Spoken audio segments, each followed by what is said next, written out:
A weary sigh escapes him as he trudges down the street, the weight of the day pressing down. He's so tired, he feels like he could simply cease to exist. Meanwhile, a familiar voice calls out to him, asking if he's ready to find a job. John Cossack can only laugh, finding the suggestion amusing. Back in his own world, the protagonist navigates the noisy, filthy stairwell of his apartment building, the bloodstains on the steps a grim reminder of the neighborhood's harsh reality. Finally reaching his destination, he stands before the door to his 180-square-foot rooftop apartment, his sanctuary from the world. With another deep sigh, he reaches for the doorknob. Inside, the familiar sight of instant ramen awaits, a meager dinner for a man who laments, ramen for dinner again. This is Bong Joo-hyuk, a 25-year-old unemployed man, juggling 3 part-time jobs at a convenience store, a bird restaurant, and as a day laborer. The steam rises from his cup, a silent testament to his constant companion, debt. Even if he had to live his entire life to pay off his debts, with no special skills and only a healthy body, Bong Joo-hyuk knew there was no bright future for him, yet he continued to eat his instant ramen, a simple yeah escaping his lips. A sudden, vibrant blue aura flared around him, as a system message declared this to be the life of a pathetic loser. His eyes widened in disbelief as another blue system window materialized before him, announcing, Sung Jin-hyuk, you have awakened. His dark eyes now glowed with an intense blue light, his face a mask of pure shock, ramen still dangling from his mouth. Overwhelmed by the sudden transformation, he tumbled backward, a pained ow fuck, escaping him as he hit the floor. The ramen bowl overturned, spilling its contents across the floor, as a trickle of blood ran from his nose and mouth, a physical manifestation of the profound change. He slowly pushed himself up, still dazed, questioning the system's declaration, wondering if this awakening was truly a blessing, as some people called it. A golden opportunity, a chance to hit the jackpot and turn one's entire life around. Feels like a stroke of luck even rarer than winning the lottery. But the thing is, you have to be alive to enjoy it. He knows that entering the tower is fraught with peril, a place where death lurks around every corner. He could be crushed by monstrous beings, or frozen to death by the extreme cold. His eyes glow with a fierce blue light as he imagines the dangers, from dying of frostbite to being consumed by searing flames. He considers all the ways one could perish within the tower, from being crushed by traps to countless other unknown fates. He remembers his past self, a timid young man who would avoid all confrontations, doing his best to simply get by. Staring at his own reflection, his eyes now glowing with an ethereal blue, he acknowledges his fear and cowardice, admitting he has lived his whole life like this. As he quietly eats his ramen, a new resolve settles within him. Now, he is different. He sits on the floor, a sudden, bright status window materializing before him, revealing his name as Sung Jin-hyuk and his primary trait, summon. A look of surprise crosses his face as he processes the information, wondering aloud if summon is truly his trait. The window then elaborates, explaining that summoning allows control over summoned beings, with examples like gigantification, slashing, and healing. Spirits, familiars, and golems are listed as common types, alongside more advanced summons. The sheer variety of potential minions is vast, from towering, muscular constructs to fierce, horned demons. He stares at the possibilities, a new question forming in his mind. What kind of summoner will he become? With a newfound resolve, he decides it's time to test his abilities now that he has awakened. With a surge of power, Bong Joo-hyuk extends his hand, a faint crackle of energy sparking around his fingertips as he attempts to activate his new summon skill. A moment of confusion washes over him as he mutters, random summon? His brow furrows in a silent question, the expected effect failing to materialize. Walking along, a sudden realization dawns on him, prompting him to recall that player abilities are only effective inside the tower and cannot be activated outside of it. He thinks, oh right, it doesn't work outside the tower. This rule applies to all skills, with the sole exception of being able to check one's status window, a fact he now remembers while gazing at the imposing structure of the tower. Later, back in his room, he glances at his hand, the faint memory of the failed activation still lingering. Sitting before his computer, he sighs, acknowledging that that's common knowledge. I feel like an idiot. He internally chastises himself, realizing there was simply no way a skill would activate outside the tower. He looks up, a moment of anticipation hanging in the air. Suddenly, a blue system window materializes before him, announcing the activation of a random summon. His eye glows with a faint purple light, a surprised what escaping his lips. Intense purple energy erupts around him, swirling with glowing particles. The magical aura intensifies, filling the space with blinding light and dynamic streaks of power. As the light subsides, a tall, muscular figure with white hair and glowing blue eyes stands amidst the dissipating purple energy. Bong Joo-hyuk stares, utterly bewildered, a soft wh, barely audible. His mouth hangs open in disbelief, the question forming in his mind. The newly summoned warrior looks around, confused, asking if he's speaking to a person and what this strange place is. The summoned entity stands bewildered, while his summoner grapples with the impossible, questioning how he could have used his skill outside the tower. He further ponders the anomaly, realizing he hadn't called forth a typical monster or spirit, but a human being. Meanwhile, the newly arrived man takes a deep breath, his senses overwhelmed by a distinct aroma. A moment later, he identifies it, a surprised exclamation escaping him as he recognizes the familiar scent of ramen. His hunger overriding his confusion, he boldly asks for a taste. Bong Joon-hyuk watches him, still processing the situation, and notes the strange sight hoodie the man is wearing, of all things. The summoned man eagerly slurps down the noodles. A moment of pure enjoyment quickly turning into a fiery surprise as he exclaims, "Ooh, spicy. Hot."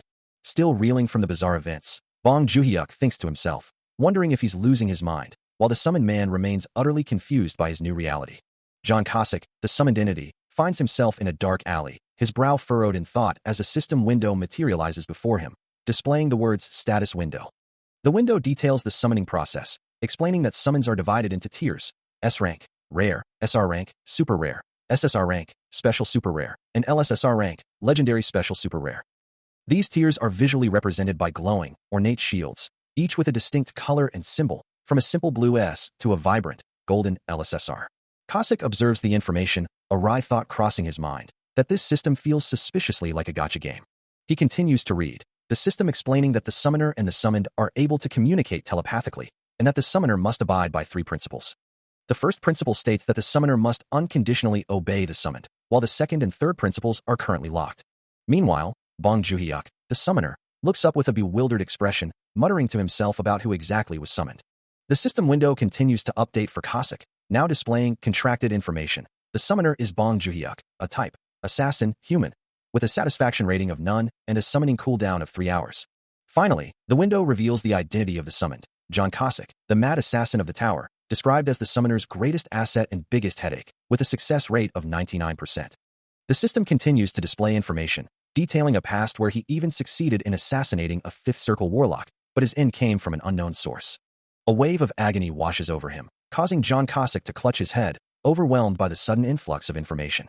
Meanwhile, Bong Joon-hyuk senses a shift, his eyes glowing blue as he looks on in utter confusion. Before he can react, a surge of purple lightning descends, striking directly at the blue orb of energy surrounding him. The impact sends him reeling, knocking him backward as blue energy flares around his body. Without hesitation, Cossack lunges forward, enveloped in a dark, crackling aura.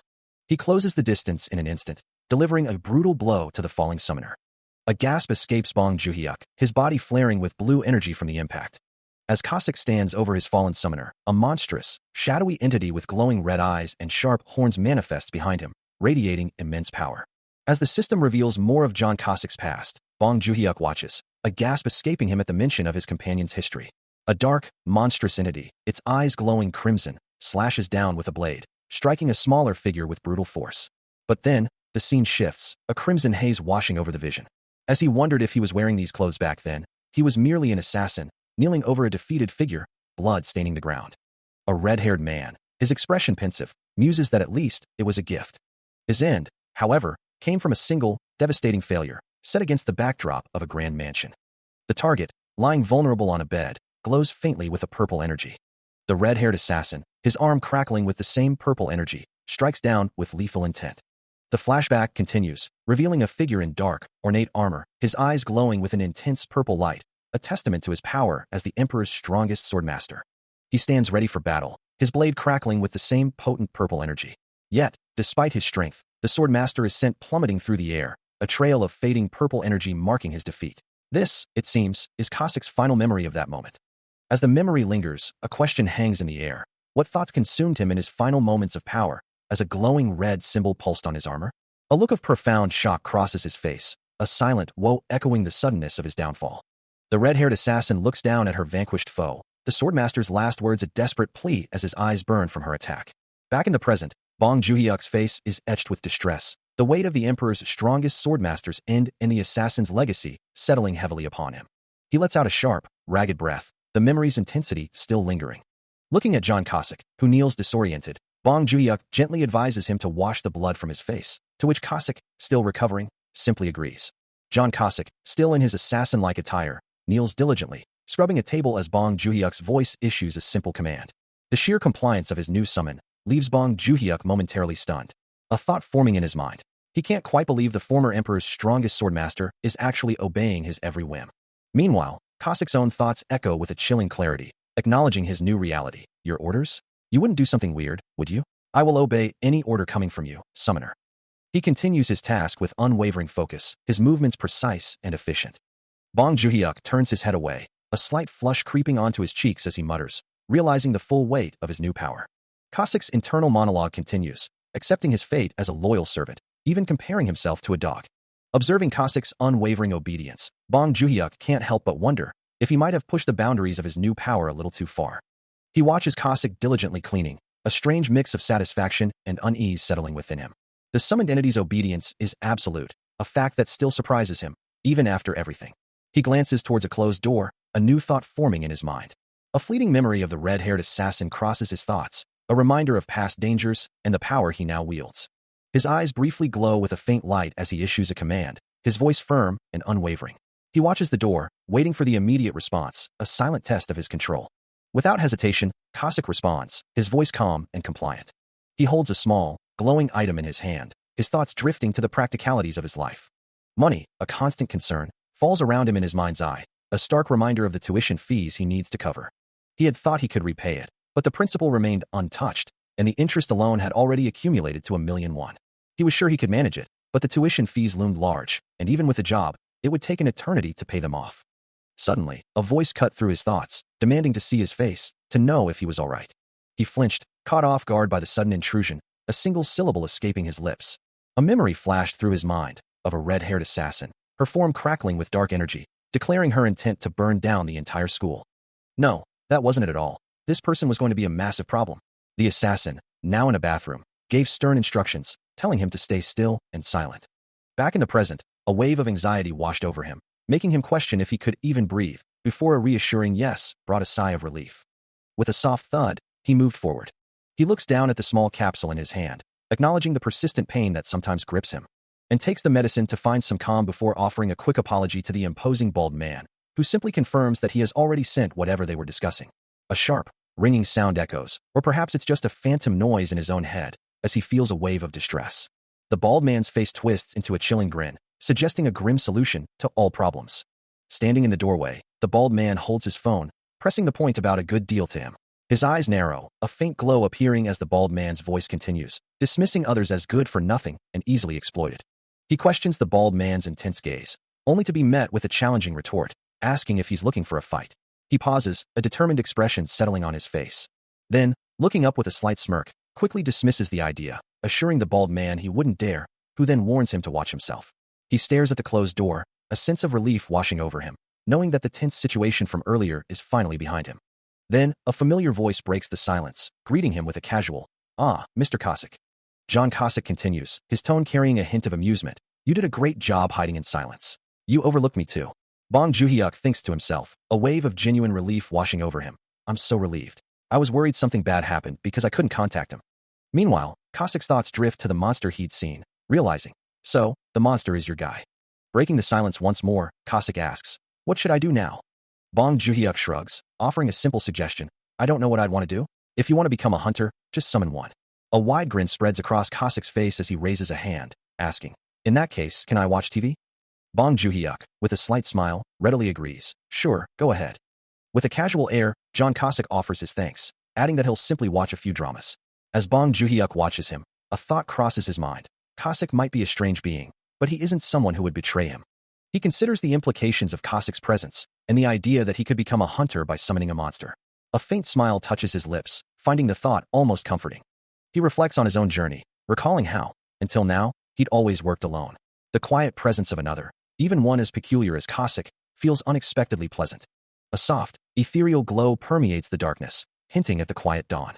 Then, a sharp, insistent ring cuts through the silence, as an alarm blares from a nearby phone, signaling the start of a new day. Bong Juhyuk sits before his computer, the news desk already active on his screen, absorbing the early morning reports. A system alert flashes, confirming his suspicions. Monsters have gone wild in Gyeonggu, and he resolves to head to the scene immediately. A fleeting thought crosses his mind, realizing he forgot to tell John Cossack to prepare for work. Standing now, he watches the breaking news on his television, the urgency of the situation palpable. From a balcony, he surveys the city below, the sounds of the bustling morning echoing around him. Meanwhile, in the heart of Gyeonggu, Seoul, an illegal private lending company known as Smile Cash operates, its presence a stark contrast to the unfolding chaos. Bong Juhyuk's eyes narrow as he processes the news, a single thought echoing in his mind. The report details a gruesome discovery, stating that 3 victims were found decapitated, their heads missing from their bodies.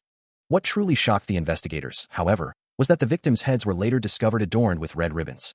The chilling details of the decapitated heads and their macabre adornments send a shiver down his spine. Suddenly, the scene shifts to a dark alley, where a familiar figure in dark attire stands over the prone form of the red-haired assassin, a faint glow emanating from her body. The figure snaps to attention, offering a crisp salute, his identity instantly recognizable. Bong Joon-hyuk's eyes glow with a fierce, disbelieving light as he clutches his head, utterly bewildered by the sight. He couldn't have summoned a demonic beast, could he? A bloodied hand, adorned with several rings, lies on a dark, grimy surface. The scene is grim. Bong Joon-hyuk's face is contorted in sheer panic, his thoughts racing with the realization that he is utterly, irrevocably screwed. His mind spiraling further, the words, "I'm so screwed," repeating in his head. The thought echoing in his head, his expression a mask of pure terror. Until a flicker of self-delusion allows him to briefly convince himself that perhaps, looking at it again, he's actually okay, followed by a nervous, almost apologetic, "Excuse me." Standing before John Cossack, who is cloaked in a red hood, he still clutches his phone, the words, "I'm so screwed," escaping his lips once more. Meanwhile, in another place, a hand adorned with a delicate red ribbon extends into the darkness, holding it out as if presenting a request.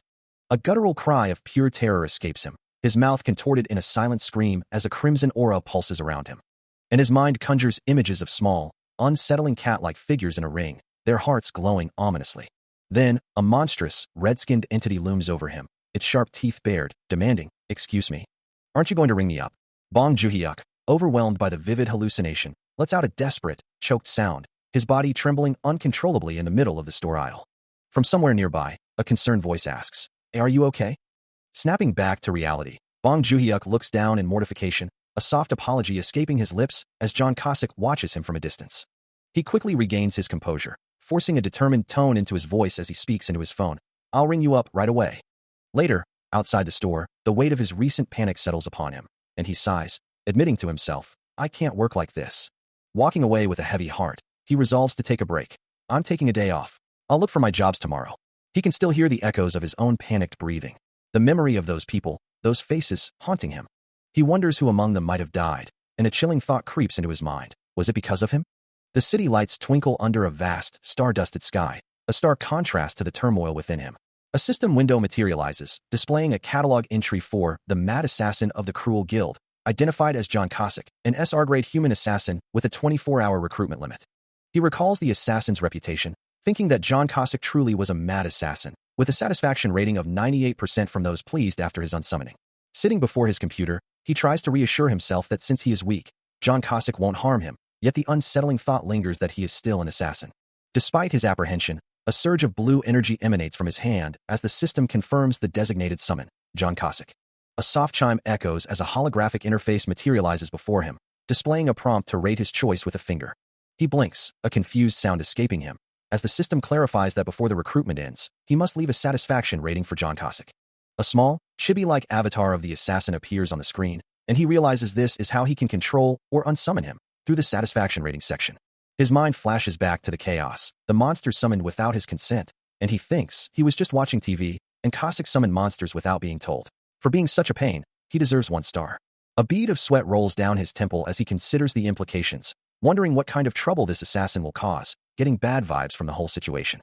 He stares at the 5 stars, contemplating a single one, admitting that's what he'd like to give him, but hesitates. His finger hovers over the rating, a pang of conscience stopping him.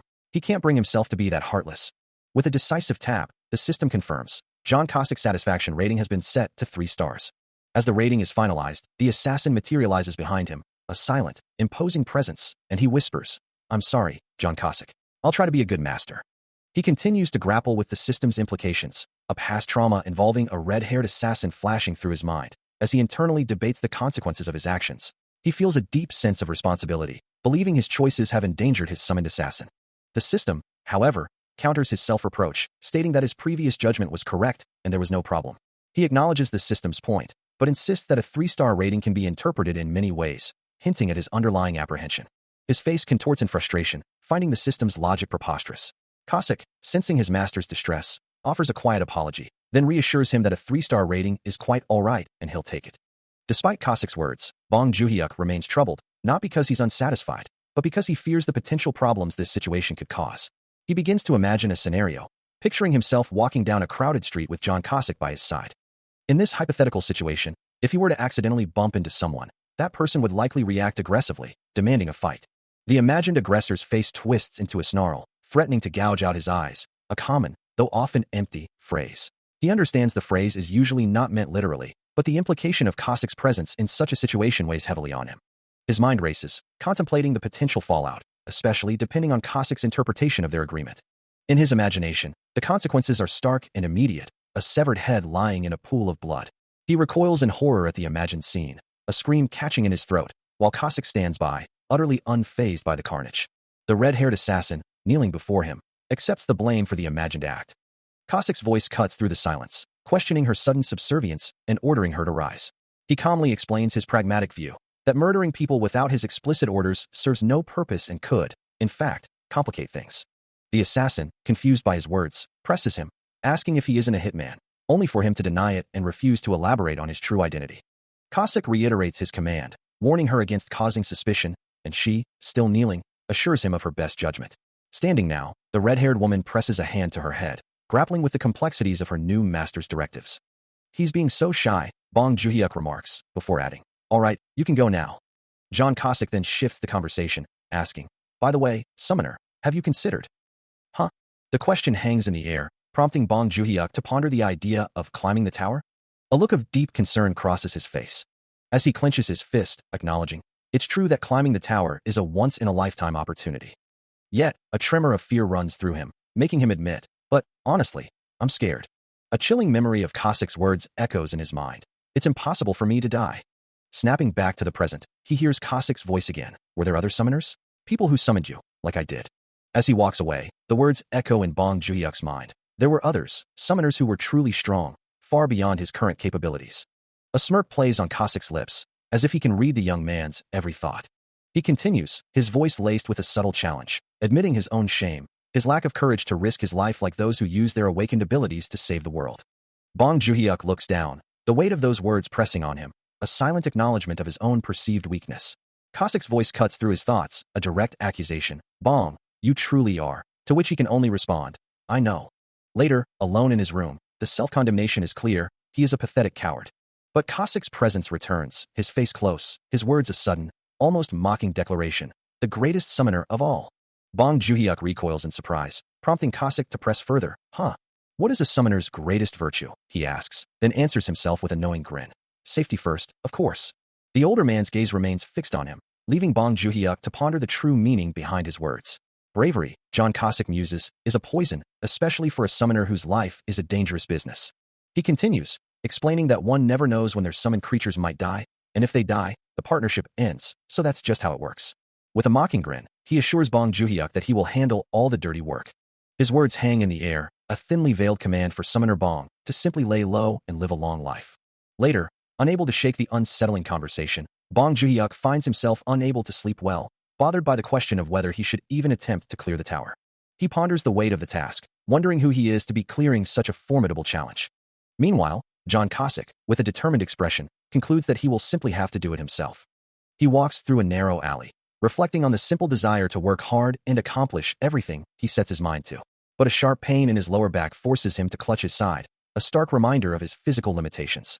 Later, while looking into an open doorway, he answers a call, the voice on the other end asking if he's keeping up with his rehabilitation, mentioning a friend who had spoken to them earlier.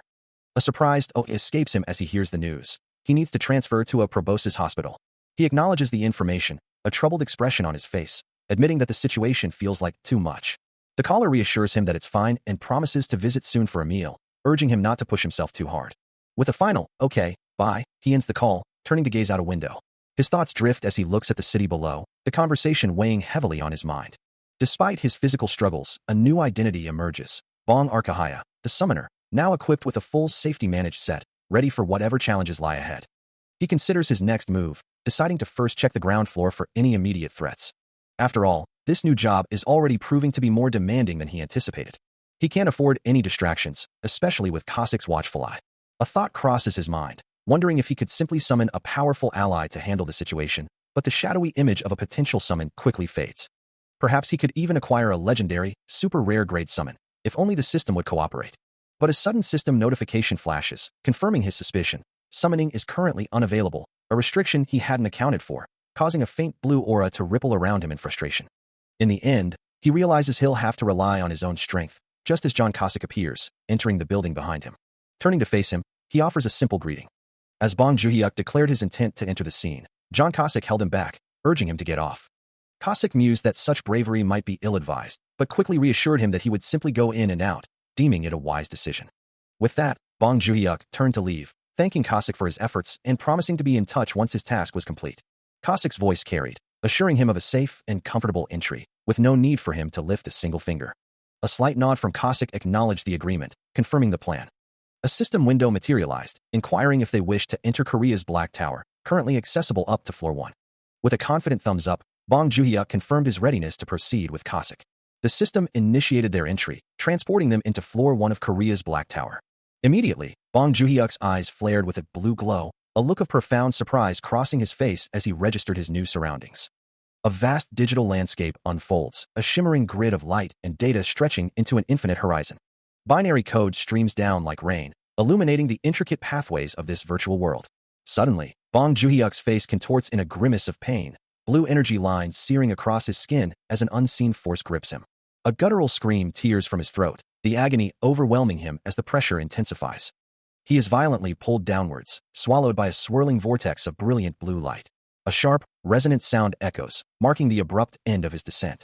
From a ground patterned with glowing hexagons, a hand reaches out, struggling to find purchase. Disoriented, he finds himself in a strange, crystalline landscape, the air thick with an oppressive energy that feels like the very essence of the Black Tower. The first floor of this new realm is a complete mess, and Bong Joon-hyuk struggles to comprehend his surroundings. A guttural sound escapes him, his eyes glowing with an unnatural light as his body rebels against the sudden shift. He gags violently, the sensation of being torn through dimensions leaving him nauseous and weak.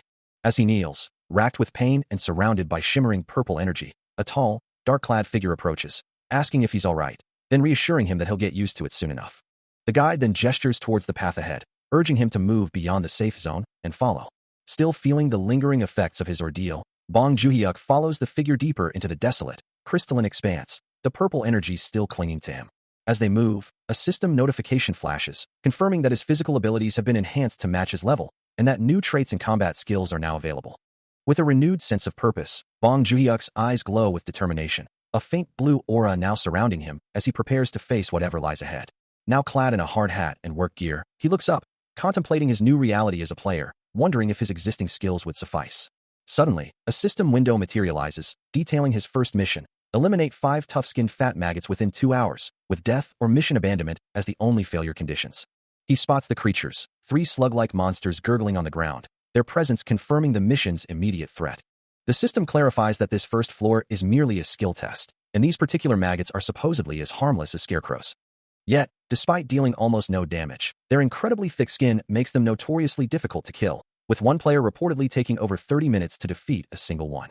A determined expression settles on his face, his jaw clenching with resolve.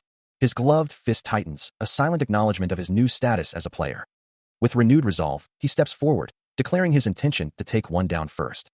The guide, surprised by his sudden initiative, questions his haste, implying there might be an easier way. He stood before the massive, segmented creature, its tough hide rippling as it shifted. A thought flashed through his mind. He needed a proper weapon, perhaps one he could borrow from Cossack. The creature's armored skin seemed impenetrable, and as he brought his pickaxe down with all his might, it merely shattered against the maggot's hide. The creature lunged, its maw opening wide, engulfing him in a sickly green aura. Sweat beaded on his brow, his face contorted in a grimace of pain and frustration. He crumpled to the ground, his body aching from the impact. A desperate plea escaped his lips, calling out for Cossack. Just then, a figure appeared, weapon in hand, ready to join the fray. A voice echoes, declaring the decision to intervene a wise one. Without hesitation, John Cossack launches himself forward, a brilliant blue aura flaring around him as he closes the distance to the monstrous maggot. His attack, imbued with raw power, strikes the creature with devastating force. A sickening explosion of green ichor erupts, as the maggot's tough hide is violently torn apart. Standing amidst the aftermath, Cossack surveys the damage, while Bong Joon-hyuk, still reeling from his own injuries, watches from behind. He then turns to his companion, urging him to please stand back. As if to emphasize his point, a torrent of vibrant blue energy crackles and swirls around him, gathering for another devastating strike. The raw power intensifies, pulsating with destructive potential. Poised and ready, John Cossack prepares to unleash the full might of his next attack. He unleashes a torrent of glowing blue energy blades. The blades converging and piercing through the unseen target with devastating force. Moments later, large, grotesque fragments of the tough-skinned fat maggot rain down from the sky, dissolving into dust upon impact. He watches the remnants of the creature vanish, the skill blade burst, echoing in the air, his expression unreadable. Cossack turns, walking calmly away from the scene of destruction, leaving Bong Joon-hyuk to stare in stunned silence, his eyes wide, a yellow hard hat perched on his head. He can only watch, a mix of awe and disbelief on his face. "You killed them in an instant," he exclaims, the sheer speed of the victory leaving him breathless.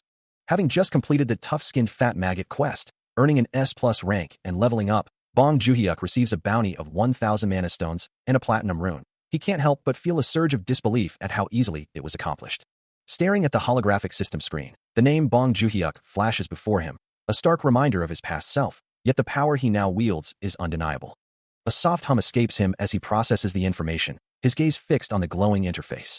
He lets out a deep sigh, the weight of his new reality settling upon him. Suddenly, the holographic screen before him expands, glowing with an intense blue light, and a new message appears, simultaneously broadcast to every player across Korea. From bustling city streets to quiet homes, countless individuals across the nation receive the exact same announcement, a collective gasp rippling through the player base as the system reveals, "You may now enter the 30th floor." As the system confirms his entry, Bong Joon-hyuk finds himself in the bustling black market, a new and unfamiliar territory. A cloaked figure beside him remarks on his inexperience, assuming he's a newcomer just like himself. The figure then greets him with an unexpected formality, acknowledging his status as Summoner Bong. The merchant, now revealed to be a seller of items, stands ready to assist. He clarifies his role, explaining that he caters to players who have just entered the tower. The merchant then presents a shimmering, blue crystal, captivating Bong Joon-hyuk's attention. Holding the glowing object, Bong Joon-hyuk recognizes it as a mana stone, a sight he's never witnessed firsthand. Mana stones are an indispensable resource, crucial to modern industry. Their value has only soared, with prices doubling since the tower's appearance. He continues his research, noting that 100 grams of mana stone now costs approximately 50,000 won, a stark increase in value. Most people are now aware of the basic facts surrounding the tower, but some details remain obscure. He pauses, a question forming in his mind. What exactly is a platinum badge? The image of the ornate badge appears on his screen, yet he has never heard of such an item before. Turning to his companion, Bong Joon-hyuk proudly declares, "Anyway, I made it to the top in just 3 minutes." His friend, John Cossack, acknowledges this with a simple, "Oh yeah." With a sudden thought, he suggests, "Cossack, let's eat." A delicious spread of dumplings and meat awaits them. But Cossack, looking stressed, declines, muttering, "Not really. I'm busy." Bong Joon-hyuk then asks, "So I guess I should just go alone, huh?" His friend avoids eye contact, offering a hesitant, "I'll think about it," and explaining, "I'm so busy with work and with my studies." He walks away, glancing back, a scoff escaping him as he considers the sheer amount of work Cossack has taken on. Meanwhile, Cossack answers a call, confirming his busy schedule with a simple, "I." Back with Bong Joon-hyuk, he wonders what could possibly be so important that Cossack would turn down a meal. He then draws a parallel to his own past, recalling a time when he too was consumed by work and studies, much like a former boyfriend. He acknowledges the difficulty of his own path, a path that only seems to grow harder the more he walks it. A wry smile touches his lips as he accepts the challenge. Elsewhere, a man devours a bowl of noodles, his thoughts consumed by his overwhelming hunger. An under construction sign stands as a stark reminder of ongoing challenges. And though the path ahead seems to grow increasingly difficult, Bong Joon-hyuk's eyes gleam with unwavering resolve, declaring, "This is doable." A new day begins, and Bong Joon-hyuk prepares himself for what lies ahead. The next morning, the city awakens under a clear sky. He considers a real man's daily routine, a demanding schedule that leaves little room for leisure. Recalling a past conversation where a convenience store owner mentioned seeing him out late, he decides to quit being a day laborer, seeking a different path.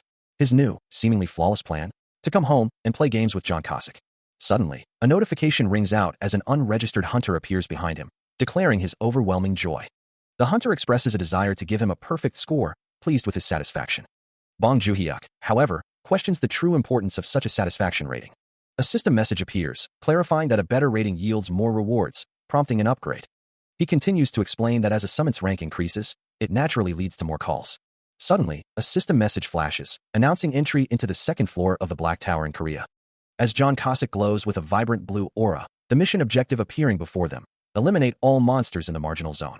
The system further details a 2-hour time limit and a failure condition of either death or mission abandonment. Bong Ji-hyuk observes that the monsters on this second floor are incredibly tough and spread out everywhere.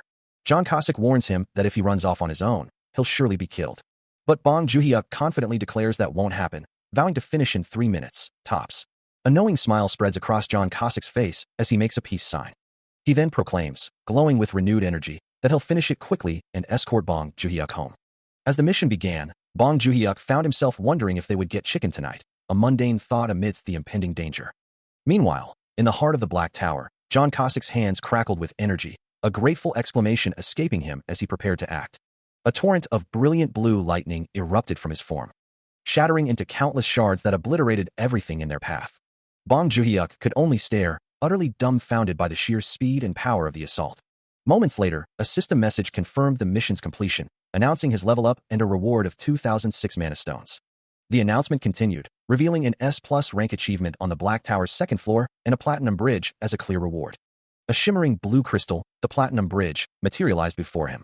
It was all happening too fast. He could barely process the rewards before his eyes had even adjusted to the sudden influx of information. As the mission objective for the third floor, eliminate 10 ice elevated goblin warriors, flashed before him, Bong Ji-hyuk watched, a slight frown on his face, while John Cossack stood beside him, a confident smirk playing on his lips. Almost instantly, a system notification declared, "You have completed the third floor's mission. You have leveled up. You have obtained 3,000 mana stones." Another announcement followed, confirming his exceptional performance. "You have achieved S+ rank on the third floor of the Black Tower, normal. S+ clear reward. You have obtained a platinum badge." Without pause, the system continued to update. "You have completed the fourth floor's mission." Followed by yet another notification. "You have completed the fifth floor's mission." The rapid succession of clears culminated in a summary. "You have accumulated 5 S-grade platinum badges. You have been awarded a perk for accumulating 5 platinum badges." His eyes wide with disbelief, Bong Ji-hyuk could only utter a single word, "a perk." The system promptly clarified the reward. Perk, Awakening Trait Enhancement.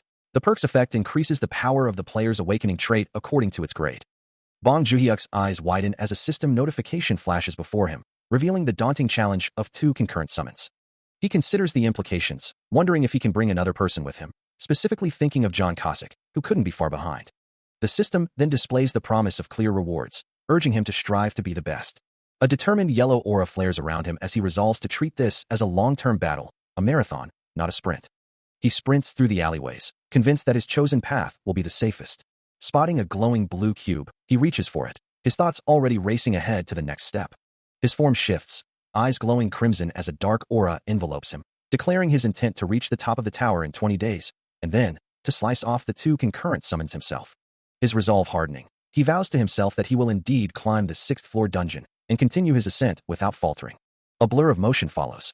Meanwhile, in a different part of the world, the Cossack Production Management Department in Hanam-dong, Seoul, South Korea, begins its day. The city sprawls beneath a clear sky, a stark contrast to the dark dungeons. Inside a quiet office, John Cossack sits thoughtfully as a female colleague asks when they should post the announcement today. He considers it for a moment before responding, suggesting they post it sometime in the evening, preferably at night. His colleague looks at him, sensing his preoccupation, and asks if he's still thinking about the announcement. He lets out a frustrated exclamation, his colleague reminding him to stop prying into other people's affairs. John Cossack, team leader of the Awakening Management Department, groans in exasperation as manager Lee Mina stands calmly beside him. She asks if he inquired about the Black Tower, a topic on everyone's mind, and he clears his throat, acknowledging the ongoing discussion. Indeed, the Black Tower's full-fledged hunters have been summoned to another world recently, and news of another high-rank S++ clear has spread.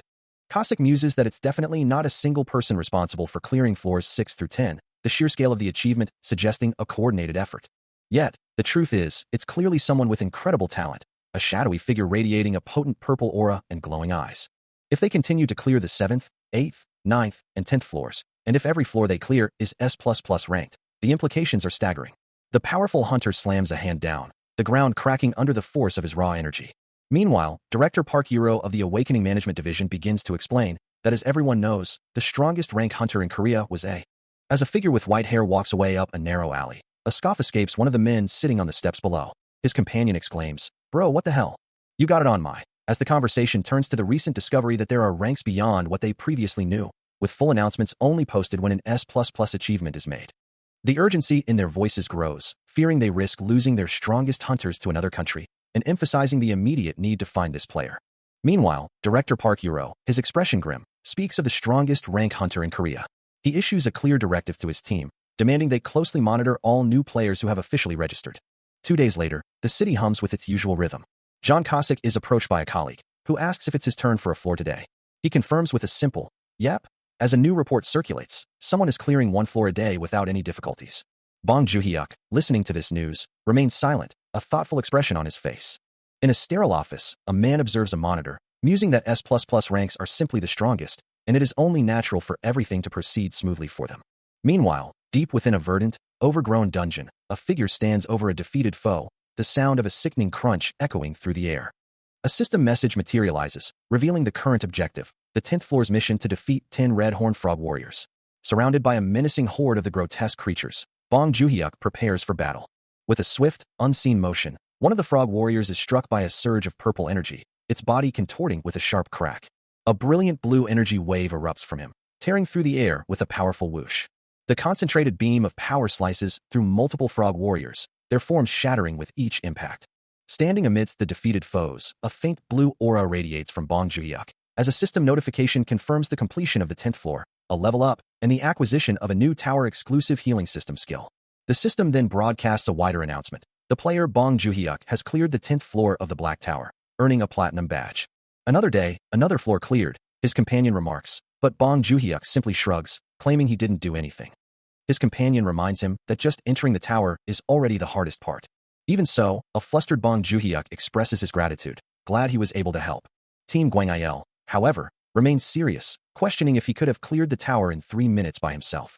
He then pulls a gold card from his wallet, telling Bong Joo-hyuk to get something tasty, but to make sure no one causes any trouble. Bong Joo-hyuk initially protests, insisting he can't leave his side and will just stay at home. However, realizing he still has some time left in his materialization, he decides to go out for a bit and have some fun. Now sporting a ridiculous chicken hat, he enthusiastically agrees, declaring he will. As Bong Joo-hyuk sits at a table, engrossed in his phone, Team Gwang-il announces he'll be going to the guild master's office. A new reward materializes, a tower-exclusive healing potion. Considering its use, he thinks he should probably give one to Cossack. Alongside the potion, a pile of aura crystals from clearing the tower awaits, which he plans to sell. It is the 10th day of the Black Tower climb, and the raid on the 10th floor is imminent.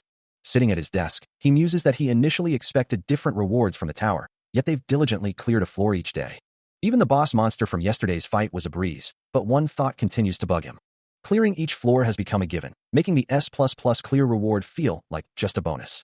He ponders how he should truly reap the benefits of his efforts, as the 10th day of the Black Tower climb continues. A glowing circle appears, designating Cossack as his summon. He watches as a system notification confirms John Cossack's satisfaction evaluation has been rated S+, and his summon time adjusted for continuous service, causing a surprised gasp to escape him. A pleased smile spreads across his face as he acknowledges the system's promise, knowing that Cossack will now serve him for a much longer period. Meanwhile, Cossack's image appears, his voice echoing with a chilling declaration, "You can only trust me." The system continues to process, confirming that new items have entered his inventory, and both his physical abilities and traits have been significantly adjusted. Within a shimmering hexagonal grid, the figures of Bong Joo-hyuk and Cossack materialize, the system proudly announcing that the summon is now available. A profound realization washes over him, the true weight of this new power settling deep within his core. His eyes begin to glow with an intense crimson light as the tower's readjustment of his physical abilities takes full effect, a surge of energy coursing through his veins. A vibrant purple aura erupts from his form, enveloping him in its mystical glow, the overflowing power and mysterious mana now concentrated in his lower abdomen. Simultaneously, Cossack's eyes ignite with the same ominous red glow, a silent, powerful acknowledgement of their new, intertwined destiny. The newly summoned Cossack, now in a powerful, beast-like form, declares that Bong Joo-hyuk has become an untamable wild horse, a force of nature. As Bong Joo-hyuk stares at the transformed summon, Cossack confirms his identity, his voice resonating with newfound power. Bong Joo-hyuk, his hand resting on a keyboard, resolves to help, understanding the gravity of their situation. Cossack explains that with Bong Joo-hyuk's power now beyond his control, he, as the summon, must step in to manage the consequences. His eyes glowing with an intense red light, Cossack states that this time, he has no choice but to act. As he speaks, a shimmering green energy begins to manifest, coalescing into a single, glowing green eye with a grid-like pattern, staring out from an unseen dimension. The green energy intensifies around Cossack's head, then bursts forth in a cascade of vibrant particles. From the swirling green light, a monstrous praying mantis-like creature emerges, its form detailed and menacing. The monstrous mantis creature looms, its green aura radiating an oppressive power that makes Bong Joo-hyuk recoil in sheer terror. He can only wonder, how could other summons possibly contend with something of this magnitude? His eyes wide with fear, he stares at the terrifying display. John Cossack, in his transformed state, explains with a hint of amusement that having both luck and skill is essential for those who demand to be human, adding that this form isn't his true self, but merely a clot. As the mantis creature's multifaceted eye glows with an inner light, Cossack's thoughts echo, confirming its understanding. The creature's head pulses with vibrant green energy, blue lightning crackling around its chitinous plates.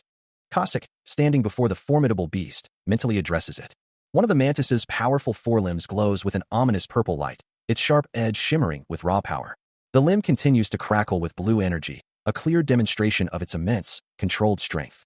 With a powerful, sweeping motion, Bong Juhyuk unleashes a torrent of dark energy from his glowing blade. His eyes burning with an intense blue light as he channels his power. The dark aura around him crackling with raw force as he continues his assault. A system notification confirms his success, announcing the completion of the 10th floor's mission and the reward of 2 kilograms of mana stone.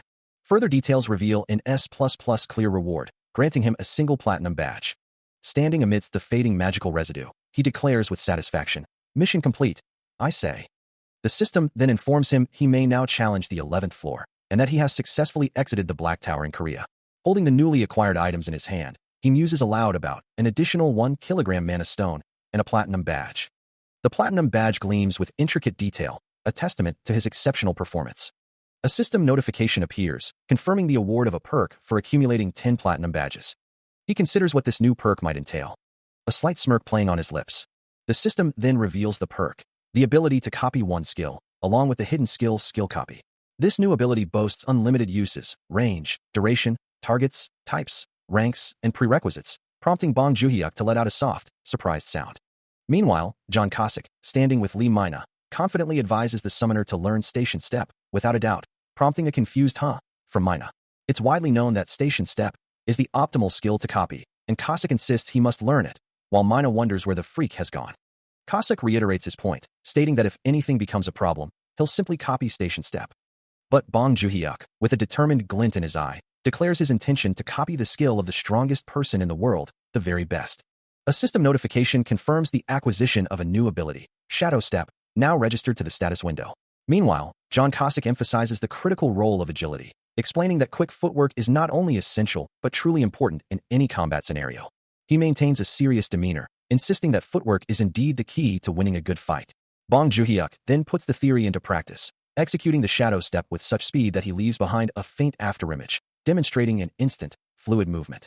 Yet, a puzzled expression crosses his face, as he questions why such an easy-to-use ability would be classified as a skill, noting a lack of consistency in its description. John Cossack, seemingly unfazed by the philosophical dilemma, interprets the protagonist's confusion as an affirmation, marking the end of their 11th day of training.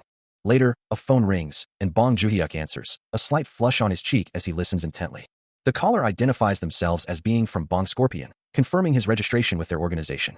A system message congratulates the player, clarifying that the call is from the recruitment representatives of the Bong Scorpion Guild, understanding his potential confusion. Bong Juhyuk confirms his registration with the Bong Scorpion Guild over the phone, assuring the caller that his advisor is aware and they will arrive as soon as possible. As the call ends, he sits, contemplating the gravity of this decision, the most significant choice he has made in his 25 years of life, now officially registered with the Bong Scorpion Guild, a true star among generations. Meanwhile, in a quiet alleyway, a figure walks away from a parked car, as another vehicle pulls up, carrying 2 individuals on a mission. Inside, Manager Lee greets her companion, who questions if the person they're seeking was the manager of the Special Investigation Division just yesterday, a detail that seems to trouble him. He notes that the individual doesn't appear to be registered in the SH records, cursing softly as he wonders if they will even show up. Lee Mina calmly suggests that perhaps they are simply late, trying to ease his growing impatience. Ignoring her, Team Gwangil declares it's time to move, emphasizing that if this is indeed the right person, they must bring them to the elite team, no matter the cost. His gaze sharpens, resolute in his intent to recruit them, even if it means utilizing every available method at their disposal. A sudden, sharp sound echoes through the quiet apartment. Bong Juhyuk, diligently scrubbing his floor, pauses his cleaning, his attention drawn to the disturbance. A distinct knocking then comes from his door, followed by a voice announcing their arrival from the management department. He quickly moves to answer it, a casual thought about a cramped neighbor passing through his mind. As the door swings open, he finds Lee Mina and Team Gwangil standing formally outside, immediately stating their purpose to recruit him from the management department. A surprised Juhyuk can only stammer out an apology, feeling self-conscious about his appearance. Mina then slides closer, her gaze intense. Her sudden proximity makes his heart pound, leaving him flustered by her unexpected closeness. With a knowing look, she confirms her suspicion. It is indeed him they've come for. Lee Mina's eyes widen, a sudden, intense realization dawning on her as she processes the true nature of the man before her. The S++ rank, it's almost unbelievable. As if confirming the existence of a god's strategy guide to conquer the tower and its associated stats, a voice cuts through the air, accusing him. It's you, isn't it? Lee Mina stands before Bong Joon-hyuk, her expression stern as he holds her close, the tension palpable between them. Moments later, he walks down a hallway, his casual attire contrasting with the sharp suit of the man beside him, their footsteps echoing softly. Suddenly, Lee Mina's hand connects with his face, sending him recoiling with a sharp gasp, a startled cry escaping his lips. The abrupt violence leaves him utterly bewildered, wondering, what's going on? His mind races, trying to comprehend the situation, as he questions if there's some awakened prisoner he doesn't know about. He tries to compose himself, a silent command to just act natural echoing in his head, before realizing he might be thinking out loud. As his eyes begin to glow with an intense electric blue light, he nervously denies the strange occurrence, insisting, that is, not me though. Huh. He observes the textbook signs of lies, a familiar pattern unfolding before him. As Lee Mina pulls at his arm, he protests, I told you not to push people around, Mina. The man she had been bothering, Team Gwang-il, offers a placating response, I'll be more careful. Mina then offers a quick apology, which Team Gwang-il dismisses as fine, before asking Bong Joon-hyuk, are you here to see me? Suddenly, the focus shifts to a colossal, jet-black structure, an ominous presence of overwhelming size that defies all known physics and scientific laws. This was the Black Tower, a mysterious entity that had appeared in the world overnight 2 decades ago. Countless research teams and scientists had tried to uncover its secrets, but no one had ever managed to get close. The Black Tower, once an impossible enigma, has become increasingly accessible over time, transforming into a place where individuals can gain immense power, leading many to wonder, what exactly is this mysterious structure? Some whisper of it as a proving ground, a place where one can ascend to new heights of strength. For while people outside the tower remain ordinary, those who venture within can wield truly powerful abilities, upgrading their equipment with various items found deep inside its floors, and contributing significantly to the global economy. But a critical question remains. Why don't more people simply enter the tower? The answer lies in a chilling announcement. The Black Tower's collapse countdown has begun. The countdown, once at 100 hours, now stands at 0, signaling an imminent catastrophe. If the tower's new upper floors are not cleared in time, the collapse countdown begins, and then, inevitably, the tower collapses. The Black Tower collapses. A shimmering message appears, offering a universal truth. Anyone can become a hero. In a quiet room, a man seated on a cushion looks down at Bong Joon-hyuk, who is on the floor, asking about the pile of documents before them, before stating his intention to begin the verification process. The man then questions if Bong Joon-hyuk is truly an awakened, to which he confirms, revealing that he has already entered the tower and reached its 10th floor. A table laden with glowing blue crystals is shown, as the man remarks that reaching the 10th floor must have been easy for him, reiterating the impressive achievement. Meanwhile, in a different, more formal setting, Team Gwang-il and Lee Mina discuss the news, with Gwang-il questioning the validity of the 5th floor status, while Mina wonders if the rumors could possibly be true. A close-up reveals Mina's concerned expression, her thoughts still lingering on the unbelievable claims. Gwang-il then turns his attention to Bong Joon-hyuk, asking if he has heard about the trending Nightmare Tournament, a topic that seems to be on everyone's mind. Bong Joon-hyuk listens intently, his expression unreadable.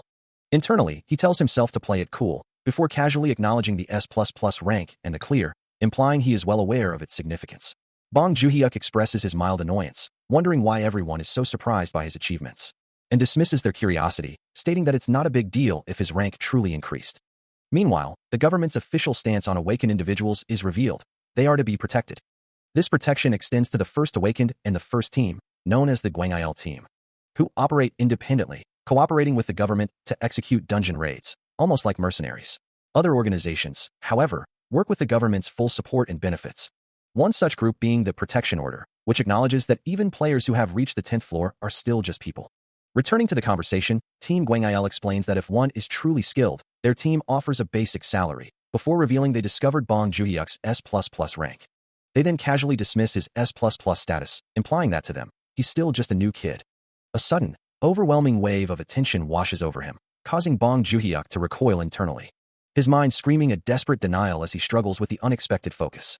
He absolutely despises being the center of attention. Meanwhile, John Cossack explains that joining the elite team would necessitate participation in demanding campaigns and raids, to which Bong Joon-hyuk offers a hesitant Cossack then states his own position, declaring he won't be able to join the elite team. He clarifies that he's perfectly content with the general team, though he acknowledges the elite team's rewards are significantly greater. Bong Joon-hyuk, still trying to deflect, insists he genuinely lacks talent and admits that the idea of such high-stakes work is simply too frightening. He reiterates his preference for working at a reasonable floor, content with the corresponding reasonable rewards. Then, with a hopeful tone, he suggests Cossack reconsider his stance on the elite team. Having already made up his mind, Bong Joon-hyuk firmly states his refusal, while Lee Mina remains silent, observing the exchange. She insists that the tower represents the only path to freedom, and he is the sole individual capable of achieving it. The holographic display of the towering structure reinforces her words, a stark reminder of the singular, daunting challenge ahead. Lee Mina internally acknowledges his reluctance, but firmly believes his S++ rank makes him indispensable for clearing the tower, for the sake of everyone.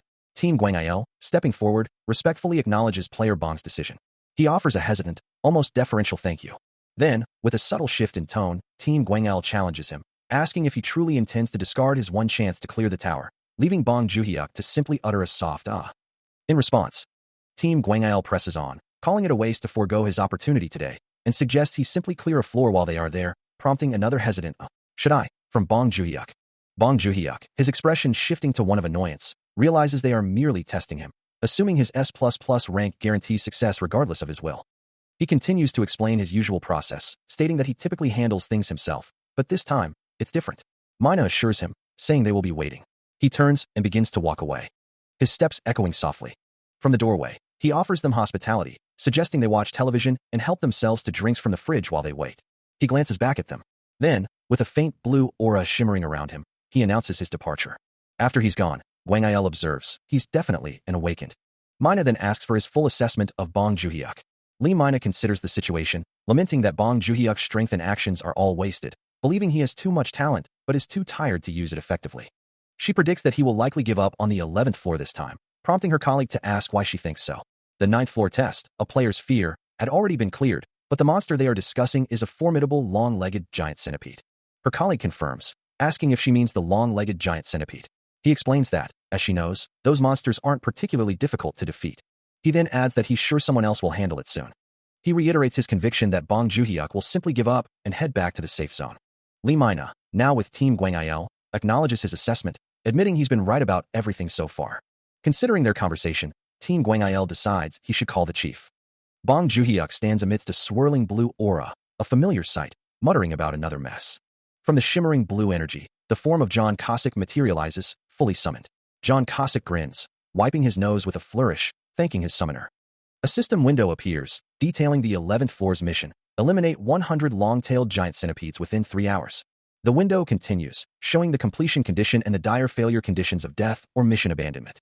John Cossack confidently declares he'll take care of all of them, boasting that killing 100 of those annoying things is a mere 5-minute job. Bong Joon-hyuk looks at him skeptically, having learned from his lab experience that people who talk big are usually the first to die. John Cossack, however, seems to understand his unspoken thought, holding up a finger. Bong Joon-hyuk's eye glows faintly as he confirms his entry, realizing the mission is for a full clear. With a predatory grin, John Cossack declares his intent to escape the 5H clear net, confident his terrible records won't hold him back. Deep within the dungeon, a long-tailed giant centipede, crackling with blue energy, emerges from the shadows. John Cossack moves with blinding speed, a blur of green energy as he slashes his blade through the creature. Yet, a thought crosses his mind. Could it be too fast? He glances back at Bong Joon-hyuk, a casual confirmation escaping his lips, assuring him of his speed. But the centipede, glowing with green energy, proves more agile than anticipated, moving faster than he thought possible. Meanwhile, Bong Joon-hyuk finds himself in a precarious position, standing on one centipede as another, radiating red energy, closes in, a chilling realization dawning that he might not survive if this continues. With glowing red eyes, the centipede lunges, its attack swift and sudden, demanding an immediate, desperate response. His eyes wide with shock and terror, Bong Joon-hyuk can only utter a desperate cry. As the monstrous centipede loomed, Bong Joon-hyuk desperately tried to rally his will, knowing that to survive, he had to activate a skill. Yet, his body refused to obey, leaving him suspended helplessly in the air as the creature attacked. A wave of pure shock washed over him, his eyes widening in terror. Suddenly, a voice cut through the chaos. As John Cossack surged forward, a trail of blue energy marking his rapid approach, calling out to his comrade. He descended like a bolt of lightning, a powerful blue aura enveloping him as he plunged into the fray. With a devastating impact, one of the centipedes was instantly torn apart, its segmented body exploding into fragments under the force of his attack. Now firmly on the ground, John Cossack stood amidst the remaining creatures, his body radiating a fierce blue light as he declared his intent to eradicate the hideous centipede bastards. His blue energy pulsed outward, affecting multiple centipedes simultaneously. Another large centipede glowed with the destructive aura, its form violently disintegrating under the relentless assault. Still paralyzed by fear, Bong Joon-hyuk could only gasp as the centipedes swarmed closer, their chitinous bodies clicking ominously around him. But before they could strike, a blinding blue energy erupted, tearing through the horde with impossible speed, reducing the creatures to dust. The onslaught was relentless, a whirlwind of destruction that left no centipede standing. John Cossack stood firm amidst the fading blue light, his resolve unwavering as he declared his intention to prioritize clearing the area, promising to obey any commands given. Bong Joon-hyuk could only stare, a profound sense of disbelief washing over him, realizing that if his rescuer continued at this pace, the battle would be over in moments. Suddenly, a system message flashed before his eyes, announcing the defeat of over 100 black centipedes and confirming his exit from the dungeon border. Now standing, a faint blue aura surrounding him, he saw another notification, a clear reward of a platinum badge, eliciting a frustrated sigh from him. The system then informed him that he could now enter the second floor, his expression a mix of determination and lingering annoyance. Finally, the message confirming his exit from the black centipede lair faded completely, leaving him to ponder the next step. After what felt like an eternity, Lee Mina finally breaks the silence, noting that 5 minutes have passed. Frustration evident in her voice, she announces her intention to give up, telling Team Gwang-il to continue the search alone. As she departs, Gwang-il registers her words, only for a system announcement to flash before his eyes, declaring an S++ rank achievement on the 11th floor of the Black Tower in Korea. Meanwhile, a powerful blue aura erupts around Bong Joon-hyuk, glowing with an ethereal light. Both Gwang-il and Mina turn, their attention drawn to the radiant figure now bathed in the vibrant blue glow, a silent exclamation mark hanging in the air. Gwang-il's expression shifts to utter disbelief, muttering his shock. As the blue energy intensifies around him, Gwang-il voices the question on both their minds, wondering what exactly is happening. The system's message echoes the visual spectacle, reaffirming the appearance of the S++ rank for the 11th floor clear. The blue particles shimmer and dance across his chest, a testament to the immense power now coursing through him. A blue aura pulsed around him, a visible manifestation of the power he now wielded, as Bong Joon-hyuk reluctantly admitted he wished he didn't have to resort to this. The energy around him crackled with increasing intensity, and his voice, now imbued with a chilling resolve, addressed unseen adversaries.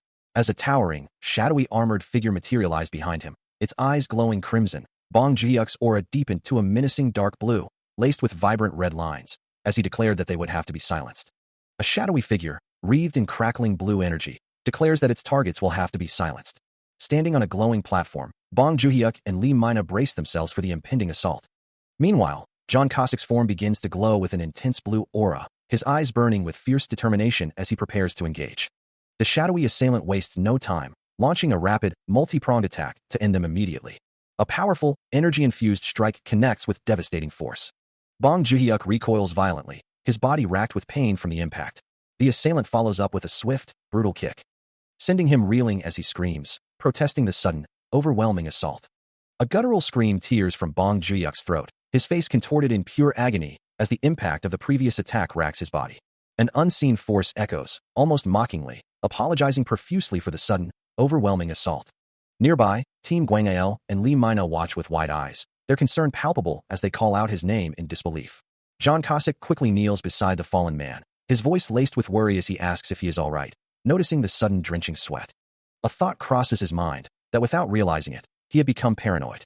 Later, Team Gwang-il addresses John Cossack, reiterating that their elite team will handle the talent of a new player. Bong Joon-hyuk, now smiling, understands, realizing his new status as a player is why they want to protect him. Team Gwang-il continues, expressing concern that a new player could be a liability, but John Cossack firmly assures him of his certainty. Holding a document, John Cossack explains that as a player, he cannot simply leave, and it is time to sign the contract. He stares at the document, his mind reeling as the words on the page confirm his suspicions. This is no ordinary agreement. As he voices his disbelief, John Cossack calmly assures him that his concerns are understandable, but this contract operates on an entirely different level than anything he's encountered before. Cossack emphasizes it's an exclusive agreement, reserved only for the top 0.1% of the industry, truly one of a kind. The document itself bears the title, an ultra-elite contract, its terms promising extraordinary benefits. Among them, an annual salary of 12 billion won, substantial real estate, and comprehensive VIP treatment with thorough security. The list of perks continues, stretching on, seemingly without end. Crucially, it guarantees absolute immunity, ensuring protection from any legal issues. Overwhelmed, he can only think that it's like being royalty, though Cossack quickly adds that such immense benefits naturally come with certain liabilities for new players. Cossack urges him to examine the document, assuring him it includes every conceivable benefit the nation can offer, but then pauses, hinting at the unspoken costs. Despite the incredible benefits of the ultra-elite contract, Bong Joon-hyuk recoils, a firm refusal escaping his lips. He insists he won't be fooled a second time by what he perceives as just a regular contract. A silent question hangs in the air, wondering why he would be so opposed to such an advantageous offer. For Bong Joon-hyuk, the answer is simple. He simply doesn't like getting attention, finding the burden of recovering from it too much to bear. Even in a clothing store, when asked about his style, he would get lost in thought, preferring to just take whatever was offered to avoid further interaction. The thought of too much attention was stressful, a stark contrast to others who wondered why a player like him wouldn't wear flashy clothes. Even the mere thought of it made his heart pound, confirming his deeply introverted nature. Back in the present, John Cossack calmly reiterates that considering the contract's immense benefits, his hesitation is simply unreasonable. Still, Bong Joon-hyuk remains unsure, deciding it's best to back down for now, even if the decision weighs heavily on him. John Cossack continues to explain the terms, emphasizing that the ultra-elite contract is a unique opportunity. He assures him that anyone receiving such a contract is already considered a top-tier talent, and that the benefits far outweigh any potential liabilities. With such an elite contract comes immense pressure, a fact that weighs heavily on Bong Joon-hyuk. He recalls a past moment, standing with Team Gwangil, where he wished he could just disappear into the lower floors, away from the spotlight and the expectations. Lost in thought, he ultimately decides he'll pass on that kind of pressure for now. Unaware of Bong Joon-hyuk's internal turmoil, John Cossack continues to paint a rosy picture, expressing his happiness that the young man will soon be living better than before.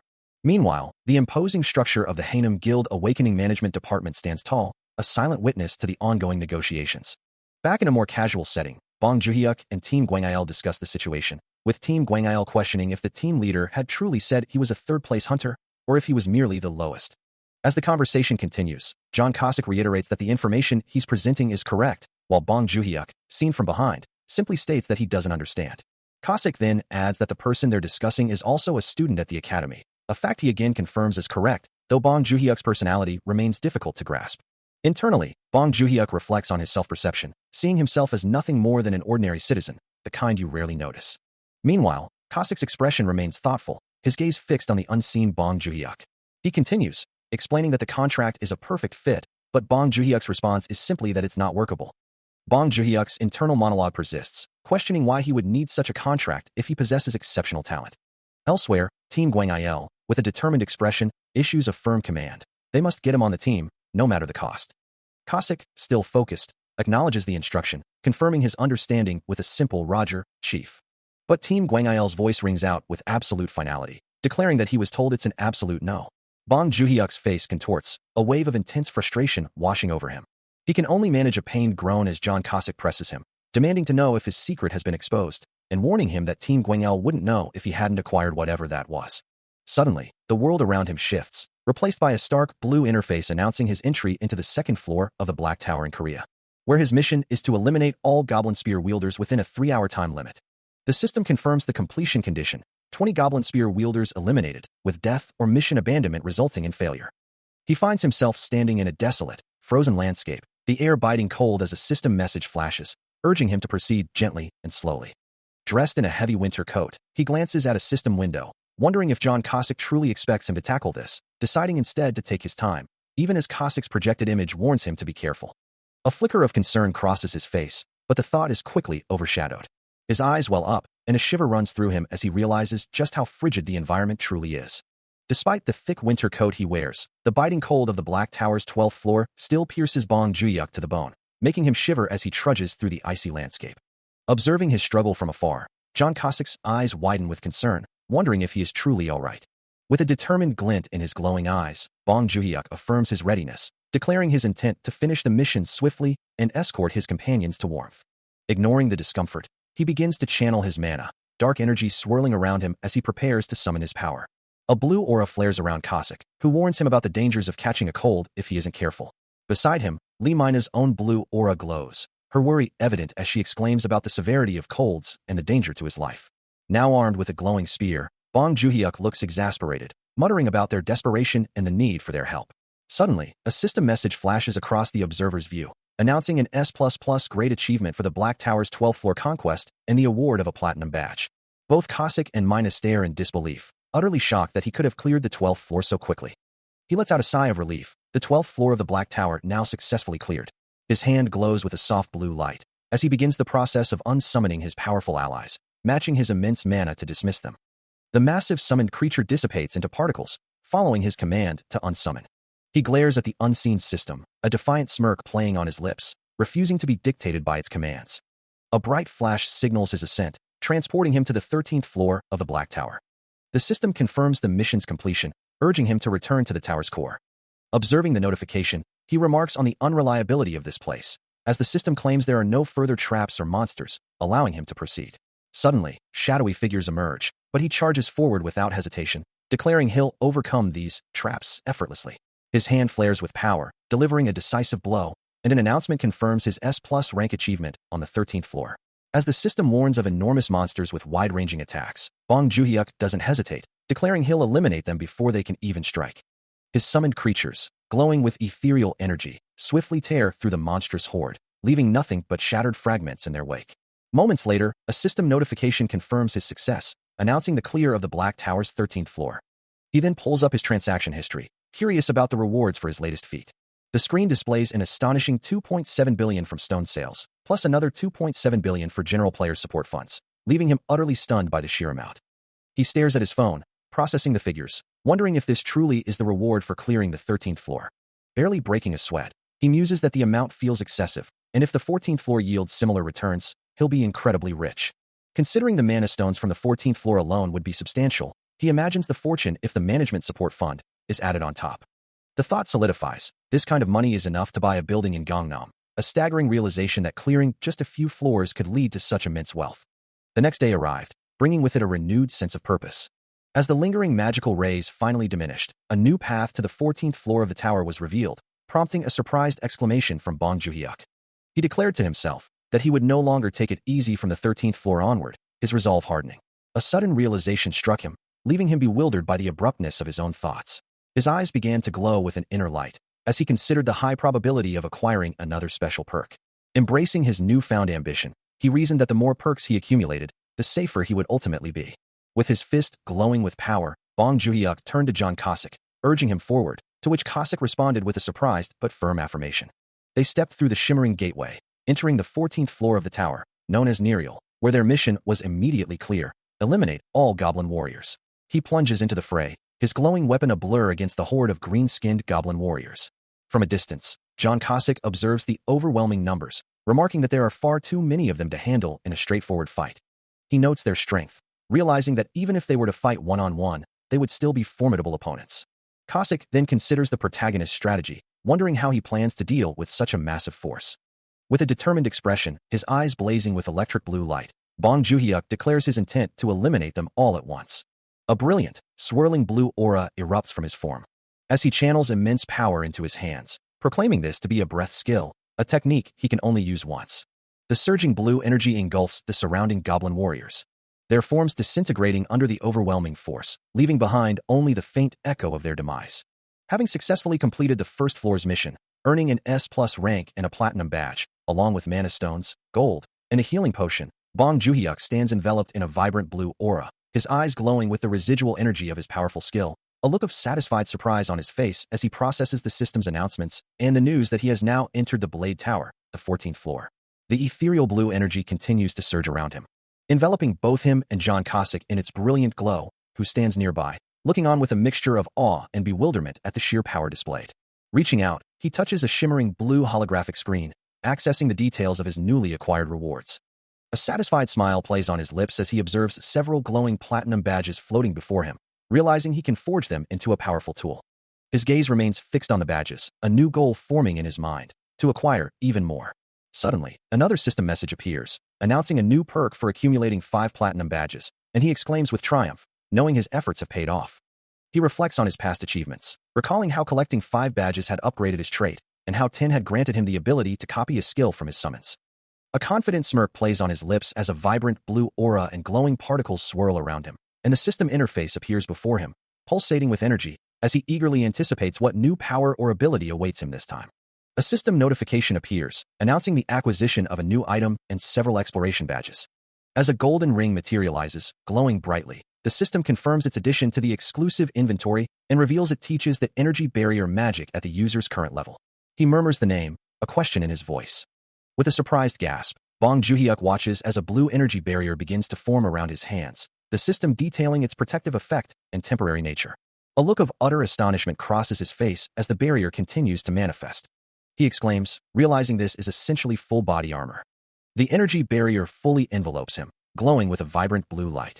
He confirms to himself that this barrier can indeed be used in the real world. Looking at the golden ring now adorning his wrist, he ponders its potential market value, wondering if it could fetch 2 billion.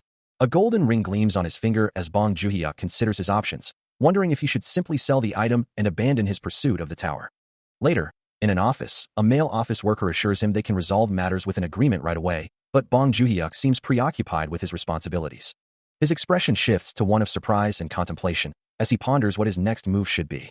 Internally, a chibi version of him appears, looking utterly confused, as if asking himself, what's wrong? He then holds up a tiny, stylized bracelet, questioning its significance. In another part of the office, Bong Joon-hyuk, now in a suit, addresses Lee Mina, asking how long it has been since the last S+ clear record stopped being updated, implying a significant period of inactivity. Lee Mina, with a knowing look, informs him it has been 15 days, and adds a pointed remark about him sticking to the floor, suggesting his lack of advancement. Bong Joon-hyuk stares at his screen, a deep frustration brewing within him as he laments the cruel fate that has left him with such a tiny player. Meanwhile, the difficulty of the tower significantly increases from floor 16 onward, but player Bong has not given up on clearing it, prompting others to suggest waiting a little longer for his progress. An older manager listens intently, his expression unreadable. A younger colleague informs him that Bong Joon-hyuk is now in the management department, as Bong Joon-hyuk himself walks past in the background. The colleague continues, revealing that he wants to use the player shop. The manager's eyes widen slightly at the mention of the player shop, wondering if it could be any good. The younger colleague then asks if Bong Joon-hyuk has been begging for money to buy items, noting that he was always like this, even before the tower. The manager's expression hardens, a vein throbbing in his temple as he angrily questions how Bong Joon-hyuk could be so stupid, realizing he was about to give him a chance without even knowing it. He resolves that when player Bong arrives, they should bring him whatever items he wants at a low price. The scene opens 15 days prior, revealing a towering, crystalline structure pulsating with an ethereal blue light. The manager's face contorts in disbelief, his eyes wide as he shouts, "Yes?" His voice cracks with outrage, demanding, "WHWH what? What did you just say?" Bong Joon-hyuk clutches his stomach, his expression a mix of pain and betrayal, demanding to know, why are you doing this to me?" Desperation etched across his face, he pleads, "If you don't like me, just give me death instead," as a shadowy, ominous figure with glowing eyes seems to emerge from beneath him. The manager, trying to justify his actions, explains, "It's not like I'm doing this because I like you. I'm doing this because I'm a nice person," though he quickly adds, "I didn't hear," as if to retract his sentiment. His frustration boils over, his face reddening as he yells, "This is so frustrating." Bong Joon-hyuk reaches out, a question mark hanging in the air, as the manager stands before him, now enveloped in a faint purple aura. With a chilling, wide grin, Bong Joon-hyuk's eyes blaze with a fierce purple glow, and he declares, "I'll do it myself. All out. I'll open my eyes, and they'll be stained purple." Bong Joon-hyuk stares at the system message, a blue glow emanating from his form, as if a previous attempt had failed or a restriction had been imposed. He stands before a figure, receiving instructions, and replies, "I understand. I'll return to the hunt." Then, a surge of vibrant blue energy erupts around him, his eyes flaring with the same intense light. He moves with incredible speed, a determined thought echoing in his mind. Cossack's hiding spot is only minutes away, no matter how well concealed. The world blurs around him as he accelerates, his focus absolute. Crouching low, he prepares for his next move, intending to leave his mark. His eyes blaze with an ethereal blue as he activates a skill, Shadow Step. Suddenly, John Cossack's eyes widen in shock, reflecting the blinding blue light of an unexpected arrival. Bong Joon-hyuk lands with explosive force, enveloped in a crackling aura of blue energy. A surge of power courses through him. Bong Joon-hyuk feels a profound shift, a new sensation awakening within his very being. As a vibrant blue aura flares around him, he moves with impossible speed, leaving trails of light in his wake, reveling in the newfound freedom of movement. But his rapid advance suddenly halts, a flicker of confusion crossing his face as something unexpected appears in his path. Instead of his intended target, a grotesque, green-skinned goblin-like creature stands before him, its presence a stark surprise. Through a verdant forest, he gives chase, the unexpected encounter shifting his focus from the previous objective. As his blue aura intensifies, he prepares for battle, a question forming in his mind. Wasn't it supposed to be Cossack?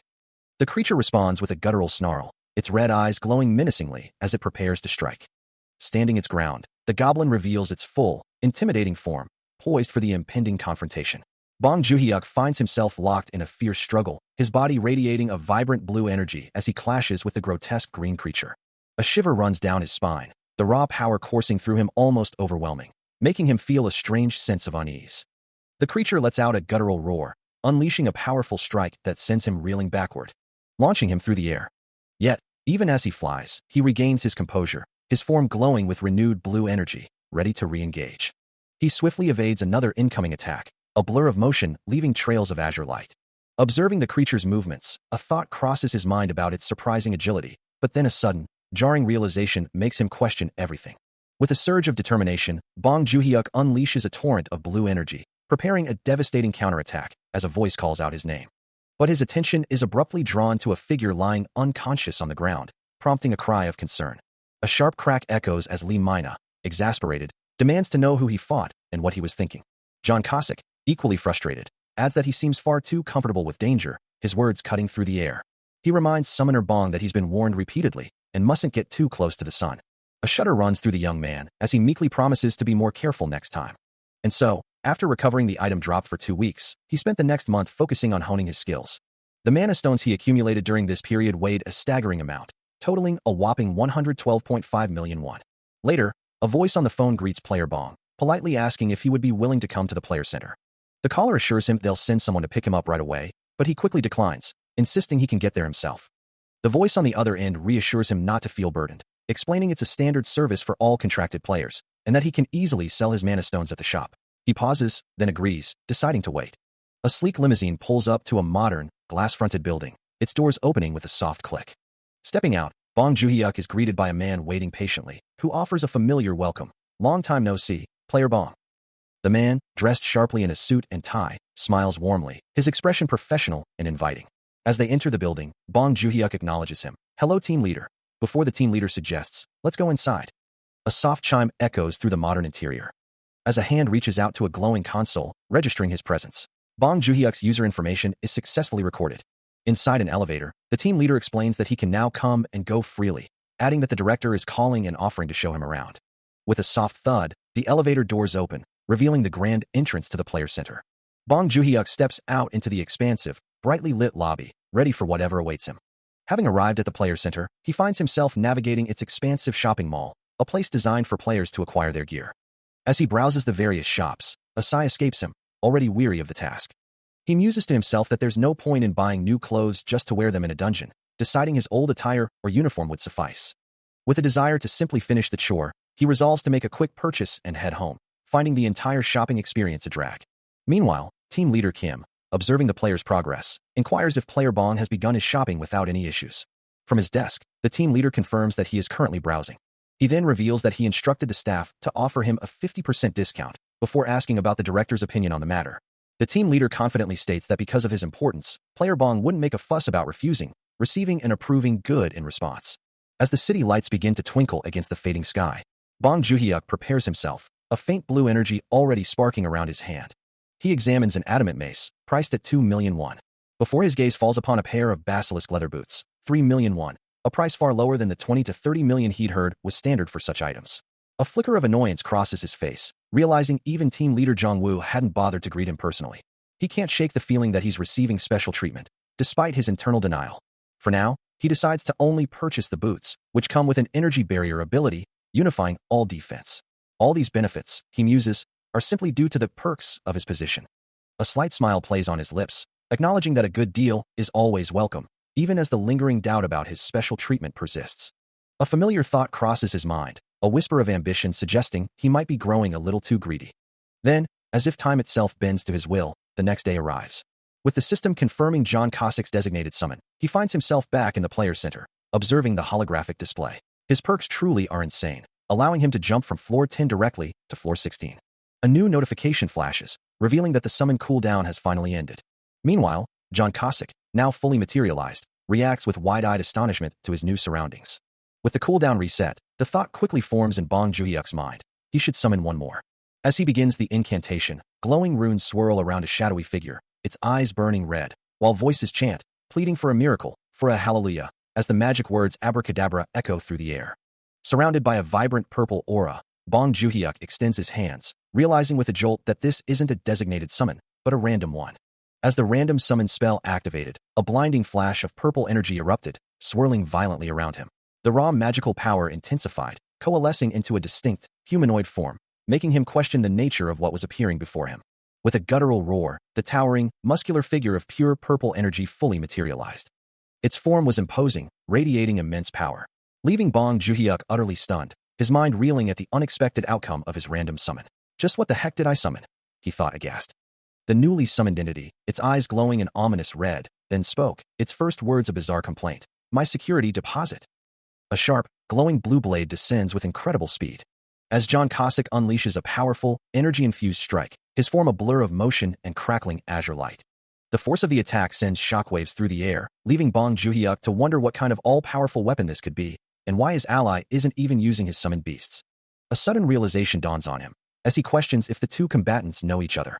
Yet, the massive summoned entity remains completely unfazed, a scoff escaping its lips as it declares the attack didn't even hurt, merely tickled. Undeterred, John Cossack prepares for another strike, promising to give the creature a pretty reason to feel something. His hand glows with intense blue energy, reaching out to grasp an unseen force. But before he can act, the summoned entity retaliates with brutal force, sending John Cossack plummeting through the air. As he falls, a voice echoes, declaring that one broken ceiling is more than enough, followed by a triumphant cry. He stares at the scene before him, a question forming in his mind. He needs to talk to the new guy, but John Cossack insists that's unnecessary, claiming the entity is infamous. Bong Joon-hyuk, however, is not convinced. He knows 3 principles of summoning, and this situation doesn't fit any of them. He can't reconcile what he's seeing. The entity, a summoned being, is supposed to be under the summoner's complete control, yet it seems to be in conflict with John Cossack. This is all wrong. He demands to know what the entity is, receiving a system notification that it's a dull barbarian meat shield of the Great Plains tribe, an R-rank barbarian warrior of unknown name, requiring 10 hours to manifest, and his own summoning satisfaction rating for it is none due to 1 broken ceiling. This is the lowest rank he can draw, a truly bad situation. He wonders if he should wait a month and draw again, his hand hovering over the system interface. The entity, however, responds with a shrug, stating it doesn't know its name and has no idea why it's here. The hulking summoned entity lets out a guttural roar, challenging anyone to play tag, its physical abilities clearly top-notch. Yet, for all its strength, the system noted its profound lack of intellect. Bong Joon-hyuk, taking in this information, acknowledges its enormous stature. Its dim-wittedness was so severe, it couldn't even recall its own name. The system described it as a barbarian warrior, showing a glimpse of its past, glowing with a fierce purple energy. In a past life, it was deployed as a mere meat shield in a brutal battle against the archfiend Hydra. Though powerful, it was also fiercely protective, always safeguarding its fellow barbarians, who in turn always had its back. Over time, it rose to become a leader, yet its tribe remained its only weakness. Ultimately, it met its tragic demise, consumed by accumulated aura breath, all for the sake of protecting its comrades, who then abandoned it. He gasps, startled by the sudden drain on his mana, the system's message accusing him of being a bot. Meanwhile, the summoned entity stands amidst a swirling green aura, a spectral skeletal figure looming behind him, as if reflecting on his past, as a mere meat shield. He stares, utterly bewildered by the revelation. He watches the screen, the entity's simple acceptance of its past echoing in his mind, before a new message appears, welcoming him. Standing beside the towering summoned entity, Bong Joon-hyuk extends an invitation, ready to face the tower together. A large man asks him about his food preference, offering a choice between meat or meatballs, to which he can only respond with uncertainty. The man insists, pressing for a definitive answer. The summoned entity, with a surprisingly simple declaration, chooses meatball. He finds the choice somewhat unexpected, then turns to the entity, a crucial question hanging in the air. Does it trust him? He reiterates his command. I do what you say, as John Cossack, standing beside him, adds, with you, Mr. Cossack, you and I are comrades, provided you let me have your cut. A thoughtful humph escapes Cossack, his expression suggesting a sudden realization, as he processes the implications of their new partnership. The system confirms, calculation complete, while Cossack muses, indeed, if you consider the fact that he's a ridiculous meat shield. Bong Joon-hyuk, seemingly unfazed by the system's assessment, simply asks, hey, meatball, about you going to attack? The summoned entity, a towering figure of muscle and white hair, responds with a simple, yeep, his blue eyes fixed on Bong Joon-hyuk. Bong Joon-hyuk then issues a firm command, stop copying me, you punk, as the system clarifies the entity's true nature. A timid, data-driven player, a mad assassin, and a rather ridiculous meat shield.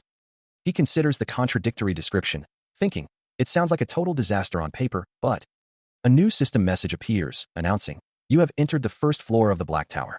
It further states, "Physical abilities are adjusted to match your level, and skills and consumables are now available." The summoned entity now stands in a dark, cavernous space, glowing blue energy swirling around him, surrounded by other armored figures, ready for the challenges of the Black Tower. As the summoned entity materialized in the new, ominous environment, Bong Joon-hyuk's resolve hardened, a determined declaration escaping his lips. "Let's make this work." A system message flashed, detailing their mission to eliminate 20 goblin scouts and warning against abandonment, to which he simply responded, "Got it." Standing beside his summoned entity, Bong Joon-hyuk observed the shadowy figures lurking in the dense, glowing forest ahead, noting their ranged attack capabilities and the uncertainty of their appearance. With a deep breath, he stepped forward, advancing into the unknown depths of the Black Tower. Suddenly, a goblin scout in the distance began to charge its staff, a malevolent red glow emanating from its tip. The staff pulsed with increasing intensity, its magical energy crackling visibly. Then, with a violent surge, a brilliant vertical beam of purple lightning erupted from the weapon. The destructive energy streaked through the air, aimed directly at the approaching figures. The red energy beam strikes him squarely, the impact forcing a pained gasp from his lips. Behind him, the summoned entity's eyes widen, realizing the sudden attack is a full-blown ambush. Without hesitation, he surges forward, a crimson aura flaring around him as he deflects a volley of incoming projectiles. Leaping into the fray, he declares his intent to shield his summoner. A brilliant blue aura now surrounds him, as he continues to intercept the relentless barrage of red energy. From behind the protective shield of his summoned entity, Bong Joon-hyuk observes the sheer number of goblin scouts, their glowing eyes fixed on him. He shouts an order, directing his meatball to hold the line. With a determined expression, Bong Joon-hyuk prepares for the next move, the summoned entity's massive hand a blur of blue energy in the foreground. One of the goblin scouts recoils, its glowing yellow eyes wide with surprise at the sudden, overwhelming defense. The summoned entity's defense flares, a powerful blue energy rippling outwards. It slams into an attacking goblin, the impact resonating with a heavy thud. A massive, fiery explosion erupts from the point of contact, pushing back everything in its path. The summoned entity stands at the epicenter, its form radiating an intense orange glow, a clear display of its overwhelming power. The goblin scouts recoil in disbelief, their surprised cries echoing through the air. Multiple goblins are sent scattering, their screeches of pain and shock filling the space. Even a red-hooded goblin, mid-attack, freezes in utter astonishment at the sudden turn of events. The summoned entity continues its relentless assault, another powerful explosion rocking the area. The summoned entity's fiery counterattack erupts, as dark energy swirls around its hand, preparing for another devastating strike. One of the goblin scouts is violently thrown back, its face contorted in a scream of surprise. Bong Joon-hyuk watches the unfolding chaos, his own fist glowing faintly, acknowledging the overwhelming force his summon possesses, which the goblins are completely outmatched by from the start. Two more goblins are caught in the entity's relentless assault, blasted backward by unseen forces. A barrage of glowing projectiles rains down, tearing through the remaining goblin ranks. The summoned entity's face hardens with resolve, its eyes burning with an intense blue light, as it declares, "Done work. Kill all."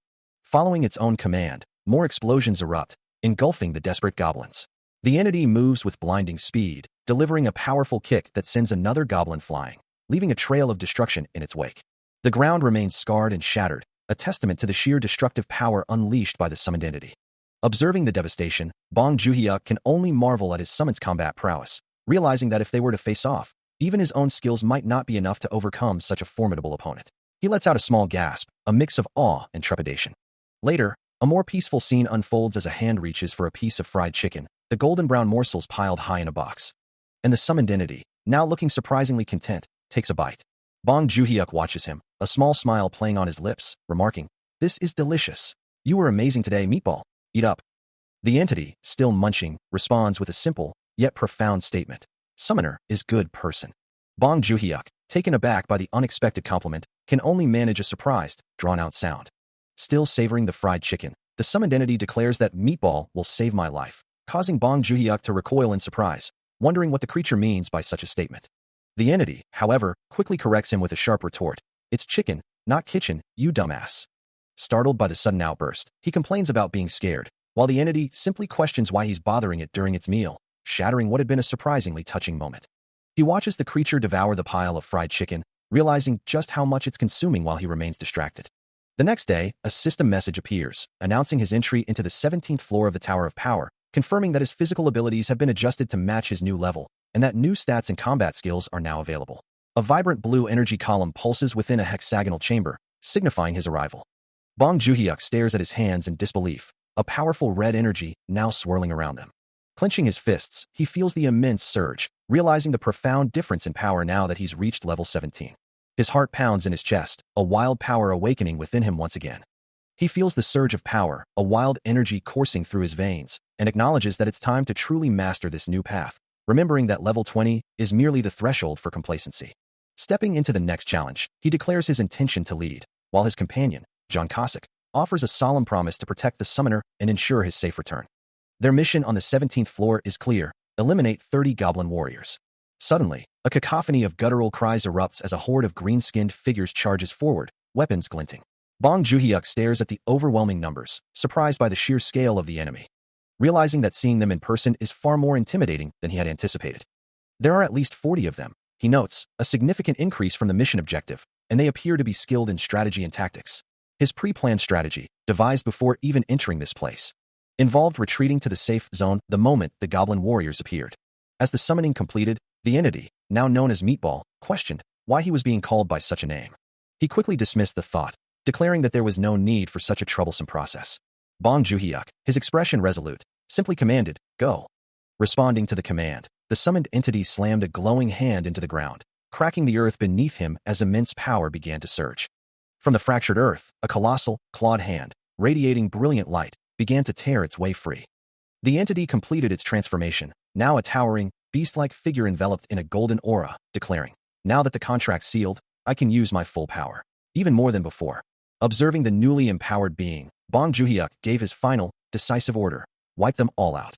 A new mission objective appears, tasking the summoner with eliminating 30 goblin watchers on the 8th floor. The environment shifts, revealing a dark, fiery dungeon where glowing particles drift through the air. And a horde of green-skinned goblins with red mohawks stands ready for battle. From the depths of the dungeon, a powerful voice echoes, uttering a single, familiar word: Meatball. The summoned entity, with its dark skin and tribal markings, acknowledges its master, the word summoner, hanging in the air.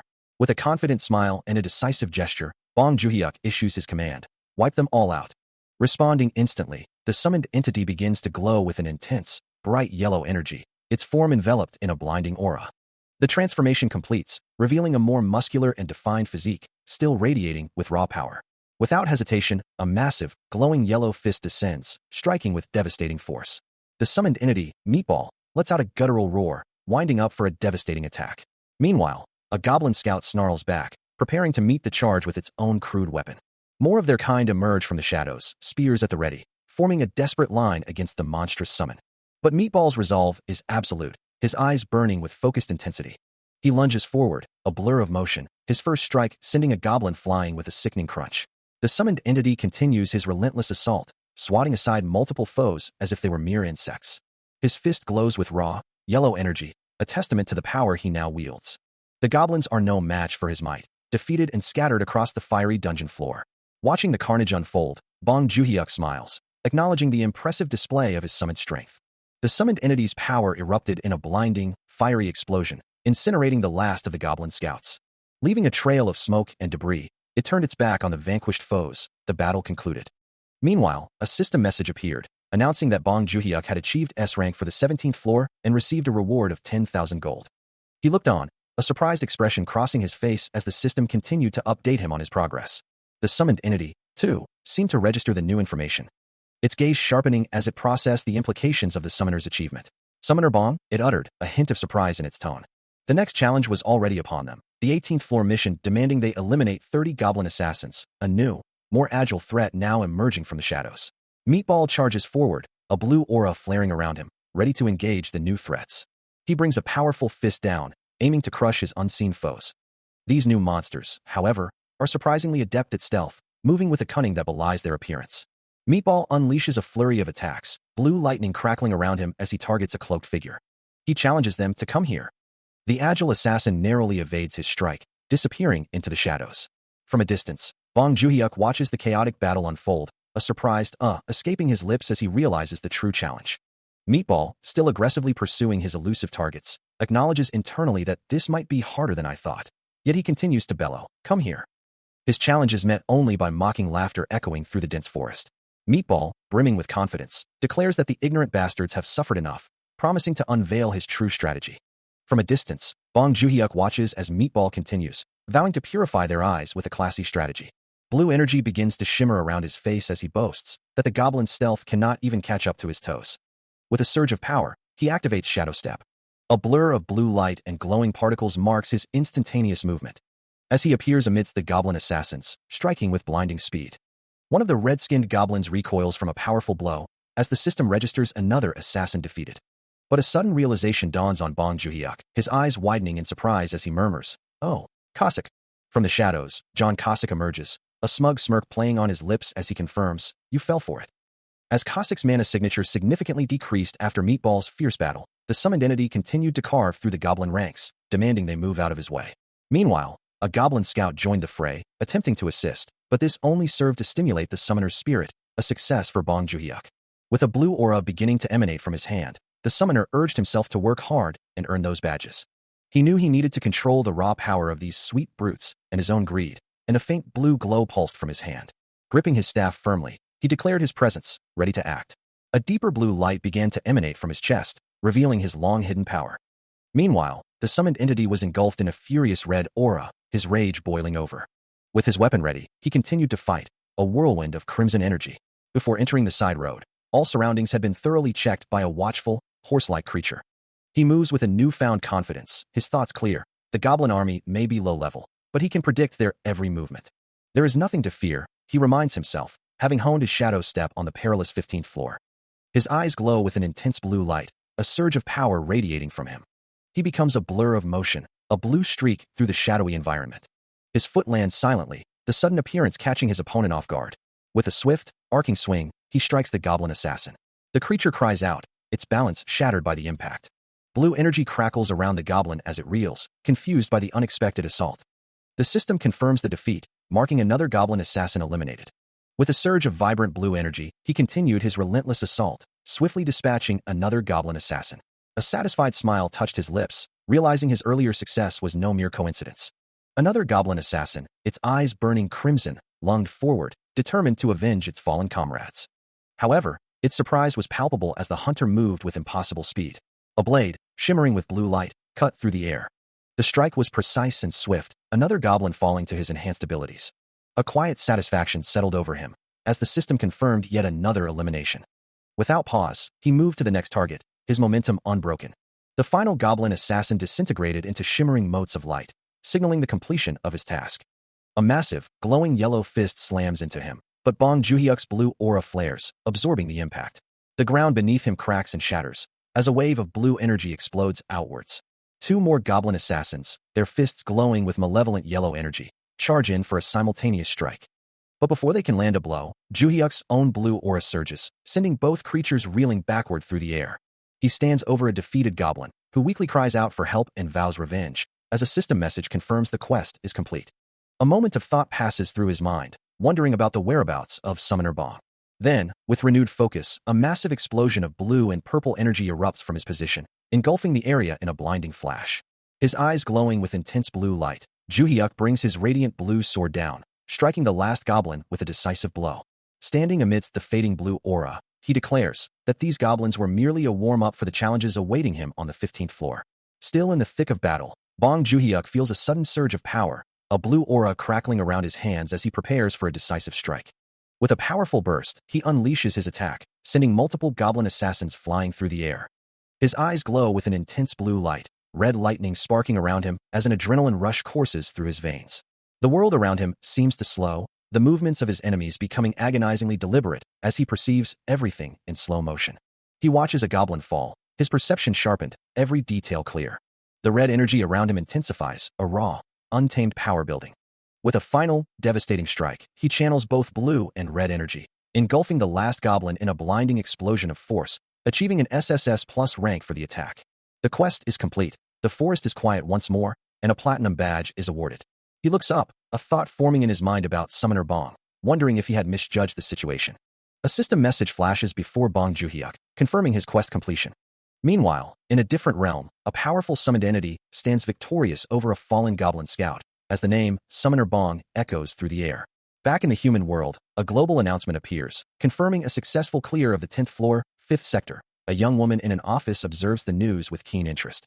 Nearby, a man in a matching suit reacts with a satisfied, all right, seemingly pleased with the outcome. He muses that he would have handled things differently if it were up to him, while the woman points out that the record holder for floor 5 is, in fact, a woman. She adds, with a hint of pride, that she is simply proud of him.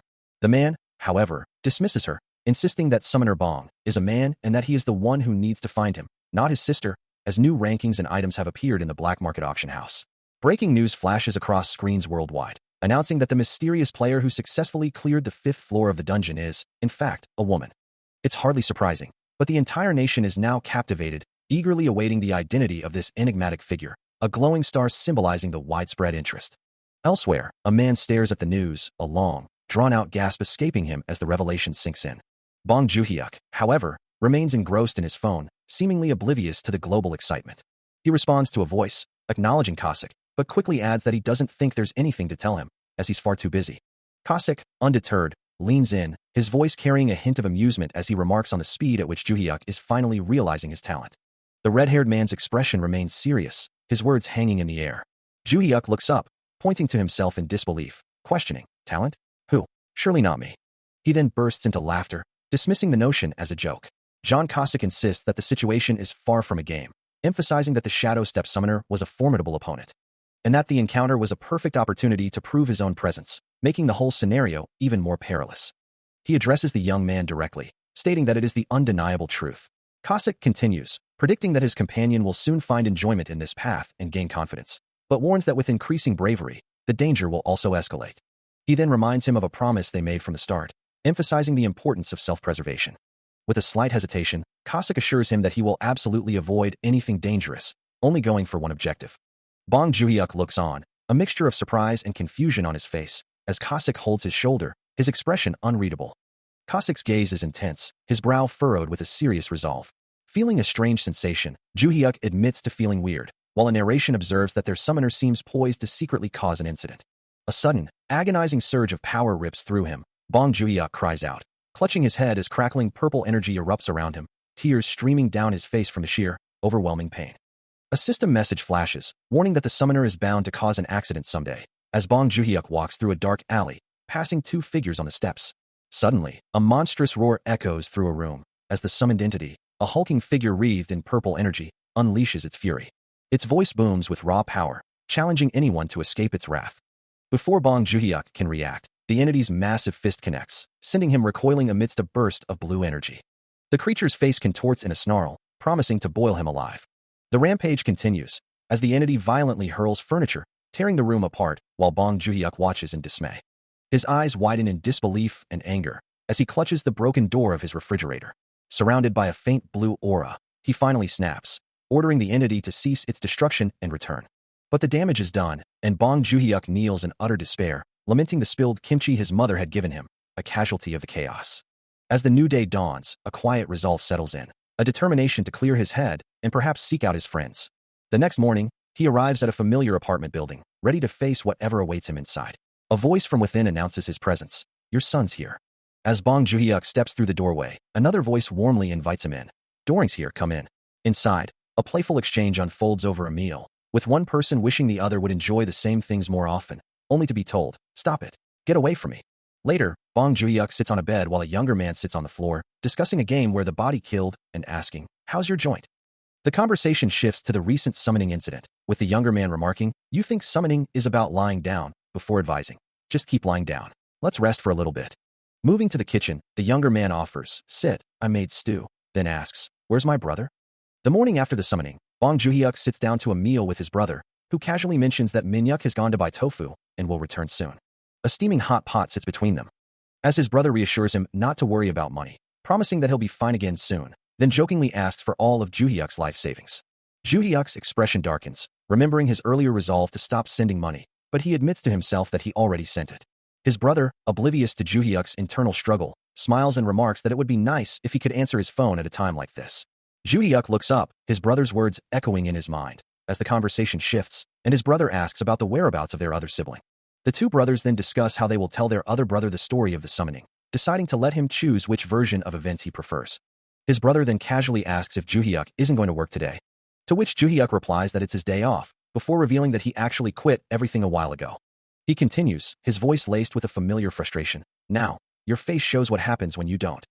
His brother, looking up at him, asks, listen, what do you mean? The conversation shifts to their mother, with one of them stating, Mom trusts our son. A purple aura flares around Bong Joon-hyuk as he emphatically warns, just don't use loan sharks. Absolutely not. His brother questions his intensity. Why are you so angry? Bong Joon-hyuk replies, I'm not angry. I'm just, as shadowy figures of the summoner appear in his mind. He clarifies, I'm just a little frustrated. I'm frustrated that I can't succeed on my own, you see. A sigh escapes him as he adds, I got fired after that though. He then describes their mother. Mom is aggressive and brave. A personality that can't stand injustice. A vivid memory or imagination flashes through his mind. His mother, wielding a slipper, strikes him, a moment he recalls with a wry. Your mom cut on me for a week. This feels different though. I feel really bad for such a weak guy. His mother tries to reassure him, telling him to put his mind at ease, as he isn't the only one struggling. Later, as he looks at a towering building, a question echoes in his mind about money. He recalls his mother's words, reminding him that the allowance is for him to use, but he can't keep asking her for money, as she herself is struggling. On the phone, he calls out to his older brother, a hint of desperation in his voice. He hesitates, struggling to find the right words, a heavy silence hanging in the air.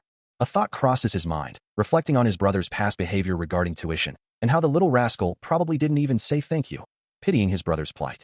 Finally, he manages a weak, drawn-out response, acknowledging something his brother has just said. He lets out a small chuckle, then realizes he can speak more freely now. His mother's allowance, his father's allowance, it doesn't seem like anyone is truly looking after it. Meanwhile, his brother's voice cuts through, reminding him, it seems you've forgotten my share, Hyung. This little.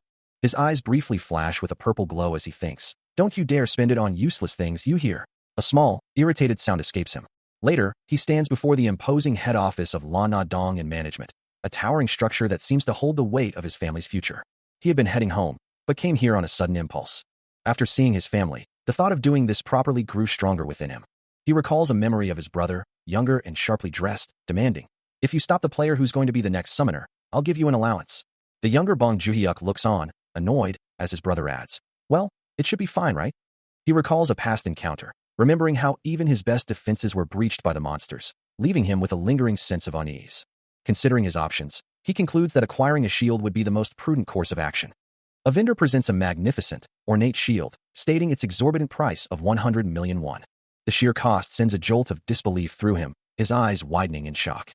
The vendor explains that such powerful items are acquired through strength, not mere currency, leading him to consider other, more affordable options among the expensive inventory. His gaze falls upon a more modest, round-hand shield, crafted from adamantium and sectonium alloy, which seems far more practical. The vendor clarifies that it's a small, light shield, a repair rejection, and offers it for him to try on. As he takes hold of it, a surge of blue energy emanates from him, a clear sign of its compatibility. He finds the shield perfectly suited to him, feeling as though it completes his existing equipment, and expresses his genuine satisfaction with the new acquisition. A female voice confirms the transaction, stating the price of 40 million won and offering assistance with the payment. As the payment processes, a brilliant, vertical surge of light flashes across the interface. His hand reaches out, confirming the purchase as the system declares the payment complete, and he realizes he has finally acquired the item. Suddenly, a system notification blares, urging him to embrace the title, one who overcame adversity, rather than succumbing to feelings of defeat, as red energy swirls around his kneeling form. With a look of bewildered surprise, he dismisses the thought, his only desire to return home. Leaving the shop behind, he glances back one last time before stepping out. As he walks through the hallway, a sense of uncertainty washes over him. Suddenly, a hand extends towards him, and a new voice announces, I'm also a hunter. Nice to meet you. I'm Choi Ho-seok. He takes the offered hand, introducing himself as Bong Joon-hyuk, as the other man chuckles, recognizing his name. Having just met, Choi Ho-seok explains he came to the shop specifically to get acquainted, as he hadn't seen him before. He then politely inquires about the floor Bong Joon-hyuk is currently hunting, mentioning he himself is climbing the 90s. Bong Joon-hyuk, caught off guard, admits he's only on the first floor, to which Choi Ho-seok responds with a knowing, drawn-out, I see, before offering his assistance, adding that he can be asked anytime if difficulties arise while clearing the floor. His demeanor strikes Bong Joon-hyuk as remarkably easygoing and kind. With a final, cheerful wave, Choi Ho-seok bids him farewell, reiterating his offer of help and reminding him to call anytime, having already shared his number. He turns and walks away, leaving Bong Joon-hyuk to ponder the encounter. The bold interpersonal infiltration ability of an insider is truly fascinating. With that level of skill, he must surely belong to a reputable guild, Bong Joon-hyuk muses. A wave of envy washes over him. The city lights begin to twinkle as night falls, casting a serene glow over the urban landscape. He realizes he can now challenge the ninth floor. But before that, he considers his options, knowing he could simply leave the room as is. Yet a new skill has just been generated for his summoned entity, who stands ready. Bong Juhyuk then manifests a shield, demonstrating his new ability. His summoned entity questions his use of a shield, but Bong Juhyuk insists on prioritizing safety above all else, recalling a lesson from the former summoner. The summoned entity reassures him, promising to secure the final blow. Bong Juhyuk makes a solemn request, asking for a promise not to take the lead and charge in recklessly. He confirms his promise, adding that they can always escape if things become too dangerous, and reiterates his promise, hoping his brother would be proud if he reached the 90th floor. A man grumbles to himself, the stench of the alleyway making him recoil as he begins his cleaning duties. Meanwhile, in a more pleasant setting, Bong Juhyuk and his summoned entity enjoy a meal, the entity expressing its gratitude and loyalty for the food. It declares it will eat well, surprised that its master would feed it so generously. Suddenly, a strange expression crosses Bong Juhyuk's face, his eyes widening as he senses something amiss. He questions the entity's odd demeanor, realizing he is sensing an overwhelming surge of mana. The source of the disturbance appears to be just outside, beyond a slightly ajar door in a dark corridor. A sinister red glow emanates from within, accompanied by a palpable sense of overflowing killing intent. Bong Juhyuk's face contorts in fear and disbelief, questioning the very presence of such malevolence. His summoned entity, now glowing with blue energy, takes charge, instructing him to hide immediately. As the hostile mana surged, the summoned entity immediately activated an energy barrier, a shimmering blue shield forming around him, designed to absorb incoming damage. Blue energy spheres immediately impacted the barrier, their force rippling across its surface as it held firm. Meanwhile, Bong Juhyuk, caught off guard by the sudden attack, stumbled and fell to the ground, a small object clattering nearby. The source of the attack, a small, glowing blue orb, hovered briefly before dissipating. Then, a figure emerged from the shadows of a nearby doorway, a casual greeting belying the aggression he had just unleashed. Bong Juhyuk's eyes widened in sheer terror, his face a mask of fear as he stared at the newcomer. The summoned entity, however, stood firm, its eyes glowing crimson as it prepared for battle, demanding to know if this was the new rank at the player guild. The aggressor, Choi Hoseok, scoffed, remarking that they must have had a hard time following him. Then, noticing something, he questioned if a pocket watch was just a regular one, before declaring his intent to take everything from them. With a swift, brutal motion, Choi Hoseok launched himself forward, striking the summoned entity as he vowed to claim everything he desired. With a gun pressed firmly against his head, the summoned entity's eyes glowed with a desperate, panicked light, a soft "ah no" escaping his lips as he struggled to comprehend the sudden, brutal turn of events. A swirling blue energy began to coalesce around him, yet Choi Hoseok's voice cut through the air, demanding, "You think this is a joke?" Huh.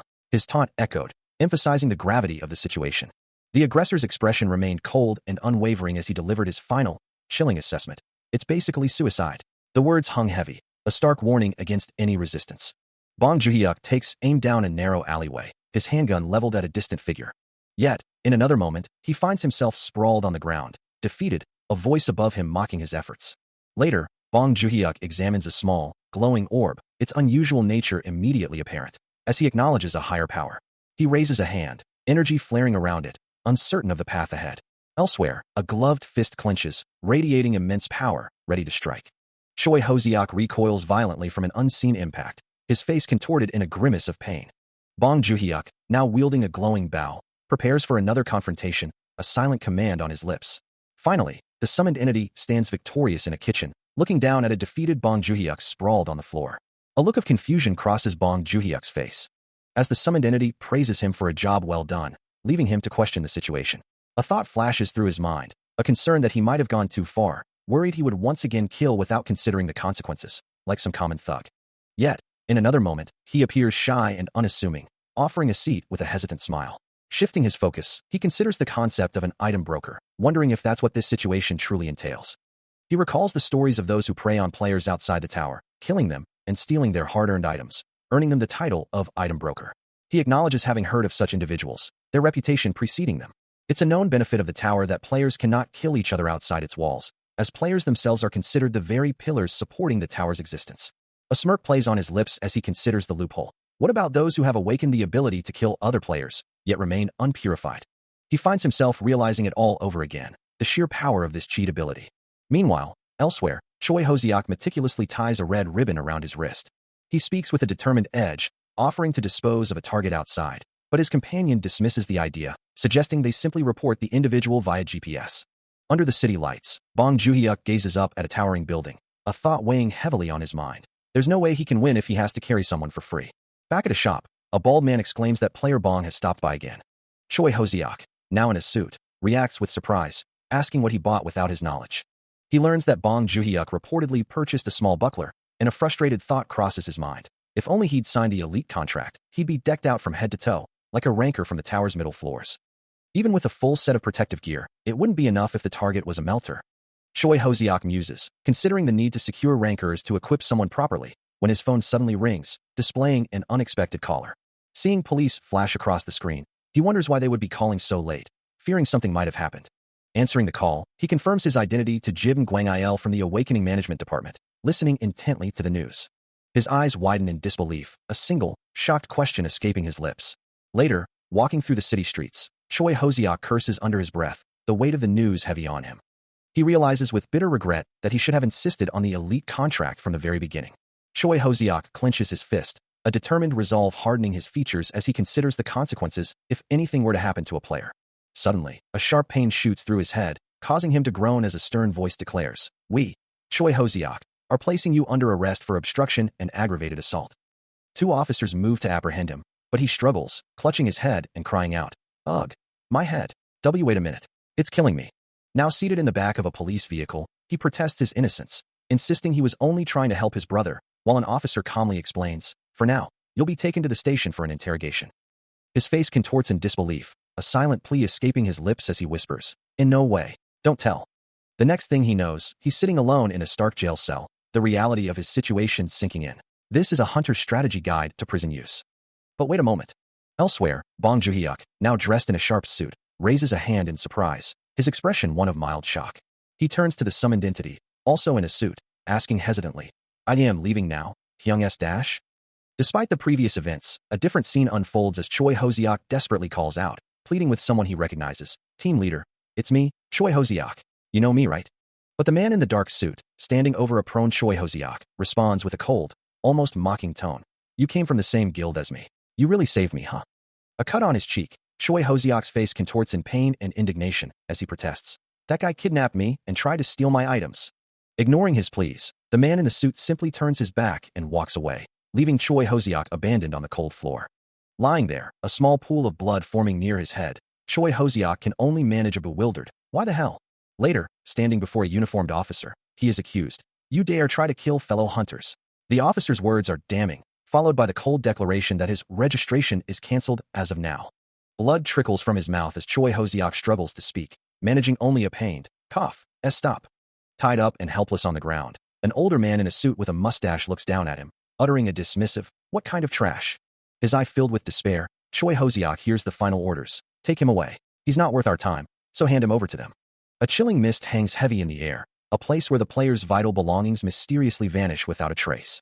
Meanwhile, on his knees in a Stark office, Choi Hoseok faces a furious interrogator, who demands answers, accusing him of theft. The man in the suit shouts, "I didn't see anything. I swear. I don't know why you're asking me this," before his voice drops to a menacing growl. "Scum. A mere player like you dares to steal my items. I'll kill you. I'll rip you apart." His face contorted in rage, the interrogator continues his verbal assault, telling him to find a lawyer, though no one would ever represent someone like him. The man's harsh words hang heavy in the air. As he grabs Choi Hoseok by the collar, a purple aura briefly flaring around the kneeling player. The interrogator muses that if Hoseok were to escape, he'd be a nuisance, considering he's a player. He decides it would be simpler to just end him now and claim his rare drops. A sudden, sharp sound cuts through the tension, and Choi Hoseok's eyes glow an unsettling red as he asks, with an unnerving calm, "Are you hurt anywhere?" The interrogator's subordinate remarks on his boss's frightening expression, but Hoseok simply dismisses his own state, claiming he was just a little surprised, that's all. Suddenly, the focus shifts to a determined face, as the name is revealed, Player Bong. Still reeling from the threat, and with his appearance subtly altered by his activated powers, Choi Hoseok offers a quiet apology. He assures his interrogator that such a mistake will not happen again, promising to make amends thoroughly. Meanwhile, a determined Bong Joo-hyuk considers his next move, knowing he cannot delay the elite's arrival any longer. His thoughts are clear, he must protect Player Bong. Standing before a towering structure, Bong Joo-hyuk addresses his summoned entity, who acknowledges his command with a simple, "Yes, master." The entity, with its pale hair and muscular physique, awaits further instruction as Bong Joo-hyuk prepares for whatever lies ahead. A system notification flashes, confirming that the barbarian meatball has been defeated, yielding 2-star items. The massive, rough hands of the defeated foe lie still, a testament to the recent battle. Another system message appears, ominously stating that Mr. Meatball will return, indicating a recurring threat within the centering Black Tower on Korea's 19th floor. A new main mission appears, detailing the objective to defeat 30 goblin shamans on the 19th floor. While these shamans may not possess impressive attack magic, their cursed abilities are noted as potentially dangerous, especially to summoned beings. With a deep, resonant thud, the summoned entity flexes a powerful arm, dark markings rippling across his skin as he prepares for battle. He stands firm in a forest clearing, facing a gathering of the hooded goblin shamans. With eerie cackles and glowing red eyes, the shamans begin to channel their cursed magic, red energy flaring around them. The air crackles with malevolent power, as swirling red and black cursed energy intensifies around the summoned entity. Taking a deep, guttural breath, the entity absorbs the incoming magic, his dark markings pulsing with renewed vigor. A surge of raw power emanates from his arm, building to an explosive crescendo. Then, with a mighty roar, he unleashes a devastating energy explosion, engulfing the area in a blinding flash of orange and yellow. He watches the chaos unfold, a flicker of regret crossing his face as he recalls his earlier words, wishing he could take them back. Meanwhile, the summoned entity, a blur of motion and raw power, moves with terrifying speed, its massive arm a weapon of destruction. One of the goblin shamans, its eyes wide with terror, can only stammer in disbelief, realizing this is no mere summoned beast, but a true monster. A chilling smile spreads across the entity's face as it recalls its master's command, a silent vow to eliminate every single one of them. Enveloped in a vibrant purple aura, the summoned entity and its hulking, muscular ally charge forward, a relentless tide against the terrified goblin shamans. With a devastating, energy-infused blow, the entity shatters a shaman's defenses, purple energy trails marking its swift attack. Another shaman recoils, its green magic flaring defensively, but the entity's relentless assault continues, each strike a testament to its overwhelming power. Seeing the tide of battle, Bong Juhyuk raises his shield and staff, ready to join the fray and contribute his own strength. But before he can even move, a system message flashes, declaring the 19th floor mission a success, leaving him utterly bewildered by the sudden, unexpected victory. Still reeling from the mission's abrupt end, Bong Juhyuk can only watch the summoned entity, lamenting that he couldn't even contribute. Meanwhile, Choi Hoseok, with a slight sweat on his brow, remarks on the summoned entity's incredible speed, finding it quite refreshing. He continues, observing a screen, wondering if the mission truly finished before he could act, acknowledging its extreme swiftness even for a summoned being. The next day arrives. A new, ethereal landscape unfolds, dominated by a massive, glowing tree-like structure, marking their arrival on the long-awaited 20th floor. Bong Juhyuk and his summoned entity gaze upon the immense, glowing flora, its sheer scale eliciting a gasp of awe from him. As he checks his system screen, confirming their entry into the Black Tower's 20th floor, a shiver of fear runs through him, admitting the daunting atmosphere is truly scary. The summoned entity, however, turns to him with an unwavering gaze, advising him to stay put and declaring its sole intention to eliminate all threats. The mission details appear on the screen, tasking them with defeating the boss of any type, specifically NRI Hobgoblin, within a 10-hour time limit. He looks up at the summoned entity, who reminds him of the dire consequences of failure. The entity then complains about being blocked and left out of the action. With a plan in mind, the summoned entity instructs Bong Juhyuk, calling him Meatball, to draw the enemy's attention, promising to move in once an opening is created. But before the entity can act, Bong Juhyuk makes his own move, declaring his intent to draw all the aggro himself, plunging into the midst of the monstrous hobgoblins, who immediately turn their attention to him. The summoned entity, manifesting a spectral blue form, reacts with a fierce challenge, refusing to stand idly by. A moment of realization crosses its face, and it streaks forward, a blur of blue energy. He plunges downward, a streak of brilliant blue energy trailing behind him as he accelerates towards the horde. A quick glance back, he declares, "I'm going on ahead, Mr. Meatball."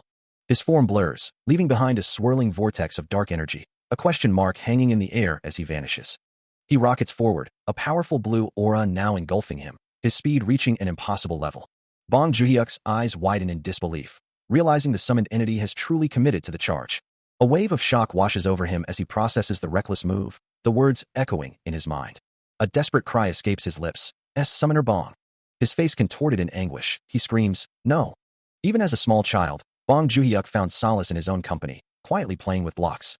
Imagining grand adventures with his toy car, a silent world where he was the only player.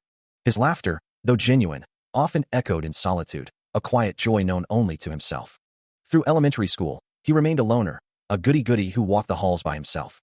Middle school brought no change, his isolation continuing, leaving him feeling like a perpetual bronze in the game of life. Even at home, his only true companion was the Met's log, a quiet escape from the world. His high school years were no different, a typical social outcast, too afraid to even attempt reaching out to others. He wondered if someone like him, who couldn't even make eye contact, was destined to be a monster forever.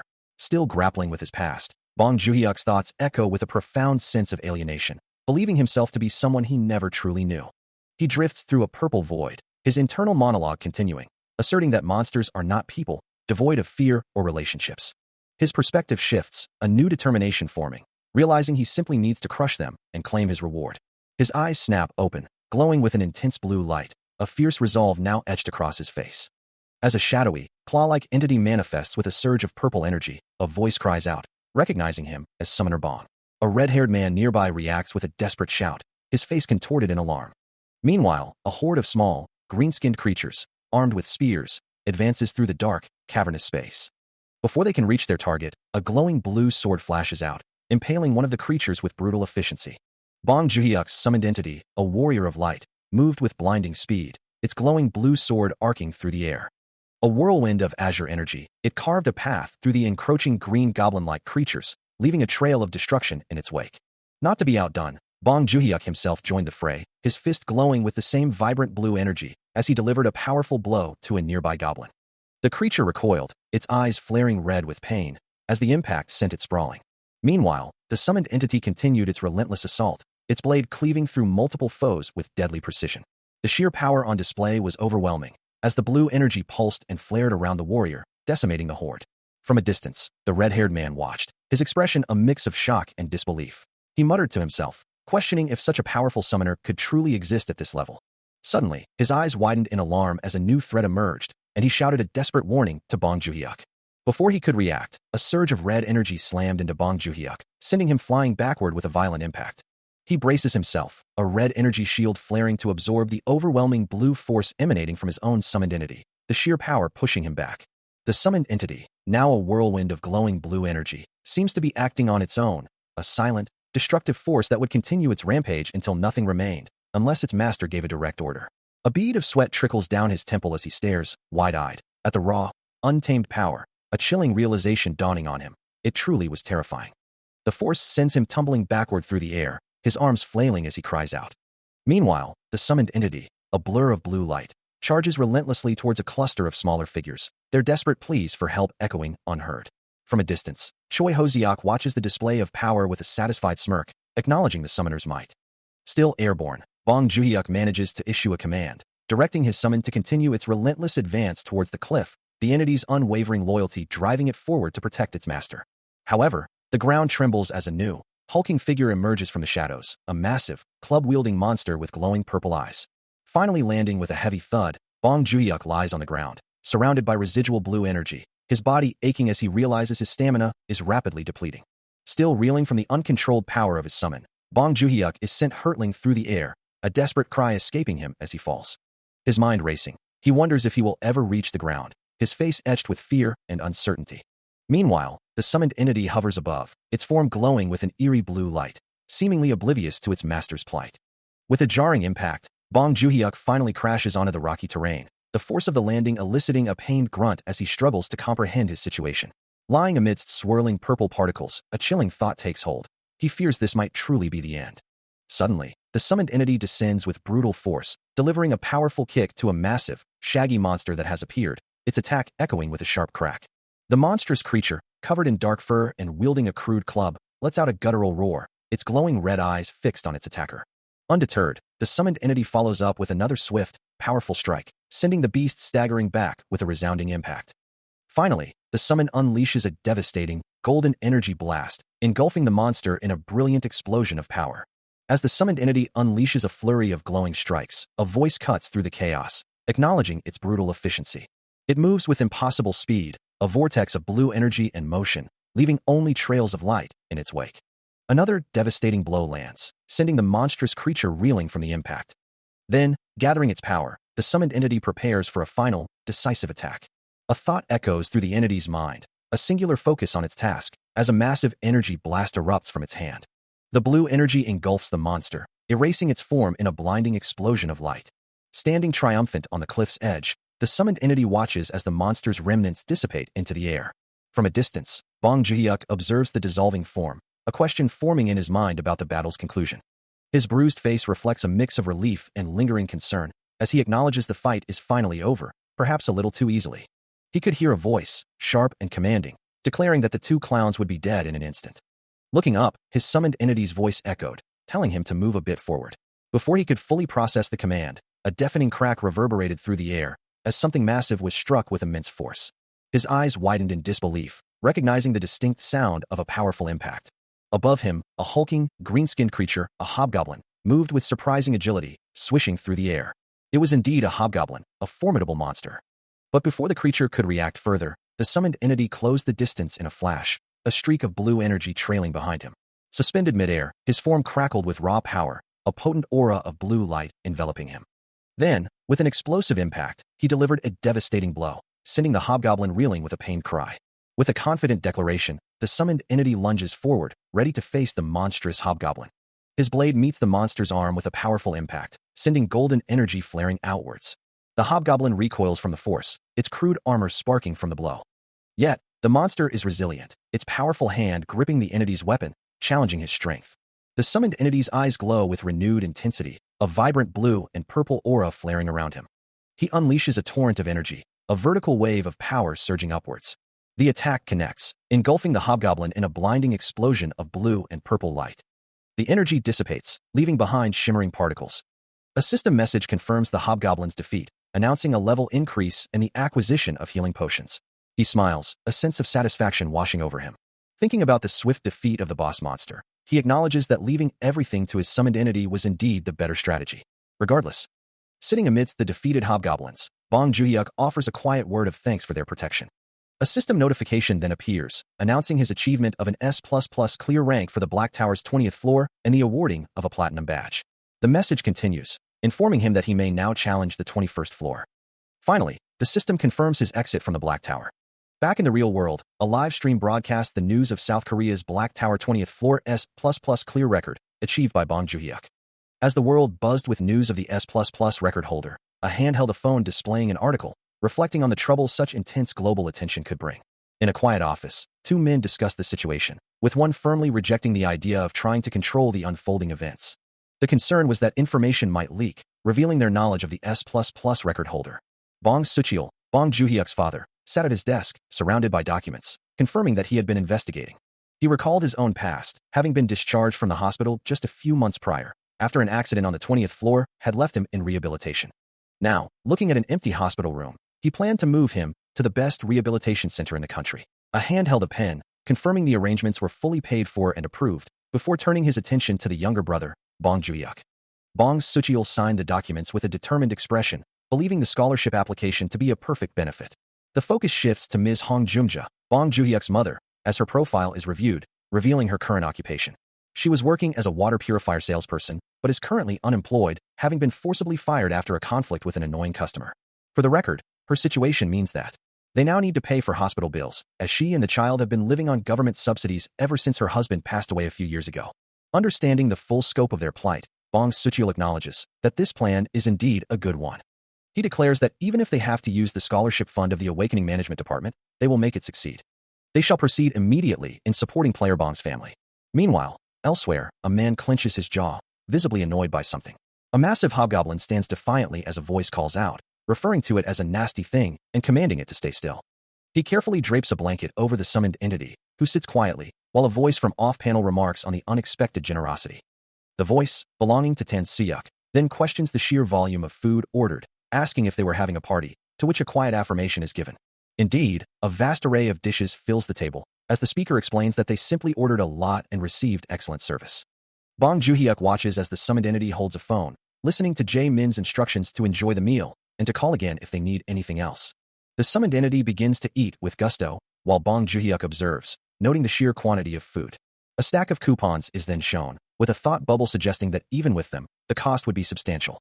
The voice continues, asking if they can use the coupons now, and confirms that they can indeed be used immediately. As the summoned entity continues to eat, Bong Juhyuk recoils slightly, muttering about the intense smell of the food. The source of the meal is then revealed, a hobgoblin chef, sweating profusely, who proudly declares that no one has ever complained about his cooking before.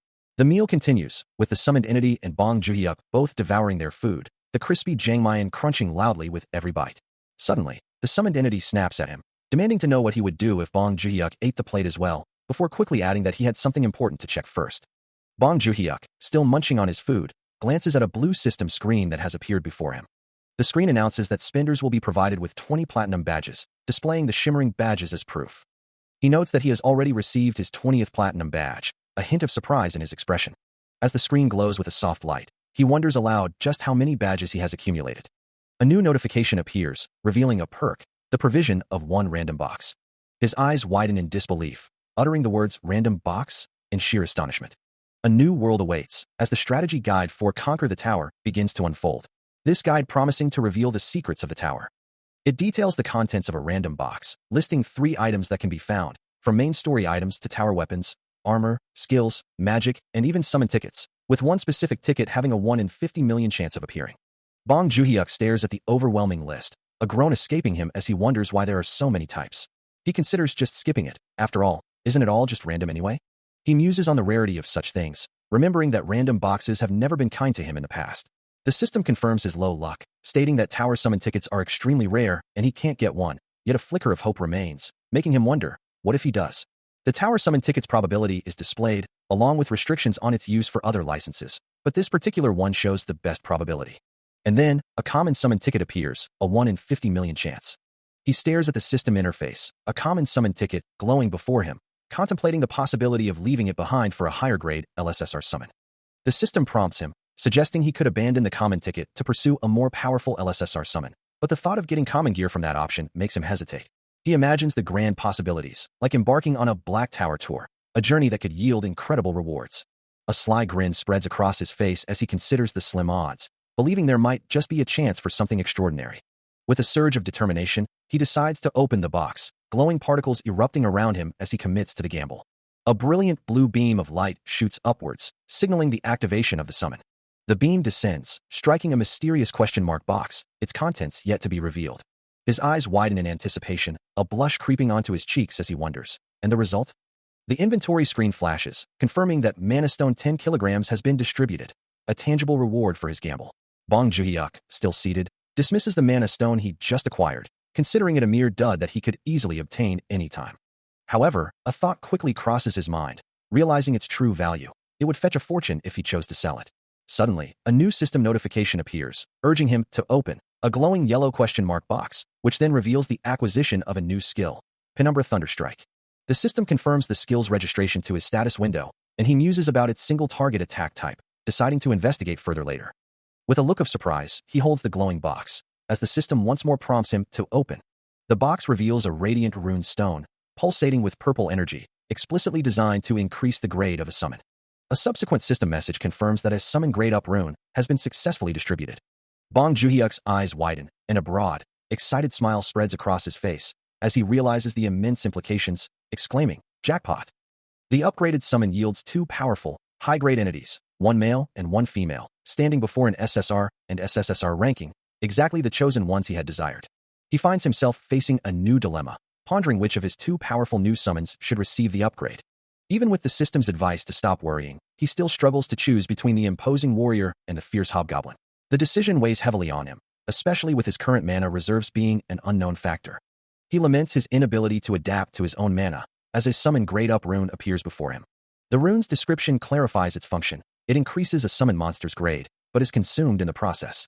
Considering his immediate need for firepower, he decides to call Korg separately to give him the rune. However, a new thought crosses his mind. It might be more beneficial to acquire a new skill first. As if on cue, a skill card materializes, detailing Penumbra Thunderstaff, a debuff-type skill that allows the user to control lightning, its power scaling with mana. A wide grin spreads across his face, realizing this is exactly the attack skill he needed. A powerful surge of energy courses through his body, his eyes glowing with newfound power.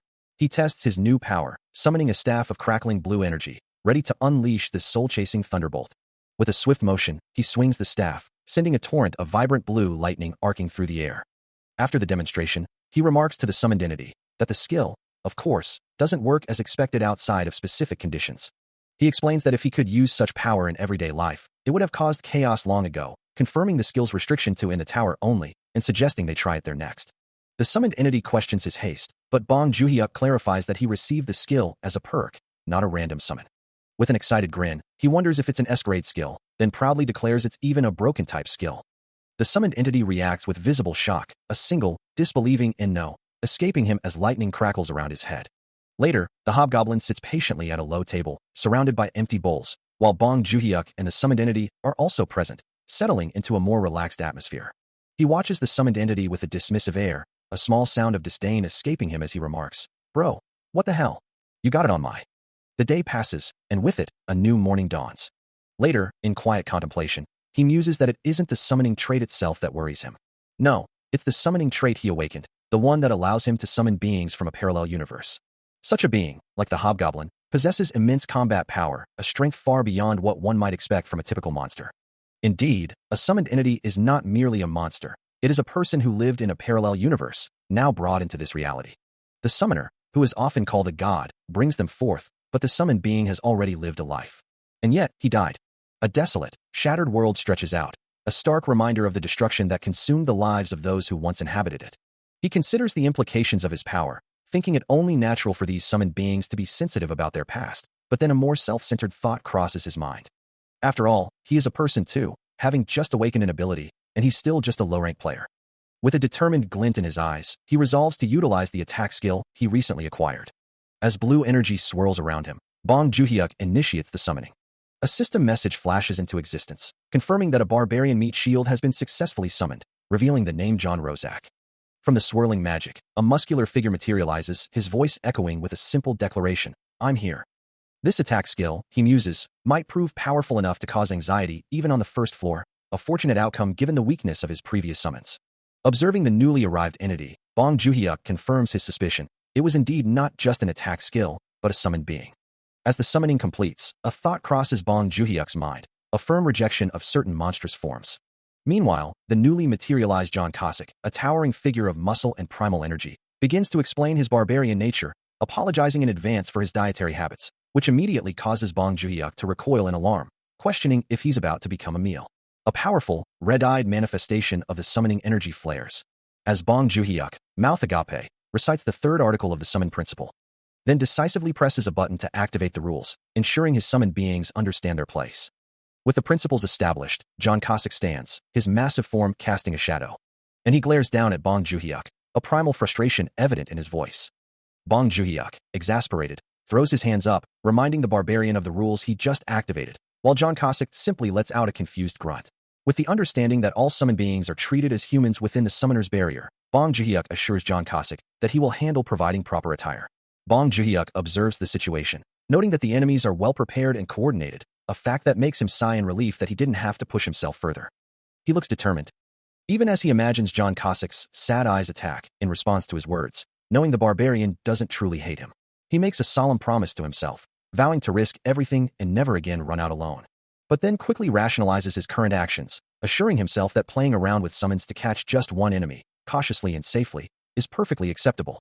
John Cossack, meanwhile, remains silent, his expression unreadable as he processes the proposal. Bong Juhyuk extends a hand, urging the barbarian to trust him just this once, emphasizing that safety and self-preservation are paramount. A smile spreads across Bong Juhyuk's face as he hears John Cossack's reluctant agreement, understanding that the barbarian's primary goal is to escape dangerous situations and survive immediately. With a final, decisive deal, the two seal their agreement, a small ching sound signifying their pact. The entrance to the Black Tower's 21st floor materializes, a dark staircase leading into the unknown. A voice echoes, dismissing the intelligence of orcs and comparing them to a certain summoned entity. The massive hobgoblin, towering over him, agrees with the sentiment, prompting a terse command to silence. Bong Juhyuk, however, has other plans, suggesting they first practice their ultimate moves, his gaze fixed on the small, floating orb that is John Cossack. The hobgoblin's face contorts in a silent snarl. He is then instructed to teach the barbarian, who protests the sudden command to be hit. With a frustrated cry, the hobgoblin charges forward, but the young man stands ready, a blue aura flaring around him as he threatens to summon the Goblin King, causing the orb to shrink in fear. Sighing, he grips his staff, which glows with potent blue energy, accepting the burden of the usual task. A system window appears, revealing their mission, defeat 30 forest orcs. He simply acknowledges it. He stands ready, his staff crackling with purple energy, the system warning of an item limit flashing before his eyes. Before them, two hulking green orcs, their eyes glowing with malevolent purple light, stand as the first challenge. Hit me first. We go 2. the hobgoblin roars, already surging forward, a blur of green and purple energy. Bong Joon-hyuk wastes no time, his staff lashing out with a powerful, arcing strike that sends a wave of purple force directly into one of the monstrous foes. Another swift, precise blow follows, his weapon connecting with brutal efficiency against a second orc. Meanwhile, the hobgoblin crashes into the fray, his massive club slamming down with a resounding wham, pulverizing an orc. He leaps, a whirlwind of green muscle and purple aura, tearing through the enemy ranks with savage glee. Suddenly, a flicker of movement catches Bong Joon-hyuk's eye, his expression shifting to one of stunned disbelief as he begins to utter, F-. Fast, he finishes, his mind racing to process the impossible speed he just witnessed. Bong Joon-hyuk, in a small, frustrated thought, laments that the fight will be over before he can even properly warm up. As he charges forward, a vibrant blue aura flaring around him, closing the distance on the two forest orcs. Meanwhile, the hobgoblin, with a swift, powerful swing, brings his club down on an unsuspecting orc from behind. Bong Joon-hyuk's eyes narrow with fierce resolve, a question forming in his mind about whether these particular enemies were specifically chosen for him. A confident okay escapes his lips, accepting the challenge. He then channels his energy, a powerful blue vortex swirling around him, preparing for a devastating strike. The hobgoblin, observing his ally's readiness, declares his intent to cover his back.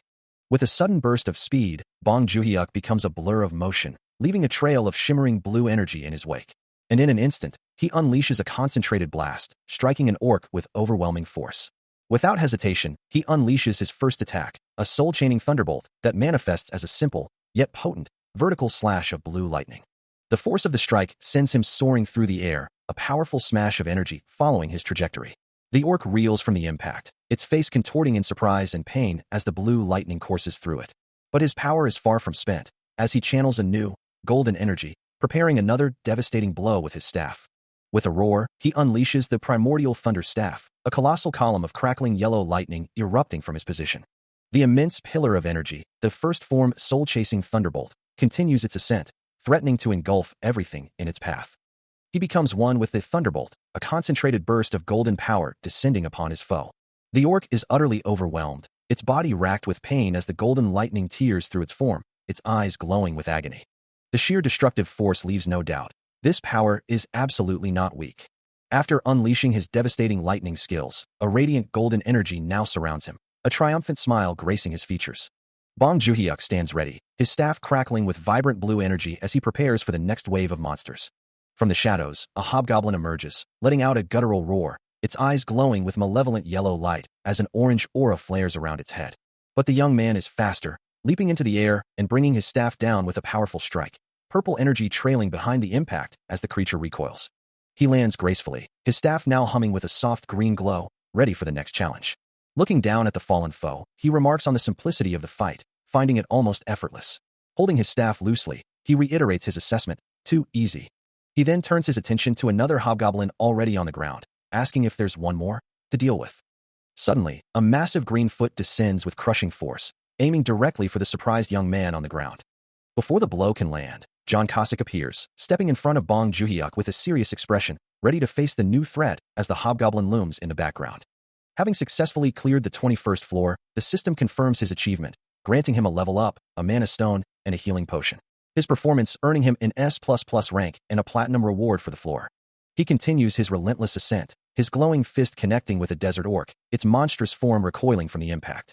The next day, the 22nd floor falls just as swiftly, bringing another level up, mana stone, and healing potion. He earns another S++ rank and platinum reward, even as he dispatches a cave orc with ease. His journey continues, encountering a hobgoblin that feels distinctly different from those he's faced before, its mana radiating with an unfamiliar intensity as he strikes it down. The 23rd floor is conquered, yielding yet another level up, mana stone, and healing potion. The next day, he wakes up in his bed, anticipating the long-awaited 24th floor, a new challenge on the horizon. Stretching, he can't help but feel that clearing only one floor a day is starting to feel like a drag. He still needed to build up his strength for the time being. He mused, realizing how long it had been since he'd last seen John Cossack. Thinking it over, Bong Joon-hyuk decided he should hand something over to his summoned companion while he was at it. Meanwhile, a glowing rune of loyalty shimmered above John Cossack, a silent testament to his unwavering devotion. Approaching him, Bong Joon-hyuk presented a small, glowing object, explaining that he had picked it up along the way. His eyes widening in confusion, John Cossack stared at the offering, wondering what it could possibly be. As he processed the information, a system message materialized before him, revealing the item as a summon grade-up rune, that would increase the grade of a summoned being. Overwhelmed by the revelation, John Cossack gasped, unable to believe his eyes at the prospect of a G-grade increase. A small smile playing on his lips, Bong Joo-hyuk simply asked if he liked it. Still reeling from shock, John Cossack stammered, questioning if Bong Joo-hyuk was truly giving such a powerful item to him. Overwhelmed by the rune's power, John Cossack lets out a cry of pure elation, realizing that with this, his grade would ascend to S. He feels an immense surge of emotion, knowing he'll finally be able to protect his summoner, the barbarian meat shield, with his newfound strength. Bong Joo-hyuk, observing his summon's fervent reaction, asks if he's truly that happy, to which John Cossack emphatically confirms. Dismissing any lingering doubts, John Cossack concludes that there's nothing to worry about. Later, as Bong Joo-hyuk prepares to leave, promising to use the rune upon his return, John Cossack questions his hasty departure, noting he hasn't even had his tea. Bong Joo-hyuk simply replies that he'll watch, settling down to view something. John Cossack, seeing him engrossed, asks if he's doing that again, but Bong Joo-hyuk tells him not to worry about the expensive item and just watch. Suddenly, John Cossack cries out in surprise, "Wait." He looks at Bong Joo-hyuk, who calmly instructs him to turn the channel back, and John Cossack, still bewildered, agrees. As the television flickers, a news anchor's face fills the screen, prompting a sudden, sharp exclamation from Bong Joo-hyuk. His eyes widen in disbelief, as he questions why his own mother would be featured on the news. A look of profound concern settles on his face. While the broadcast briefly shifts to a title card for Conquer the Tower, before returning to the unfolding story. The scene on screen now depicts a protest, with a prominent sign decrying unfair contract termination. Bong Joo-hyuk's gaze remains fixed on the television, his mind racing to comprehend the implications of such an unfair contract termination. Then, his mother's face appears, speaking passionately, asking how it could make sense for an employee who set up water filters to be collecting recycling trash on her own. Bong Joo-hyuk looks away, deep in thought, muttering to himself about what she could possibly be doing in such a situation. His attention then shifts to a document in his hands, a will he signed, hinting at a deeper connection to the unfolding events. What ultimately came back was a notice of unfair contract termination, and the small sum his mother received from protesting for over an hour was merely a fraction of the company's surplus. He couldn't help but feel it was all so useless. Yet a part of him also thought, just try ramming next time. I'll ram right into you. A deep frustration etched itself across his face. As a figure approached, asking if he was Bong Joo-hyuk, then quickly dismissing him with a thank you for his hard work. The man introduced himself as Kim, from a law firm. A flicker of confusion crossed Bong Joo-hyuk's features at the mention of a law firm, which quickly turned to shock and disbelief. He stared at a document, his mother's words echoing. If the company does not pay me my severance package, I'll have no choice but to ram myself into the company building. Bong Joo-hyuk reviews the document, a formal petition to sue the corporation, as the lawyer confirms he has been waiting for this very moment. The paper clearly outlines an unfair contract, and the lawyer's words hang heavy in the air, a silent acknowledgement of the difficult path ahead. Gazing up at the towering corporate building, Bong Joo-hyuk acknowledges the immense challenge, understanding that this will be no easy feat. As they sit across from each other, team leader Kim confirms his awareness of the petition and the circumstances surrounding Bong Joo-hyuk's mother. He explains the legal intricacies, pointing out the significant disadvantages of the contract and the uphill battle they face. Considering the situation, Bong Joo-hyuk finds it suspicious, yet not entirely unbelievable, given the corporation's history. Team leader Kim then directly asks if Bong Joo-hyuk is prepared to accept these challenging terms. He acknowledges the desperation of Bong Joo-hyuk's mother, understanding that for her, this is a do-or-die situation. With a renewed sense of purpose, Bong Joo-hyuk declares his trust in the defense, feeling a refreshing resolve to move forward. Standing before the imposing city skyscrapers, Bong Joo-hyuk holds his protest sign, while team leader Kim begins to address the unfolding situation. A dismissive gesture from Kim's hand underscores his contempt for their adversaries. Soon, they find themselves enveloped by a swarm of reporters and flashing cameras, the protest quickly drawing significant media attention. Team leader Kim confidently navigates the barrage of questions, meticulously outlining the legal complexities of the case, as Joo-hyuk remains a steadfast presence behind him. A female reporter, microphone poised, zeroes in on the contract violation, highlighting the central point of contention. The image of his mother, looking distressed and surrounded by a faint purple aura, flashes vividly in Joo-hyuk's mind. He remembers her solitary struggle, a one-person protest against the overwhelming injustice. A fierce resolve hardens his expression, the same purple energy now emanating from him, as he silently vows to make them pay for everything. Still reeling from the public announcement, Bong Joo-hyuk listens intently to his phone, an associate on the other end expressing regret, unsure how they can assist him further. The associate then offers to visit the company's legal team directly, a suggestion that elicits a frustrated response from Joo-hyuk. He questions the feasibility of such a move, his expression clearly showing the weight of his current predicament. A message from his mother then appears, urging him not to interfere, as she has already secured competent legal representation for herself. Considering her words, he resolves to send her an advance for the lawyer's fees, feeling a deep regret for his past inability to help and deciding on a substantial sum of 50 million won. He further contemplates sending more if necessary, determined to ensure her legal battle is fully supported. Moments later, his phone rings again, displaying an incoming call from his father. He answers, and his father immediately asks if he has seen the news, a hint of urgency in his voice. The news, as his father reveals, is that his mother is now free, a revelation that catches Joo-hyuk off guard, especially after his recent decision to send her money for legal fees. Bong Joo-hyuk, still on the phone, learns that he also received a call from the hospital today, prompting him to ask what happened. He hears that his father's operation was successful, with the metal plate successfully inserted, and that he was selected for a program, meaning he'll be going to the hospital in a few days. Even better, the treatment costs for hospitalization and rehabilitation are completely free. The news about his father's recovery and the unexpected financial relief leaves him surprised, and he's told not to worry about his parents. As he processes this, he sees a message from his mother on his phone, expressing her worry and mentioning she's going to the hospital for a checkup. He acknowledges the message, confirming he saw it. A new voice, his brother Min-hyuk, then asks him if he saw their mother's interview, making him wonder if the whole family is having something good happen today. Min-hyuk's voice echoes in an empty room, repeating his question about their mother's interview. Bong Joo-hyuk, now in an office, confirms he saw it, explaining that he's currently in sales. He considers sending the allowance he received earlier to his mother, knowing the impending lawsuit will demand significant funds. As he sits writing, an unseen voice asks if he doesn't already own a laptop, to which he cheerfully replies that he has enough money to buy a new one himself. Standing near the scholarship application desk, he reveals he received a scholarship this time. Holding a stack of papers, he muses that living honestly seems to bring its own kind of luck. On the phone, he expresses his genuine relief, feeling that escaping his past difficult situation is a reward for all his hard work. Later, seated at his desk and looking at his laptop, he acknowledges an unseen speaker's encouragement to study hard. His phone screen illuminates with a series of messages from his mother and Min-hyuk, detailing the ongoing family struggles with the lawsuit, his father's hospital bills, and Min-hyuk's school, all of which his mother attributes to the work of the devil. The scene shifts to the imposing exterior of the Awakening Management Department. A new message appears on his phone, from team leader Kim, requesting a quiet meeting with Bong Joo-hyuk. As he settles into the passenger seat of a car, team leader Kim confirms their meeting, assuring him, "Yes, I will. Come pick you up. Let's have a meal together." Later, in a traditional restaurant, the two men sit opposite each other, a spread of food between them. As team leader Kim breaks the silence, asking, "So, what do you want to do?" His thoughts drift to his family, a quiet admission forming in his mind, "I don't know. I can't abandon my brother, Min-hyuk." The conversation continues over the sizzling grill, team leader Kim's voice firm, "Because it was absolutely necessary." As he adds, "You don't even hire it." His concern etched on his face, he thinks, "If there are troubles at home, I won't be able to focus, even if I'm doing well at it." Team leader Kim's voice cuts through his thoughts, questioning, "And why that kind of case only goes to the elite teams?" A look of surprise flashes across his face as he considers the implication, thinking, "Isn't it on a personal contract?"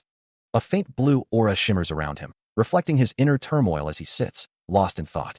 Suddenly, a document slides across the table, its title boldly proclaiming an ultra-elite contract for a special management subject. As team leader Kim's voice cuts through the air, declaring that they can sign him right now into an elite team contract, Bong Joo-hyuk can only stare back, a single word escaping his lips in disbelief. Team leader Kim's voice cuts through the quiet office, offering Bong Joo-hyuk a direct path into an elite team contract. The sheer audacity of the offer, or perhaps the confidence behind it, leaves him momentarily stunned.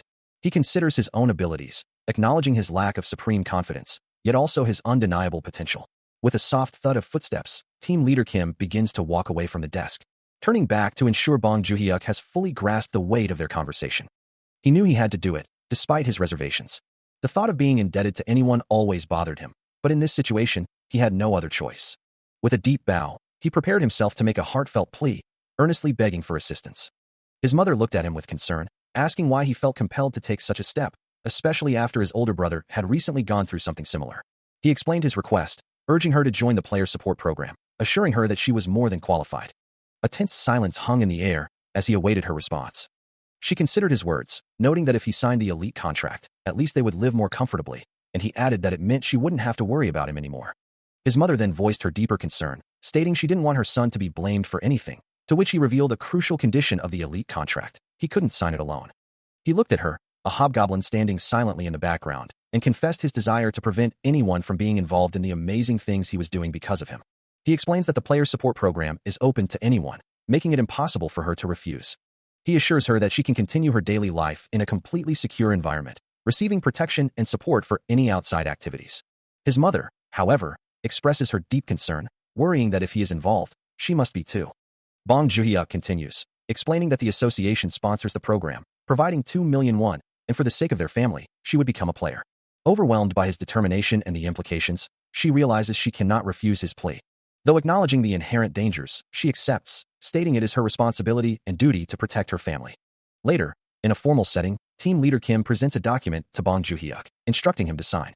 With a hint of impatience, team leader Kim reminds him that he is busy, expecting prompt action.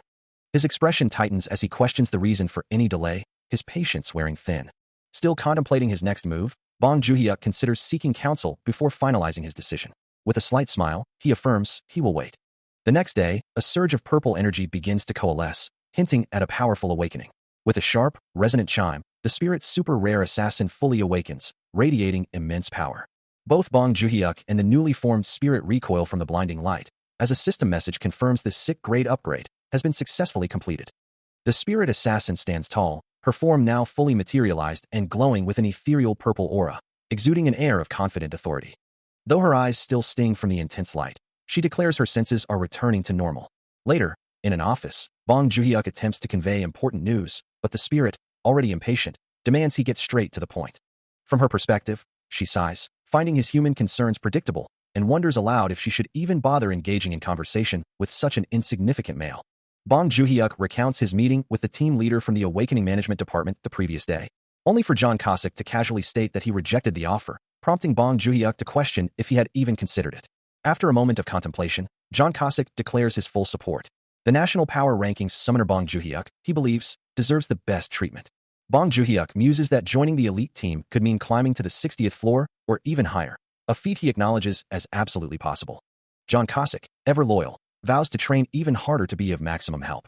Bong Joon-hyuk then reveals his deeper motivation, stating he's doing this for someone who saved his life, and that his summoner's honor is also at stake, though he still seems to harbor some lingering doubt. John Cossack, recalling his time in the space before he was summoned, remembers countless L.Legend and SSR grade summon groups. He expresses a determined hope that summoner Bong Joon-hyuk will one day be able to summon all of them, rejecting any notion otherwise. A newly summoned spirit assassin, her form shimmering with ethereal energy, pledges her eternal loyalty and blade to Bong Joon-hyuk, who recognizes her as an L.Legend grade being, a caliber he believes he may never summon again. Yet, even as her powerful presence fills the space, he can't help but wonder, is that truly the peak? He knows there are even higher grade summoned beings beyond L.Legend. The thought of demon-level summoned beings is almost beyond his comprehension, a concept he struggles to fully grasp. The spirit assassin reiterates that he wouldn't be able to summon another of her caliber, but a future narration hints that he will eventually succeed, leaving him to ponder his strategy. He resolves to live a long life and consistently perform random summons, declaring this his ultimate skill and lethal move. Considering the random summon cooldown is roughly a month, he could potentially summon 12 times a year, or even more if good items drop. With this new resolve, he looks forward to the future, his determination unwavering as he eyes the path to summoning even more powerful beings. He knew it was all for nothing if he couldn't effectively use his skills, and with only 10 days remaining until his next random summon, the cooldown timer still showed 19 days, 11 hours, 15 minutes, and 45 seconds. Until that next random summon, he realized it was crucial to make one firm demand. He stared intently at the system interface, a woman in glasses visible in the background. By summoning, he understood, no one could interfere, and he alone decided the conditions for clearing it. This was important, because otherwise, all sorts of things would throw him off his game unless he cleared higher floors. A summoned warrior, armored and grim, seemed to echo his thoughts, wondering what he must do. He knew he must never be distracted along the way, and that if his state was guaranteed, receiving a state report was good. He acknowledged the system's guidance, offering a quiet, "Thanks for the opinion." Suddenly, a new system message appeared, designating a dull barbarian meat shield of the Great Plains tribe as summoned. A towering, muscular figure with dark skin and tribal tattoos stands before him, declaring absolute obedience to his summoner and offering a formal welcome. However, the imposing figure, whom he internally dubs Meatball, then questions with a hint of challenge, "Hey Meatball, no greeting for me?" He continues, his yellow eyes narrowing slightly. "A warrior does not greet just anyone, just anyone." A system notification flashes, revealing the summon's true rarity, special, super, rare, SSR. Bong Joon-hyuk stares up at the imposing figure, a silent exclamation mark hanging over his head as he processes the information. He muses on the nature of summons, realizing there are those who are merely summoned, and those who are summoned by a summoner, concluding that a meatball, like this, must be the latter. The large summon's expression shifts to one of frustration, acknowledging a significant power disparity. "Since the grade gap is 2 grades, I can't help it." A narrative box appears, confirming the summon's humble state despite his power. Even the dull meatball is walking on eggshells. Bong Joon-hyuk looks on with a pitiful expression, already planning to aid his new companion. He thinks, it's pitiful. Next time I get a summon grade up rune, I'll definitely give it to Meatball. He wonders if they'll eventually get a platinum grade summon too. His summon being, however, is already frustrated, questioning why he's being treated this way when he's an SSR grade, as the internal system confirms their location on the 25th floor of the Black Tower in Korea, detailing the mission to defeat 100 Type A monsters and 1 Great Ogre boss. The completion condition reiterates the need to kill 100 Type A monsters and the Great Ogre, promising greatly increased rewards.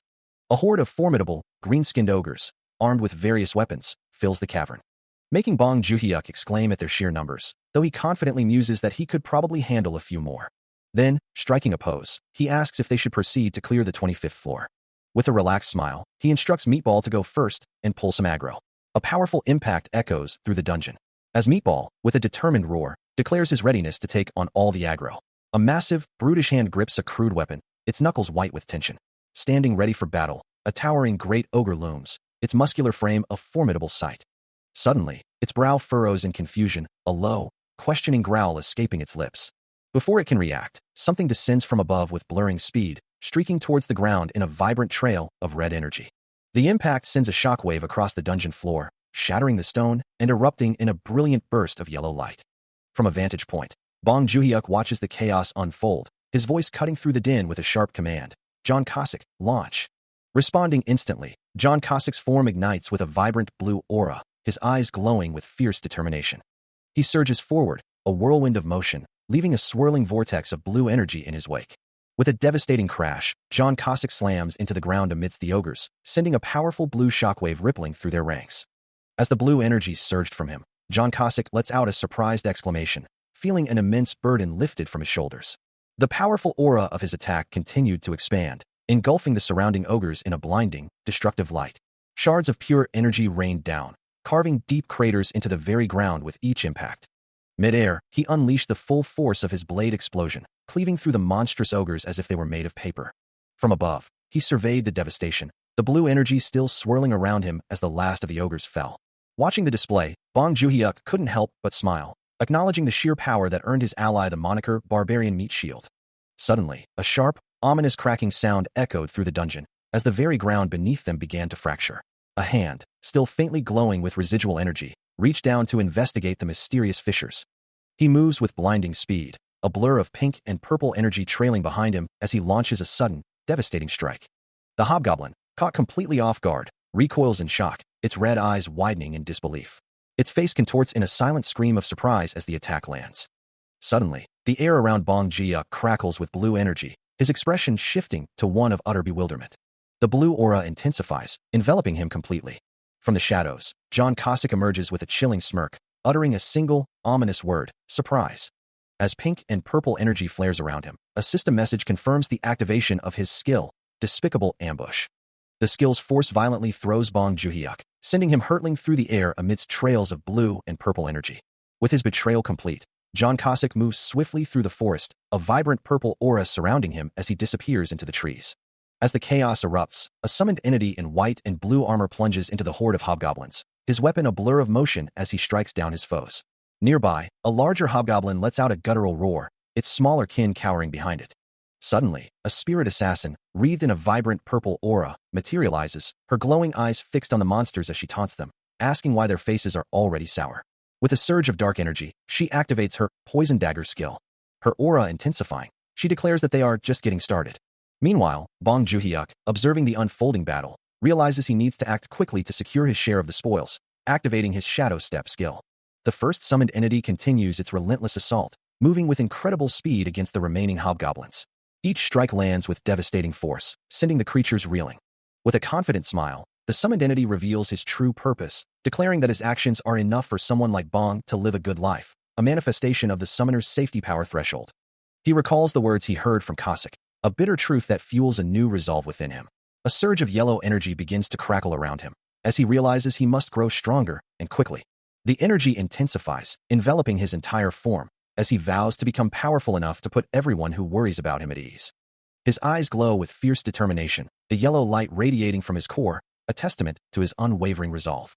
Bong Joon-hyuk deftly evades a massive, sweeping attack from the hulking hobgoblin, its crude weapon tearing through the air where he once stood. His gaze hardening. He knows this struggle will continue forever if he doesn't push past his limits.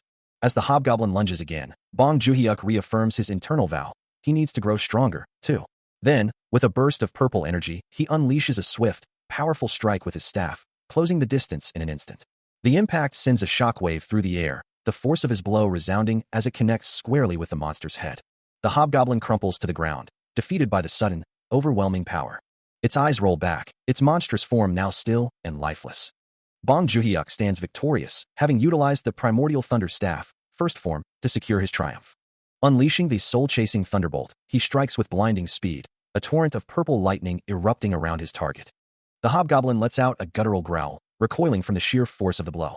Without a moment's pause, Bong Joon-hyuk presses his advantage, leaping through the air for another assault. Employing Shadow Step to close the distance, he lands a devastating blow directly to the hobgoblin's head, purple energy exploding outwards. The momentum carries him through, his body a blur of motion as he prepares for the finishing strike. With a final, powerful thrust, he delivers the decisive blow, a brilliant flash of energy marking the end of the fight. Standing victorious, his eyes glow with the residual power of his abilities. He registers the system message, a notification confirming the unlocking of the primordial thunder staff's second form, soul-chasing thunderbolt. A wide grin spreads across his face, his eyes glowing with fierce blue energy as he exclaims his triumph.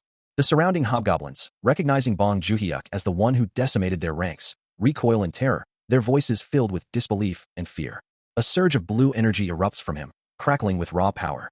As he lunges forward, his body a blur of motion, the primordial thunder staff's second form manifesting as a brilliant yellow glow around his legs. He closes the distance in an instant, striking the nearest hobgoblin with a devastating blow. The staff extending with a blinding flash of golden lightning, its crackling energy reaching out to encompass more foes, tearing through the horde with explosive force, leaving a trail of destruction in its wake. As the energy of lightning splits into 5 branches to strike its target, the new skill, Scattered Falling Thunder, activates with a blinding flash. A wide grin spreads across his face as he realizes it's an area of effect attack. Nearby, John Cossack looks around in confusion, wondering if the lightning was indeed an area of effect. His eyes widen in shock as the realization dawns. He's directly in the path of the attack.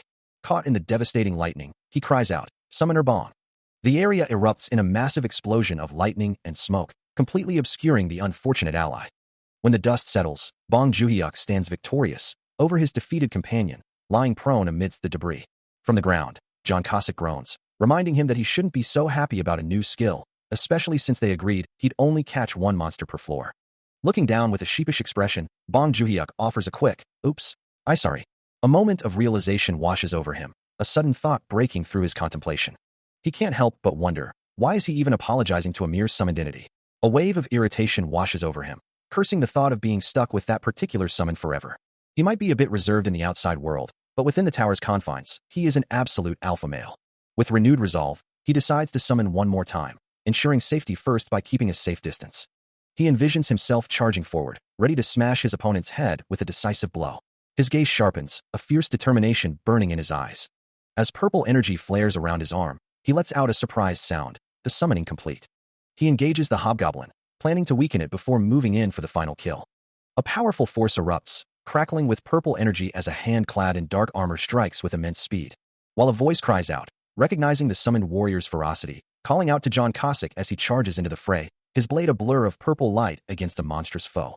He dashes forward with blinding speed, a trail of vibrant purple energy marking his relentless advance. Meanwhile, Bong Joon-hyuk watches the chaos unfold, a bead of sweat tracing his temple as he realizes his miscalculation, muttering to himself that he should have used a safe distance for the summoning. His voice echoes with urgency, demanding that the orc chieftain be dealt with immediately. Kneeling, Bong Joon-hyuk begins to channel his power, a new, hulking figure slowly coalescing from shimmering energy before him. The hobgoblin snarls in defiance, but the newly forming entity responds with a confident declaration, ready to take on the challenge. With a final surge of power, the summoned being fully materializes, standing tall and imposing beside its master. Bong Joon-hyuk looks at his new ally, a determined glint in his eye, and gives the command, "Let's go, meatball." The hobgoblin, still reeling from the previous encounter, unleashes a swift blue energy projectile. Before it can fully connect, a massive purple energy burst erupts from his hand, engulfing the area. His face contorted in a snarl, the hobgoblin pushes his power to its limit. However, the newly summoned entity, Meatball, responds instantly, his fist glowing with radiant golden energy. He closes the distance in a flash, delivering a devastating golden punch that shatters the ground. The force of the impact sends the hobgoblin recoiling violently backward. He lands with a heavy thud, his foot carving a small crater into the surface. Standing firm amidst the dust, the summoned entity radiates a powerful golden aura, his eyes burning with resolve. As his power surges, golden gauntlets manifest, crackling with vibrant purple lightning. With a surge of power, the summoned entity unleashes its desperate ambush skill, a torrent of blue energy erupting around it. The attack, swift and precise, carries it forward with incredible momentum. Before the hobgoblin can even react, the impact strikes, leaving it wide-eyed in disbelief. A blinding flash of blue energy engulfs the creature, signifying its defeat. As the light fades, the summoned entity stands victorious, its mission accomplished. A system message confirms the success. The 25th floor mission is complete, and its level has increased. Further notifications detail the rewards, including mana stones and an S+ clear bonus, granting a platinum chest. With the current challenge overcome, the path to the 26th floor opens, and the system prepares to exit the Black Tower. After the successful completion of the 25th floor, a system notification appears, offering an encore perk. Bong Joon-hyuk gazes at the floating window, the words, "Perk. You may select," an encore perk, clearly displayed before him. A look of surprise crosses his face as he processes the unexpected reward, muttering, "What? An encore perk?" The system presents him with a selection of powerful options: exit enhancement, skill copy, random item, or summon upgrade enhancement. He considers the choices, realizing what a windfall this is, and decides. Then, of course, blue energy flares around his hand. As the system confirms, awakening trait is enhanced. A determined expression settles on his face, satisfied with the S+ clear of the 25th floor, which yielded more than he had expected. Reviewing his updated status, Bong Joon-hyuk sees his name, class as Black Tower Owner, and his level now at 26, along with an impressive list of skills including Summon LVL 20, Desperate Ambush, and Spirit Assassin. He smiles, noting, "Nice. My luck is changing." Standing beside his glowing summoned entity, he muses about their future endeavors, believing that if they go hunting and defeat enemies in battle, it will be a win-win party. As they prepare to move forward, a system message indicates that the random summon cooldown has about 12 days left, leaving him to wonder, who will the next team member be? John Cossack turns to his master, a slight frown on his face, asking what their next move should be. Soon after, a massive hobgoblin chef sits beside him, his deep voice rumbling with concern, wondering if his master is all right. John Cossack, looking exasperated, instructs the new summon to simply say spicy food, musing to himself how inept the creature is, despite the well wishes.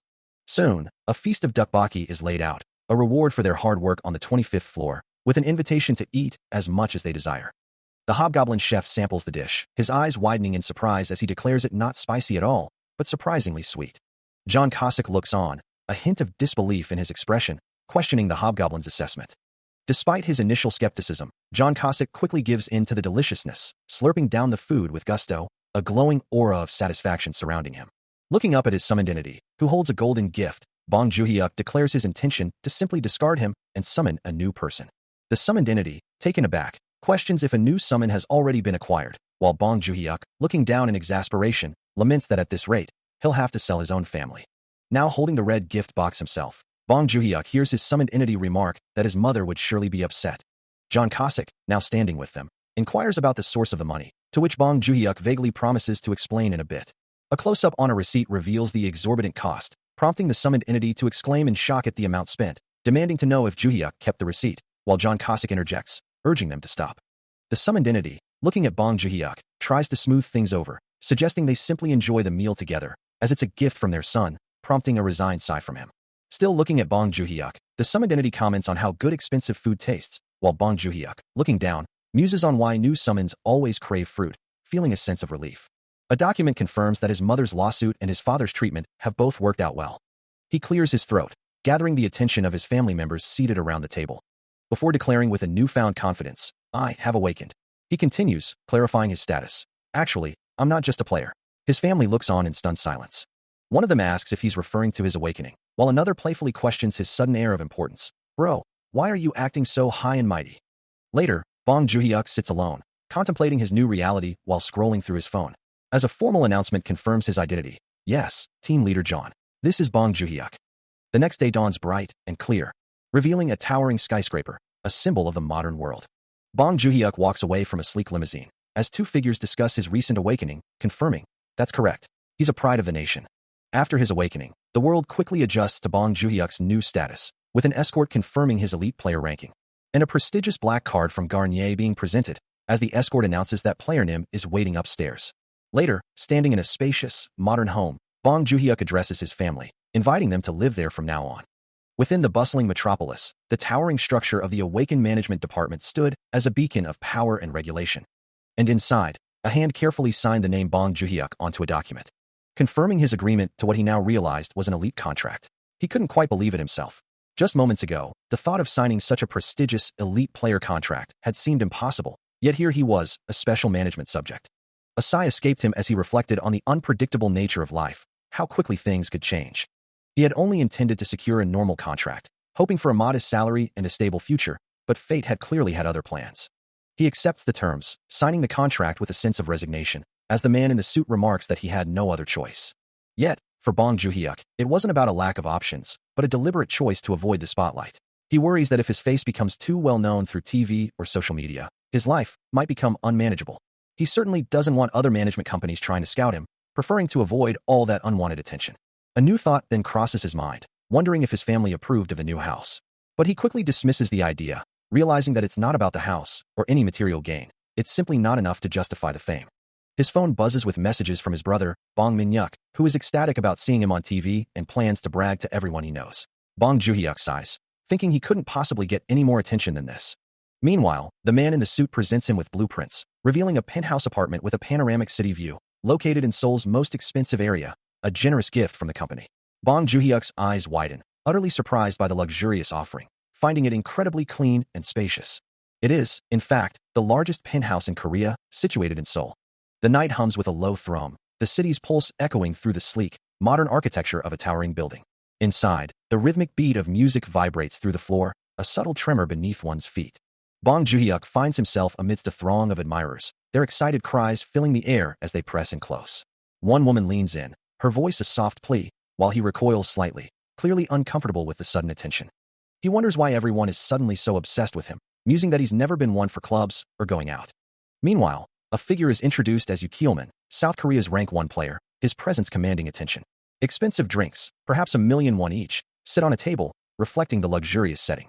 Bong Joon-hyuk, now seated, questions if the club is too fancy, and why the man across from him seems so curious. The question hangs in the air: who is the record holder for consecutive S++ rank clears on the 25th floor? He finds it curious how, whenever people complain about him, they always focus on the same things. Nearby, a woman scoffs, empty. What's so great about the 29th floor? While another dismisses him, thinking, I have no interest in some dumbass like that. The first woman then asks, aren't you concerned for our country? To which the other replies, I don't care about that. Bong Joon-hyuk, holding a bottle, simply tells them, no, keep blabbering. One of the women looks up in shock as he continues, listen well, you stupid B***tch. Standing over her, he asserts, if I stop clearing the 62nd floor right now, who will stop the hellhopper? His hand glows with a faint energy as he emphasizes, right now, the Black Tower is at the entrance of Bangwon-do. What if it's not even a major step back then? A splash of liquid hits the ground as he declares, South Korea will just be utterly destroyed. His eye glows with fierce determination as he challenges them. Shall we test if it's real or not? A quiet apology escapes his lips, even as a powerful purple aura flares around him, the weight of a collapsing tower, and the blame for it, pressing down. Standing before a vast window overlooking the city, he lets out a wry chuckle, musing on how other players constantly complain about their own trivial matters. Even the humble civilians, he thinks, are only concerned with their own self-interest, while he bears the true burden. A sound of disgust escapes his lips, a grimace twisting his features. He covers his eyes, a deep sigh of exhaustion escaping him. He's utterly drained, having worked tirelessly for the past month after the last incident, earning a substantial sum, yet feeling completely unappreciated. He recalls the grand promises made to him, an annual salary of 10 billion won, a top-class mansion, and 10 maid caretakers to fulfill his every desire. All the wealth and pleasure he was promised, imagining the maids ready to serve him. But he's starving, tired, and utterly exhausted to the bone. He declares he's quitting, and without him, everyone will face an inescapable, repeated doom. Feeling utterly ungrateful for his efforts, he wonders if he should simply naturalize, as the main floor elder of the 66th floor is revealed to be an undead entity, a specter that makes one tremble just by looking at it. These aren't the undead from fiction. They ignore physical attacks, only succumbing to elemental damage, and only those who've experienced the tower truly understand the daunting energy born from below, a huge mistake to underestimate. After just one attempt, a 3-day rest is mandatory due to mental shock, and even with undead resistance accessories and elixirs, weapons are useless, making it feel like you'll die every time, leaving him to curse the damn undead brothers. Clearing the 66th floor will undoubtedly be difficult for a while, he thinks, as he sits beside another man, both lost in thought. A low mumble escapes him, his thoughts drifting to the idea of naturalization, a concept he knows he shouldn't even be entertaining, yet feels compelled to pursue. Meanwhile, the world outside buzzes with news of the 66th floor's challenges, the state of Korean society, and the activities of powerful entities like the Black Lion Guild and the Hotel Tower Guild, all hinting at a significant shift in the tower's landscape. The era of prosperity, once known as the tower's golden age, is now definitively over, replaced by an uncertain future. A sinister smirk plays on Yu Kielman's lips as he muses that only he, Yu Kielman, would be audacious enough to conceive such a plan. His laughter echoes with a dark glee, knowing that for everyone else, it's already far too late. Gazing down at the sprawling city below, he proclaims with contempt that he won't even be in Korea by then, dismissing them all as mere morons. The city itself seems to writhe in agony, a visual prophecy of the regret and despair that awaits it, as structures crumble and darkness consumes the landscape. His final thought on the matter rings out with venomous fury, a curse upon the ungrateful bastards. Back in his own reality, a mundane notification pops up on Bong Joon-hyuk's device, informing him that his delivery food has arrived, 10 fried chickens, correct? He accepts the delivery, a small child by his side, remarking on having ordered too much. The comfort of the player residence, where everyone lives together, is palpable. A contented smile spreads across his face. The resident staff handles every detail, from office management to small errands, making life effortless. For Cossack, today's menu is fried chicken, a reward after the 26th floor mission to eliminate 20 swamp trolls. That floor was known for its challenging swamp environment. But thanks to his shadow step skill, the mission was manageable, and he even managed to catch one of the creatures himself. Now, holding 2 chickens, he calls out, "No healing, Mr. Cossack. Let's take some chicken." He finds himself momentarily distracted, his attention caught by something off-screen, while Cossack gazes at him with an almost adoring expression. Snapping back to the present, he requests fried chicken, then admonishes himself for being so easily sidetracked. The source of his momentary lapse, a woman with long dark hair, strikes a provocative pose, letting out a soft sound. Bong Joon-hyuk, still captivated, mentally notes her impressive physique, acknowledging it as a matter of significant importance. Soon after, a hand reaches for a piece of golden brown fried chicken, ready to be enjoyed. As they sit together, sharing their meal, Cossack recalls his boss on the 26th floor always emphasizing the importance of eating well, to which Bong Joon-hyuk simply encourages him to continue eating heartily. A nearby figure, overhearing the conversation, questions if he too can follow that advice, since he was only told to eat well. Bong Joon-hyuk, with a serious expression, clarifies that the instruction is to repeat, "Eat well," 10 times, and only then proceed to the 26th floor. He emphasizes this directive as a fundamental principle for any individual. John Cossack's voice rings out with an excited query, wondering if they are about to welcome a new member to their ranks, expressing his eagerness for the prospect. He continues, his enthusiasm unbridled, proclaiming the arrival of new blood and new fights, while a large, muscular figure chuckles, humbly admitting he isn't the strongest, and Bong Joon-hyuk lets out a weary sigh. Later, considering Bong Joon-hyuk's safety, Yu Kielman sits hunched over, groaning in discomfort, as Bong Joon-hyuk kneels before him. Yu Kielman presents him with a glowing red item, explaining that this volcano orc leather armor was retrieved from the 27th floor and possesses the unique ability to block cold and chills with the residual heat of a flame aura. Bong Joon-hyuk expresses his gratitude for the constant care, but Yu Kielman dismisses it, stating it is simply their duty to support an elite player like him. With determination in his eyes, Bong Joon-hyuk vows to use the armor well and return it, as Yu Kielman wishes him good luck on the 27th floor. Stepping into a shimmering portal, he enters the Black Tower dungeon, arriving on its 27th floor. The air on the 27th floor is colder than any bitter chill he has ever known. Stepping into the frigid expanse of the 27th floor, Bong Joon-hyuk feels the biting cold, yet the new armor holds strong, prompting him to declare that it's not cold at all. He recalls John Cossack's unwavering resilience, who would simply state that a warrior feels no cold.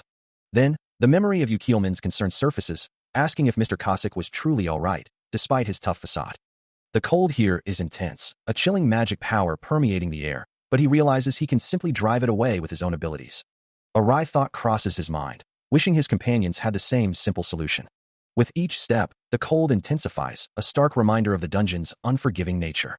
He knows what must be done, a clear path forward forming in his mind. With renewed determination, he decides to begin hunting immediately. A powerful blue aura erupts from him, shattering the ice around him, clearing a path through the frozen dungeon. Despite the volcano orc leather armor, the extreme cold of the 27th floor still takes its toll, causing John Cossack to shiver uncontrollably, his body struggling against the frigid air. Meanwhile, Bong Joon-hyuk finds himself annoyed by the constant chill, even as he acknowledges the warmth of his own blanket, wishing he didn't have to move. Still, he knows he must press on, determined to catch at least one monster before the day is out. As John Cossack charges forward, with Yukielman following close behind, Bong Juhyuk observes their progress, thinking that they are parting ways, which is good. Suddenly, a system notification flashes before his eyes, causing him to exclaim in surprise, a bewildered "huh," escaping his lips. The message confirms his success on the 27th floor quest, announcing a level increase and rewards of 7,000 mana stones, the Black Tower Captain's Holy Sword, and Black Tower Badge 3, making him question, already, as he realizes he hasn't even started hunting the required 50 orcs. He stares at the newly acquired Black Tower Badge, a sense of disbelief washing over him as he mutters, no way, I haven't even warmed up. Still, he accepts the unexpected turn of events. A satisfied smile touches his lips as he gazes at the glowing Holy Sword, finally holding an exclusive item of his own, a good feeling settling within him. He examines the sword, noting its two-handed design, but then pauses, a thought striking him. This can't be right, he thinks. Isn't this thing just too worn out? Holding the heavy blade, he muses, he's not even sure if this sword is better than his ancient mace. He decides to check its value later, accessing a system window to find out its disposal price. Suddenly, a faint hum emanates from the blade, as a soft, ethereal glow begins to pulse around it. The system reveals its true identity, the tower-exclusive Roland Kingdom Paladin Captain's Holy Sword. It grants increased holy power, sacred fire, steadfast spirit, and critical hit rate when fighting against undead, though its effects are limited to such foes. However, its durability is low, requiring repair after each use, and a faint radiance constantly imbues both the user's sword and body. A hulking, bald figure with a scarred face grips a massive chainsaw, its teeth glinting menacingly, as he introduces himself simply as Mr. Meatball. While some might question the need for a sword, a burly, bearded warrior with a spiky haircut firmly believes that a true fighter relies on their fists. Meanwhile, a sharp-eyed individual in glasses, clutching a sleek dagger, reveals their preference for specialized equipment, specifically mentioning an obscura leather dagger as their chosen gear. Elsewhere, Bong Juhyuk, seated before a glowing holographic screen, observes the unfolding events, noting that he only deals in the highest quality goods and that the other player seems to be managing quite well on their own. He then muses to himself, wondering if he truly needs to visit the player's shop, finding the prospect a hassle, especially since his current items are so old he doubts they would even sell. Bong Juhyuk prepares for a powerful sword swing, gripping the hilt with both hands.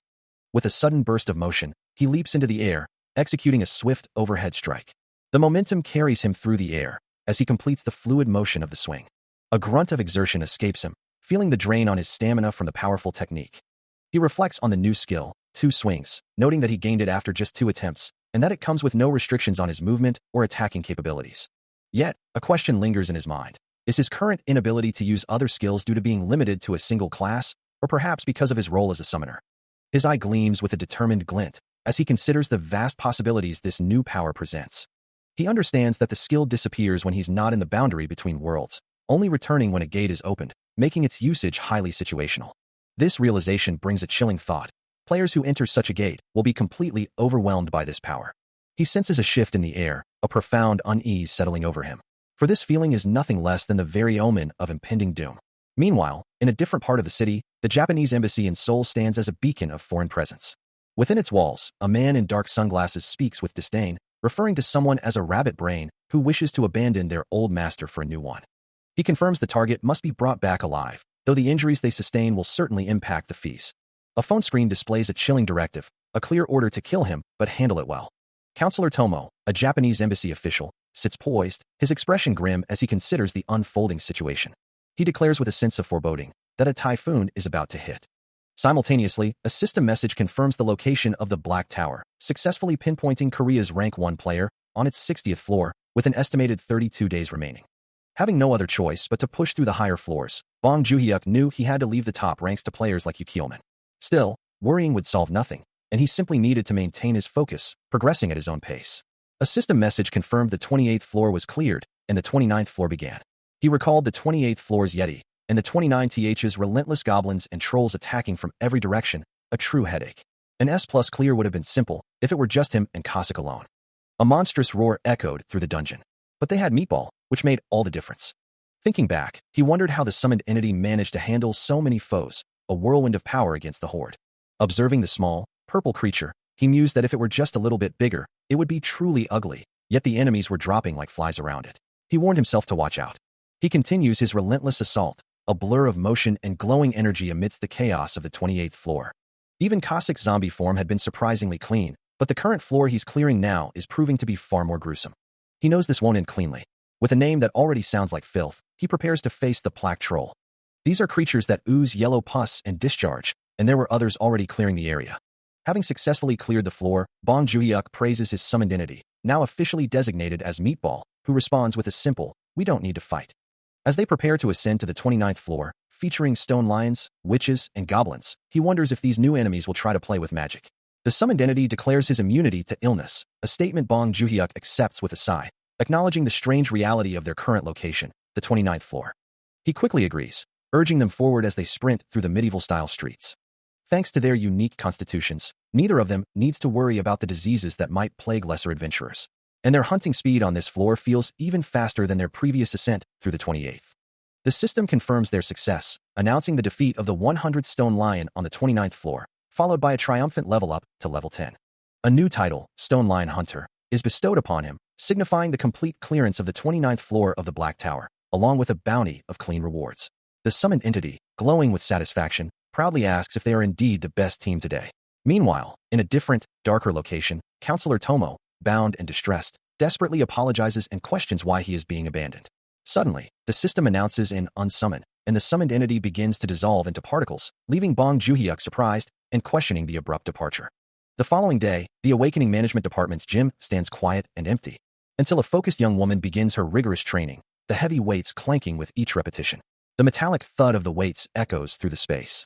As Nam Gun, the current rank 2 player, pushes her limits. Her mission for the day is to clear the 30th floor, a task she approaches with unwavering resolve. Yet, even as she trains, her thoughts drift to a far greater challenge, the dark zombie of the 62nd floor.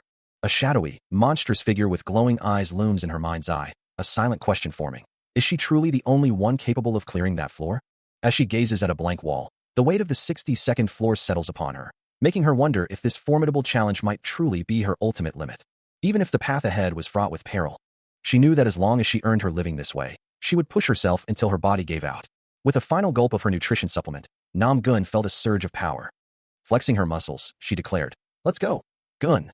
As she continued her rigorous training, a sudden sound made her pause, a questioning "huh" escaping her lips. A young woman with short black hair, Victoria, stood nearby, her expression a mix of surprise and concern, a soft wish sound accompanying her sudden appearance. On a rooftop overlooking the city, Victoria addressed her friend, "Ah, it's Gun. Victoria, I'm going to the 30th floor right now."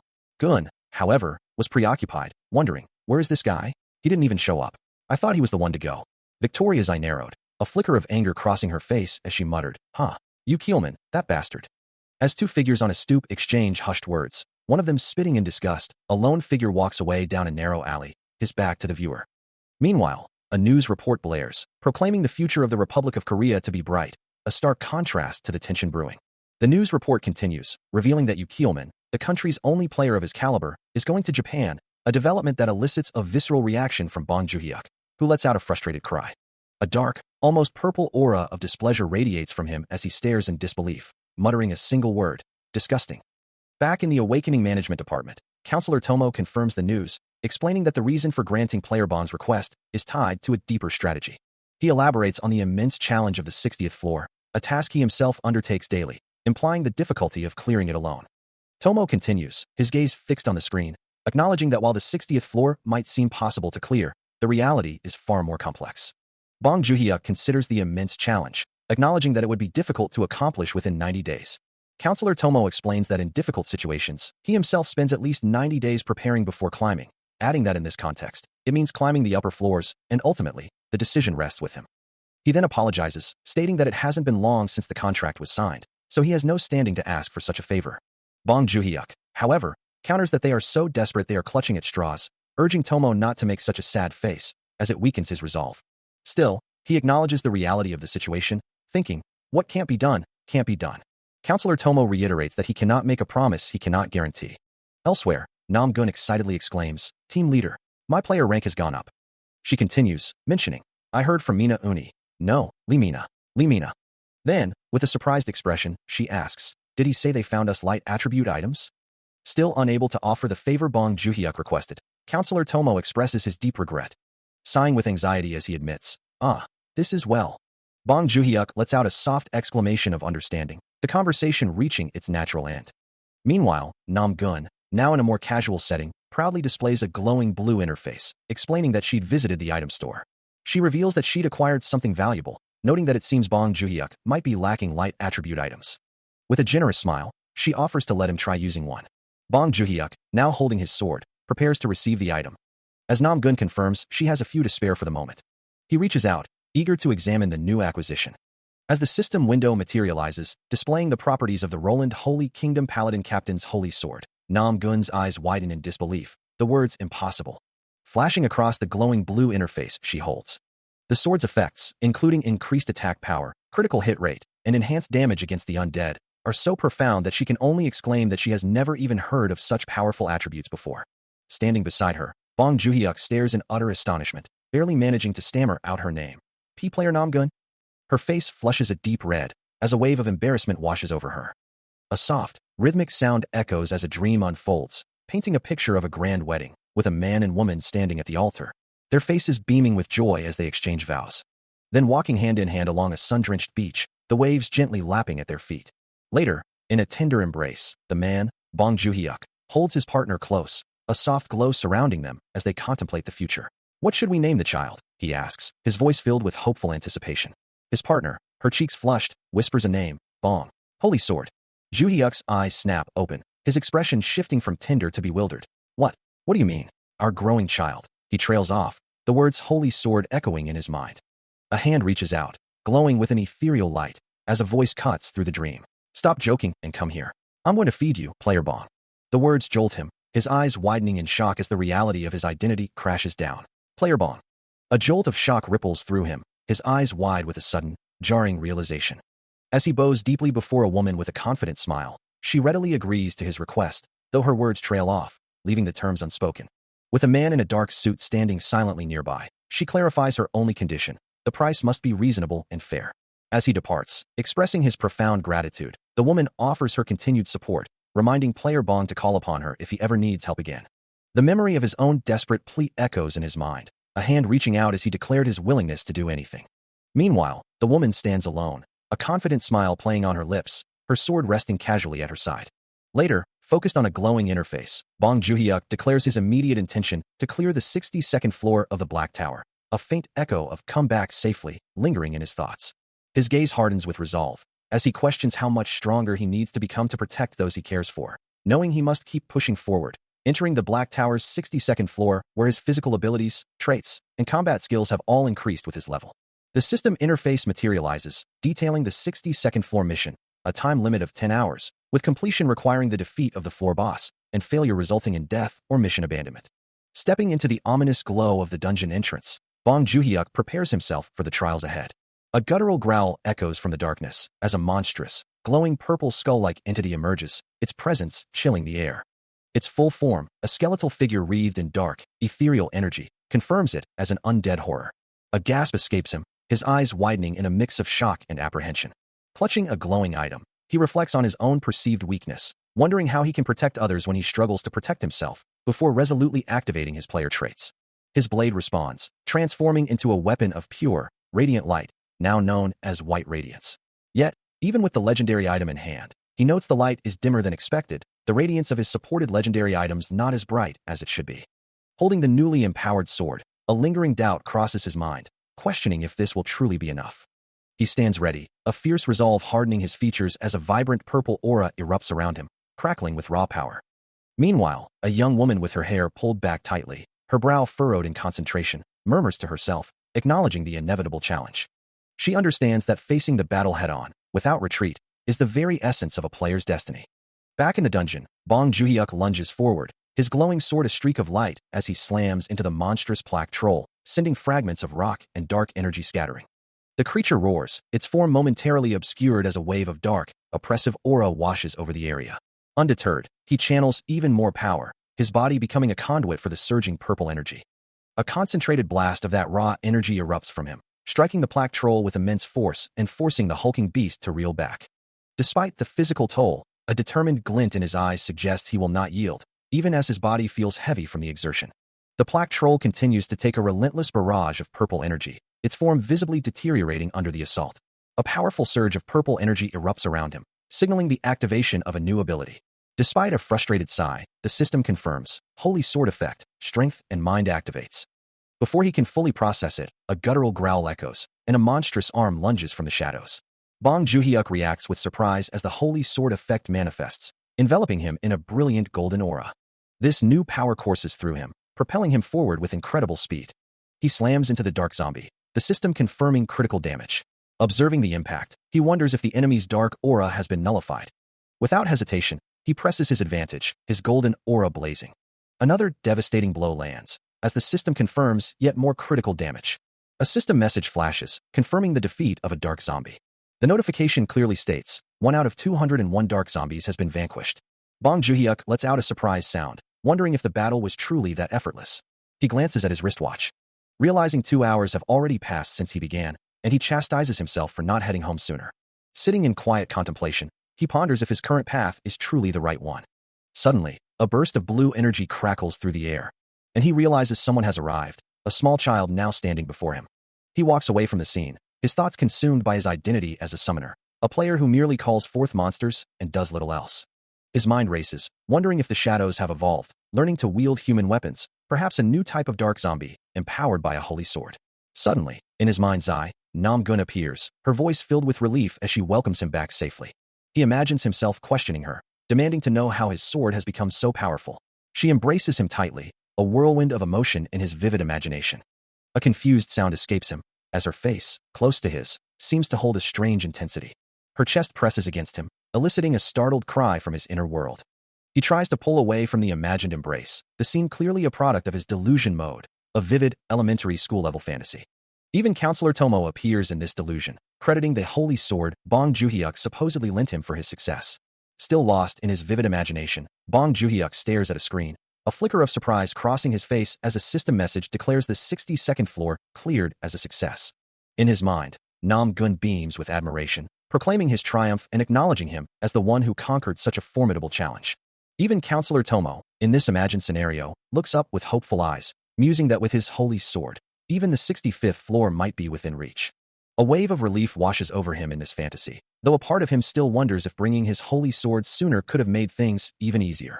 His thoughts then shift to a darker possibility, imagining a black-hearted rival, Keelman, who might seize all the glory and resources for himself.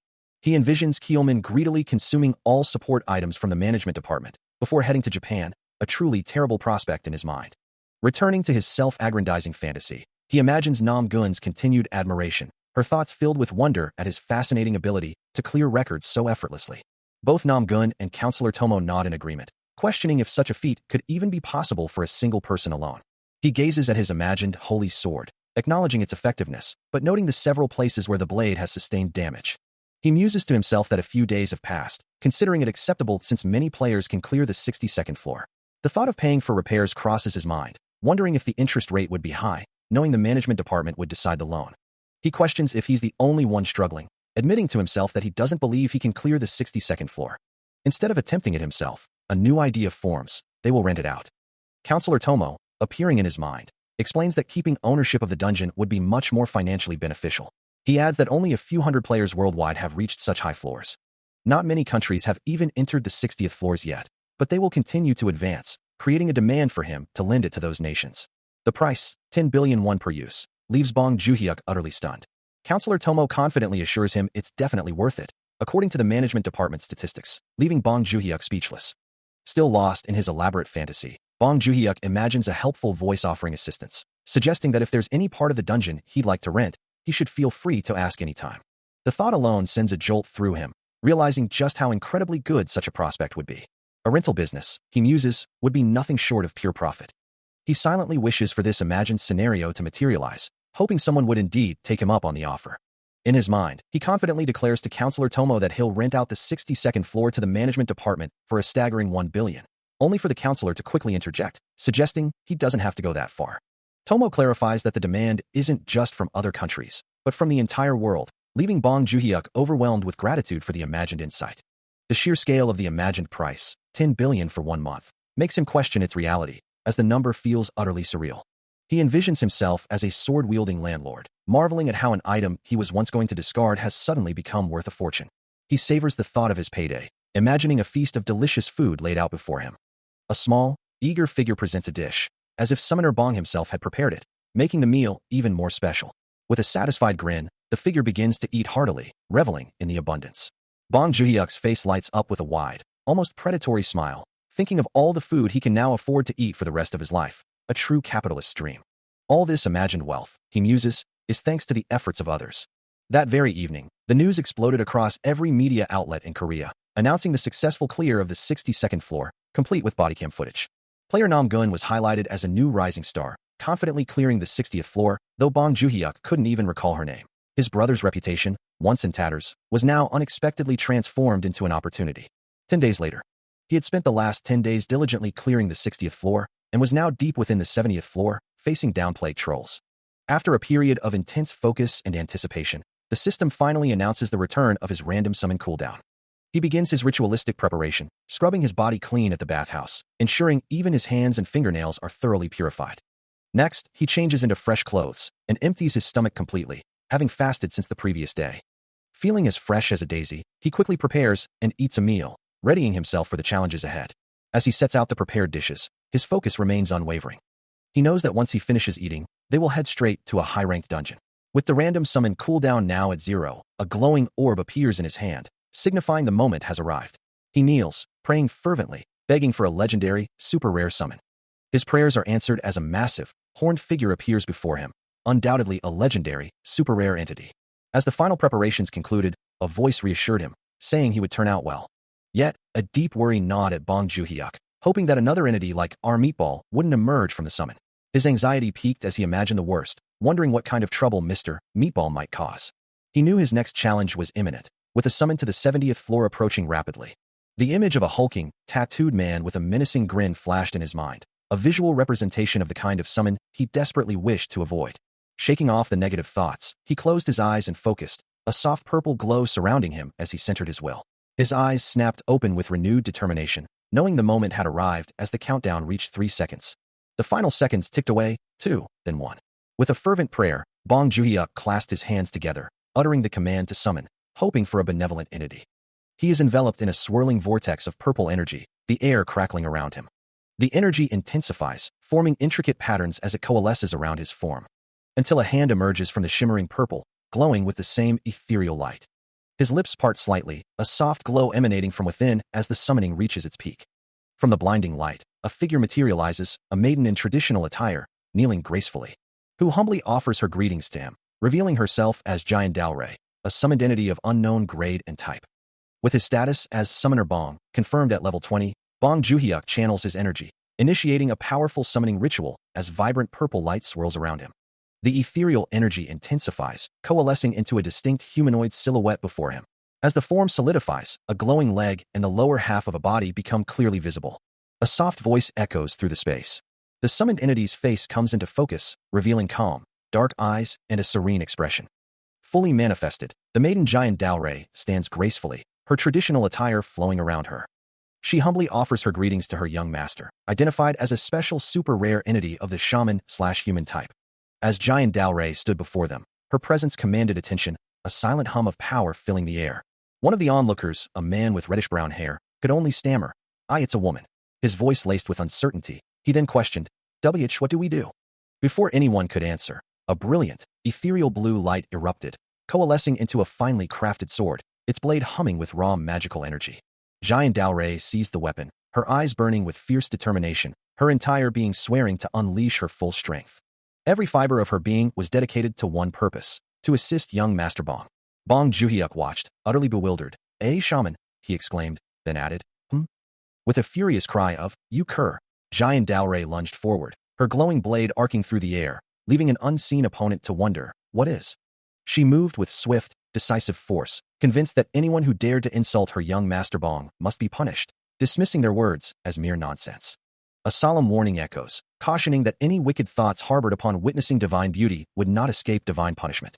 As if responding to the unseen decree, Bong Joon-hyuk, caught off guard by the unfolding events, mumbles an apology, needing a moment to process the situation. His eyes wide with a mixture of awe and confusion, he watches Giant Dalray, who stands with an unwavering, serene expression. With a gentle gesture, she offers a cloth, inviting him to sit comfortably and enjoy, leaving him to wonder about the deeper meaning behind her words. Despite the strange circumstances, the system confirms her extraordinary power, revealing her to be an SSR-grade entity. Bong Juhyuk gazes at his holographic interface, which confirms Giant Dowry's status, placing her on the same level as an upgraded goddess. A question arises in his mind. Does a hierarchy exist even among such beings? And what is the source of her overwhelming charisma? As he contemplates, the system provides further details, identifying Giant Dowry as the strict shaman and sacred shaman of the Cheon Empire Imperial Shrine. Her full profile appears, detailing her SSR grade, shaman type, a manifestation duration of 5 hours, and a resummon cooldown of 3 hours, all while her demeanor remains solemn and serious, quite uptight. The ethereal form of the newly summoned shaman continued to coalesce, a question lingering in the air about whether omitting the divine warning and beckoning had affected her manifestation. With a soft hum, she declared her intention to enter the world with her new summoner, Bong Juhyuk. Her form solidified completely, a faint whoosh accompanying her full materialization. A deep, resonant sound echoed as a magnificent, ancient temple, adorned with traditional Korean architecture, came into view under a dramatic sky. Giant Dowry stood before it, disoriented and wondering about her location. The scene shifted to a string of glowing shamanic bells, jingling softly. A stone tablet then proclaimed her identity, Giant Dowry, the shaman of the Imperial Shrine of the Cheon Empire. Her past was revealed, detailing how the princess, with a keen interest in ancient religion and shamanism since childhood, had risen to become a shaman of the Imperial Shrine. However, soon after, she faced betrayal by their uncle, who then escaped, leaving a male figure in traditional attire glowing ominously red. The thirst for vengeance consumed her, demanding a life for a life. Enraged by betrayal, Giant Dowry vowed a blood revenge, performing a forbidden death curse ritual. Meanwhile, her uncle, the usurper, had already installed his minions throughout the palace, preparing a ceremony to solidify his power and counter any threats. For the sake of her revenge, she poured all her power and even her immortality into the curse. The ritual culminated in Giant Dowry's death curse, a torrent of dark energy. Her face contorted in a scream of raw power. As her power became truly unstoppable, engulfing her in a maelstrom of dark, crackling energy. However, seeking revenge for a personal grudge, even with such power, was an act against heavenly law. Though her revenge succeeded, the death curse also applied to her, bringing her short life to an end. The truth of her allure, her grace, and her power becomes clear. She is an ancestor of the Cheon Empire, demanding careful observation. As his left eye glows with understanding, he finally comprehends the depth of her being, realizing just how overwhelmingly powerful she truly is. Needing to confirm his suspicions, he prepares to ask the counselor, who quickly reassures him that his secret is safe. The name that surfaces in his mind is that of the great Emperor Jian Wan. With his eye still glowing, he learns that the counselor is merely a summoner focused on his work, uninterested in others' affairs, and that the witch he summoned was indeed Giant Dowry. The revelation sparks a profound question. Could it be the same Giant Dowry, despite the vast temporal discrepancy? As his gaze drifts to cosmic visions, the only logical explanation that comes to mind is the existence of a parallel universe. He learns that in Jian Wan's timeline, she was a witch from the late Goryeo dynasty, a period that unified the later three kingdoms, and that the counselor, Cossack, had operated a portal to modern Earth with his previous summoner.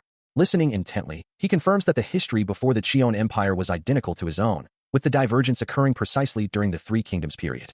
Giant Dowry observes her surroundings with a thoughtful expression, finding the modern world utterly fascinating. She then reveals that she has been fasting since her summoning, prompting Bong Juhyuk to exclaim, "Seriously? You've been fasting since the summon? You look perfectly fine."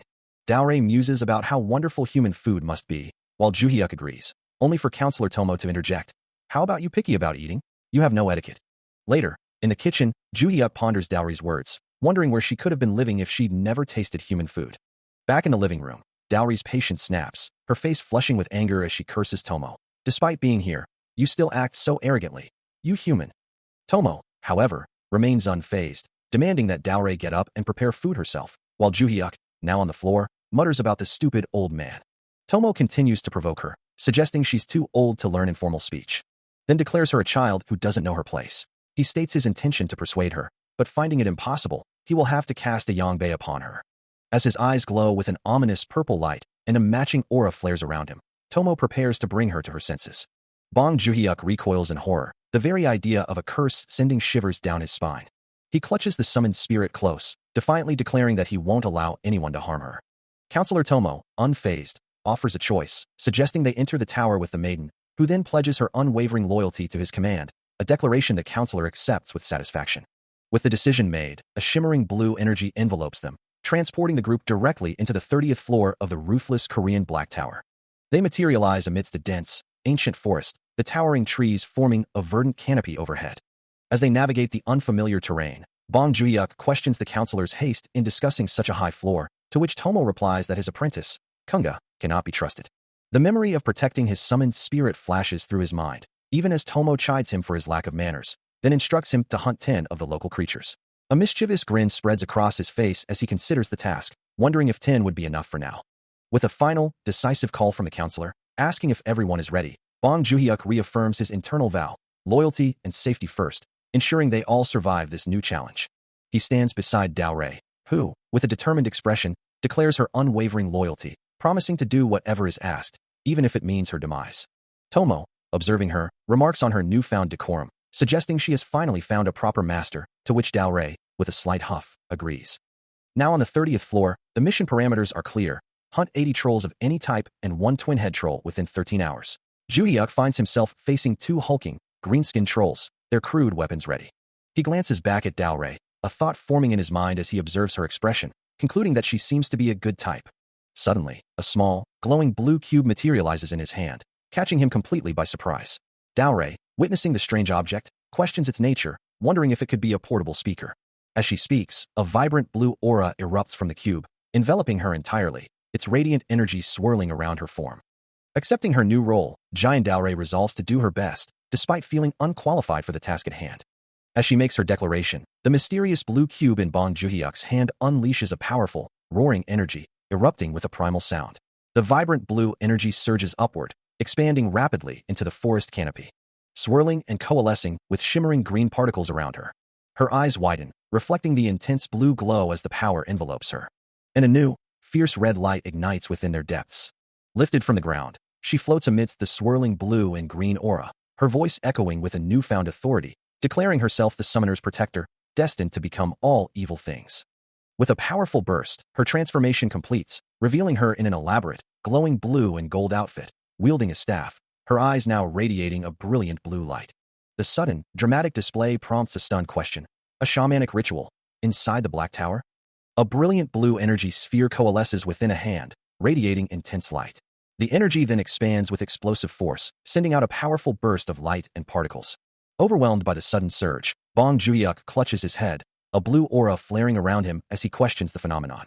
As the energy continues to ripple, he observes a monstrous form growing larger before his eyes, exclaiming at its rapid expansion.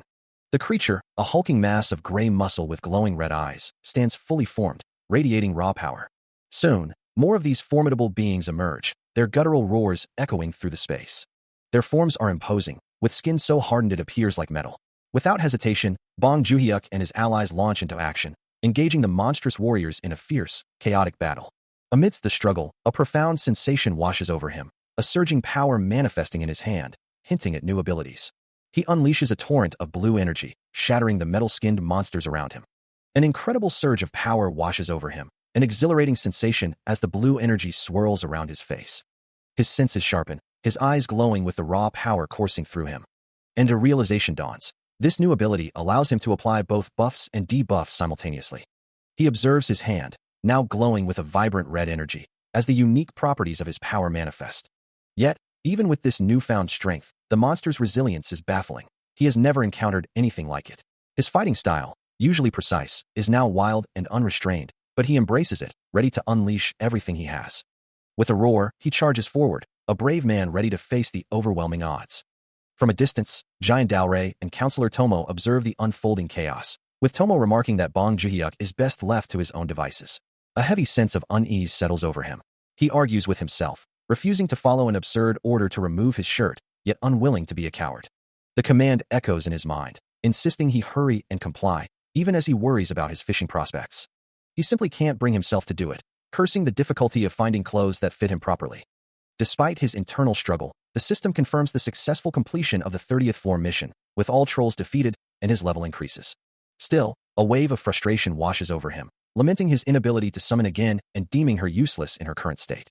His face contorts in a grimace, the weight of his thoughts clearly visible. Suddenly, a soft sob escapes Giant Dao Rei, her face streaked with tears, causing him to question if she's truly crying. Even Giant Dao Rei, usually so steadfast, found herself weeping, confessing her feelings of uselessness. It was a surprising sight, considering her high rank, and she offered a quiet apology for her tears. Meanwhile, Bong Joo-hyuk wrestled with his own guilt, wondering why he always seemed to burden everyone around him. He heard her voice, a plea that echoed his own fears, asking what would happen if he, her young master, were to disappear. In a moment of shared vulnerability, she questioned her own perception, wondering if her feelings were misplaced. Her life had been marked by tragedy from a young age, losing her father early, and then facing betrayal from a trusted uncle, leaving her to care for her younger brother. She can't escape the memory of that death and the profound sorrow of how she must have felt. Her past is a desolate landscape of isolation, fear, and despair. Once a girl precious to her father, she became a summoned entity, abandoned and deserted by everyone. Their grudge, the resentment they hold, perhaps it's because her demeanor is too cold. She has grown strong to hide her weakness, offering a quiet, "Don't worry."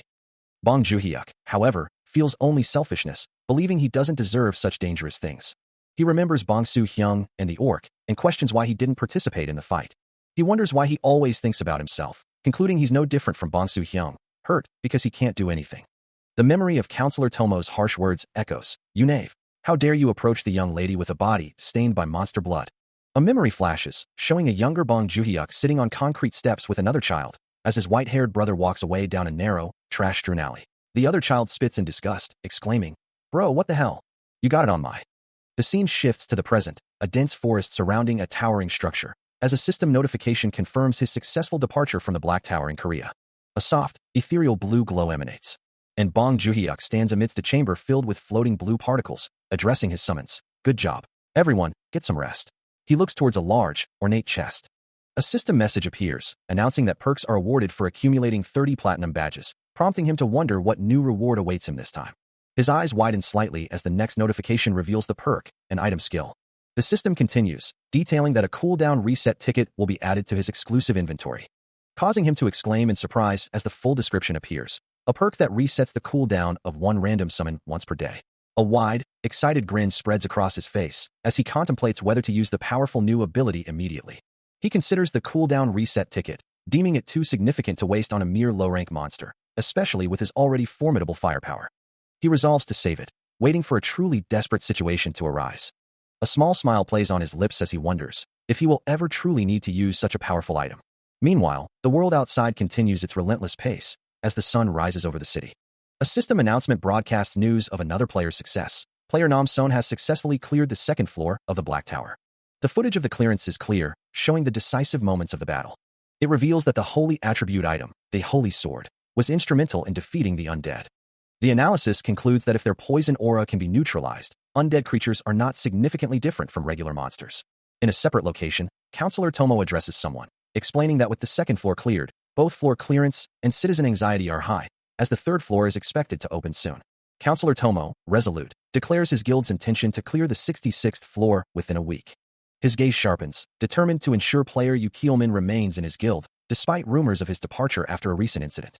Meanwhile, a furious Yu Keelman clenches his fist, purple energy crackling around it, cursing the bastards who failed to support him.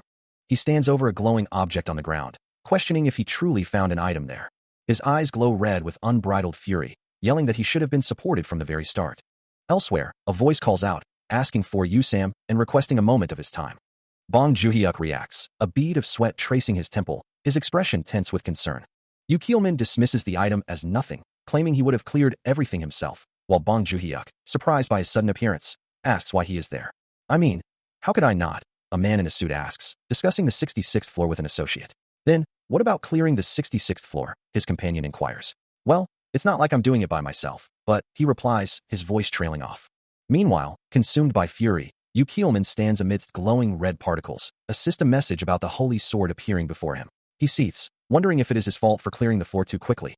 Back in the office, the man in the suit confidently states that he believes you will understand, adding that he will clear the 67th floor tomorrow. Counselor Tomo, his eyes wide with surprise, exclaims, "Oh."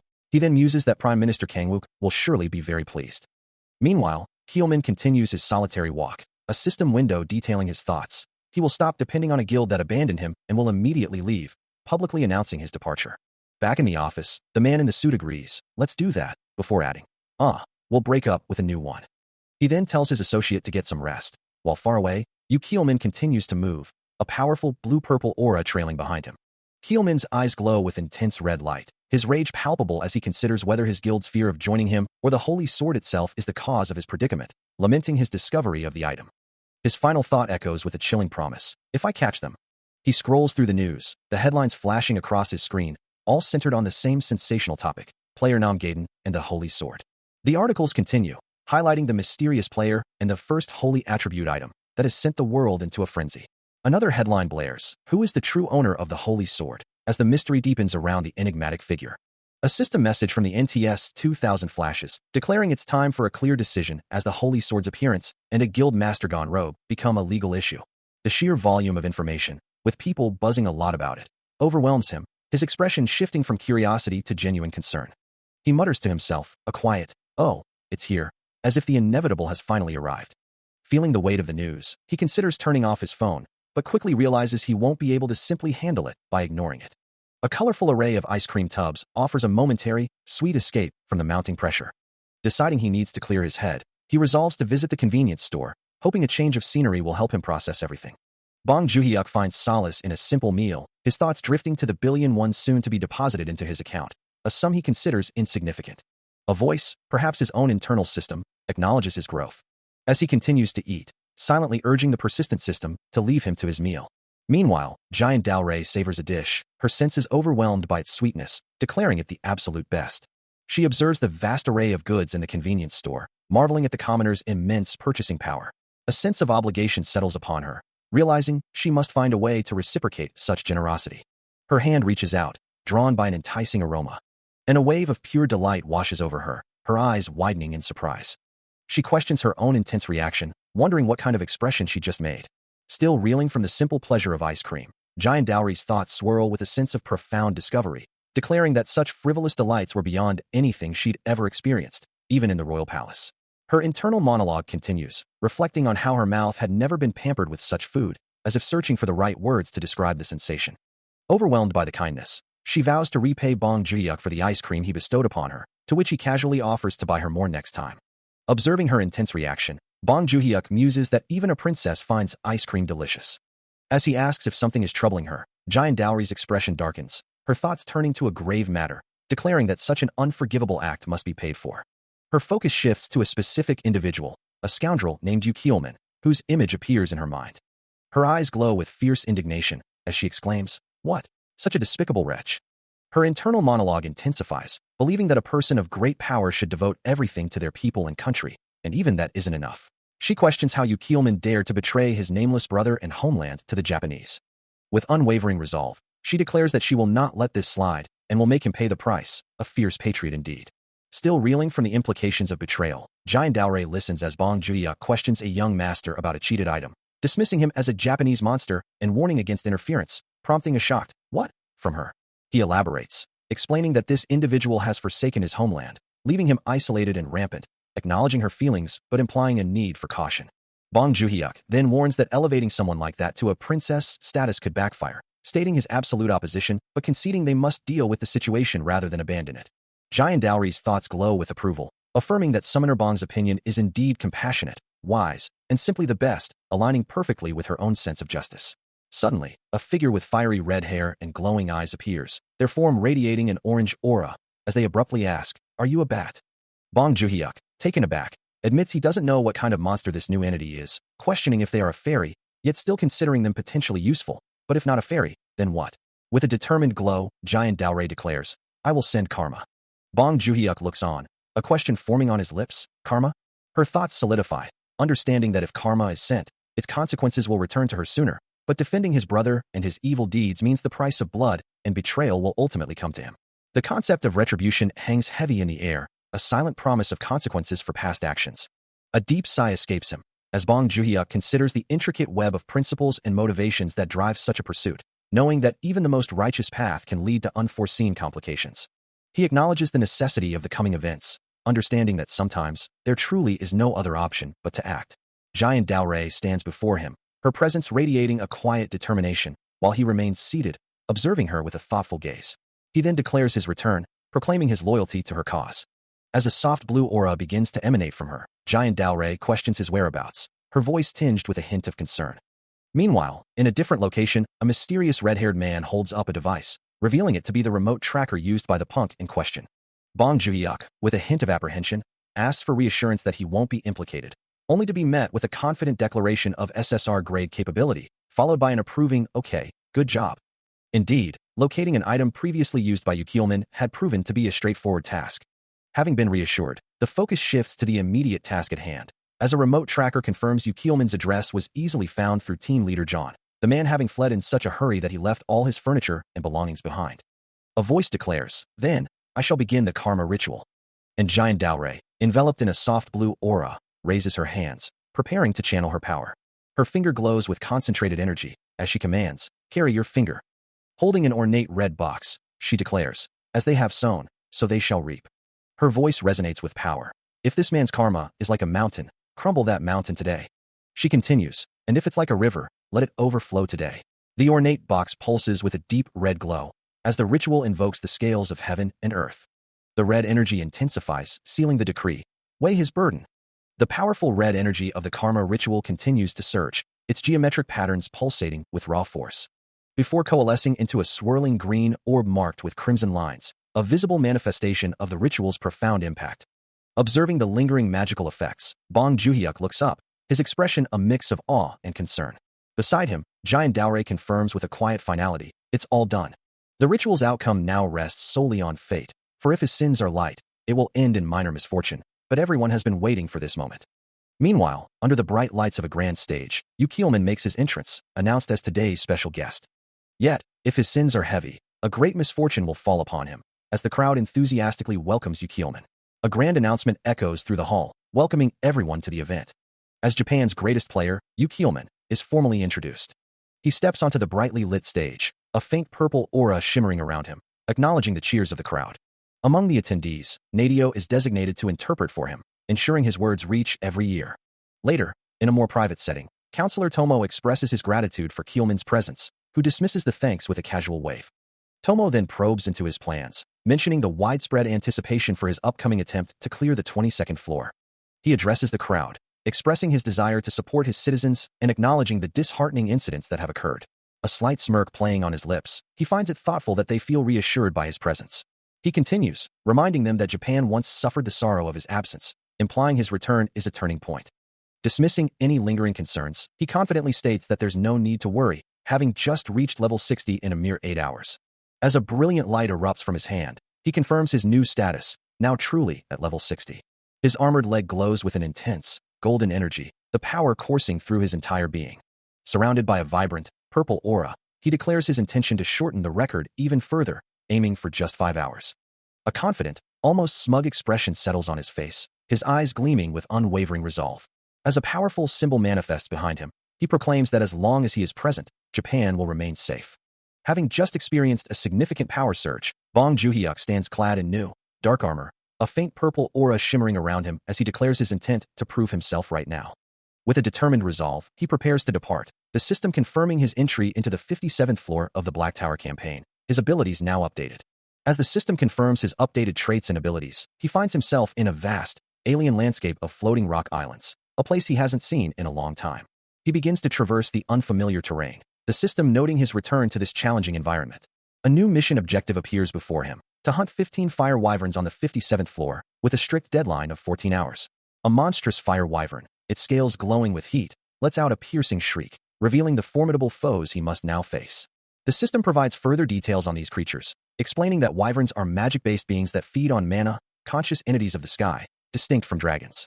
Considering the challenge, Bong Juhyuk acknowledges that with his abilities reset, he'll have to relearn his attack patterns, knowing failure would be disastrous, and decides to begin slowly.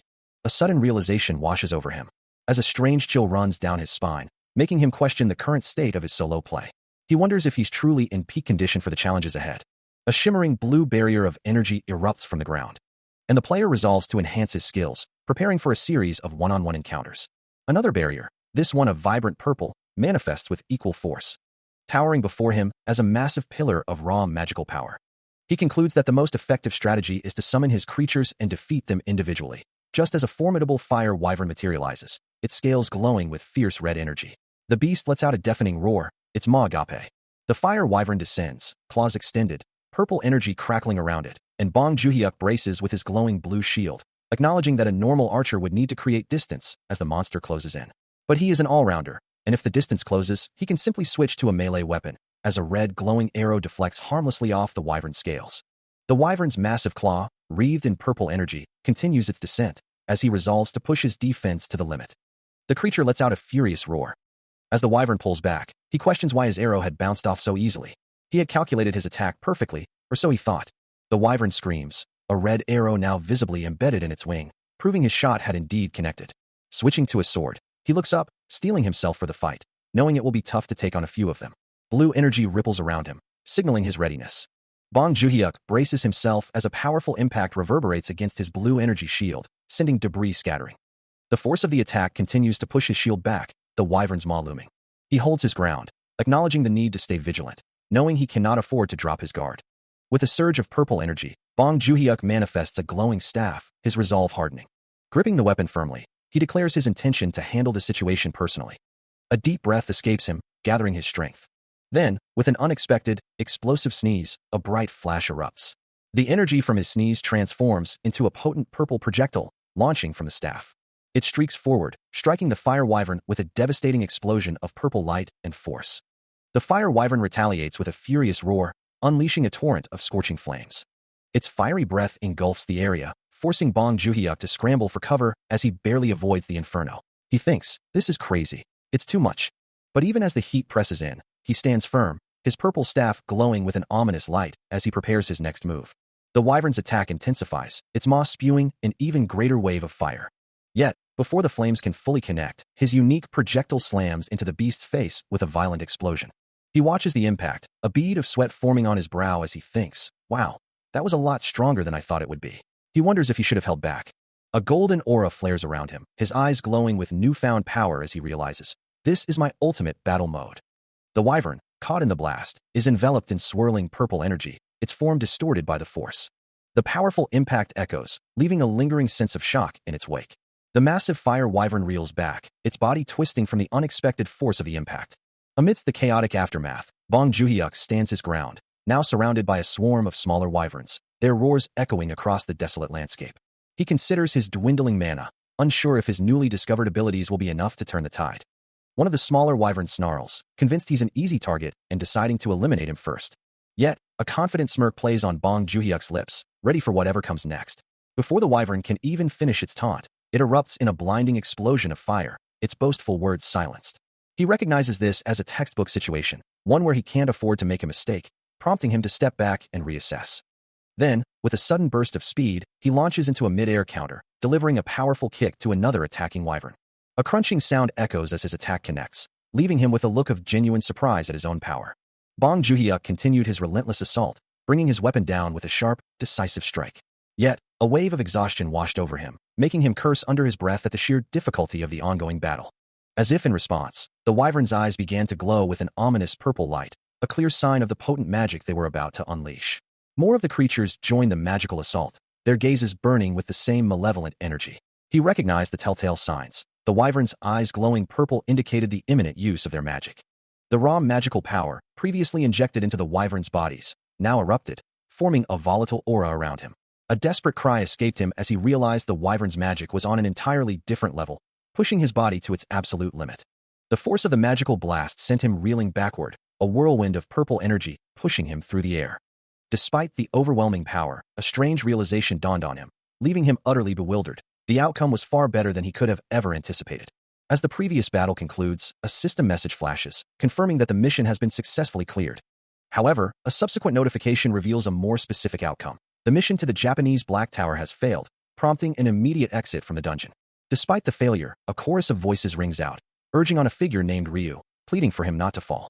A group of young women, adorned with ribbons and glowing accessories, cheer enthusiastically, their collective hope echoing the sentiment. Gambear, Mr. Ryu, don't fall.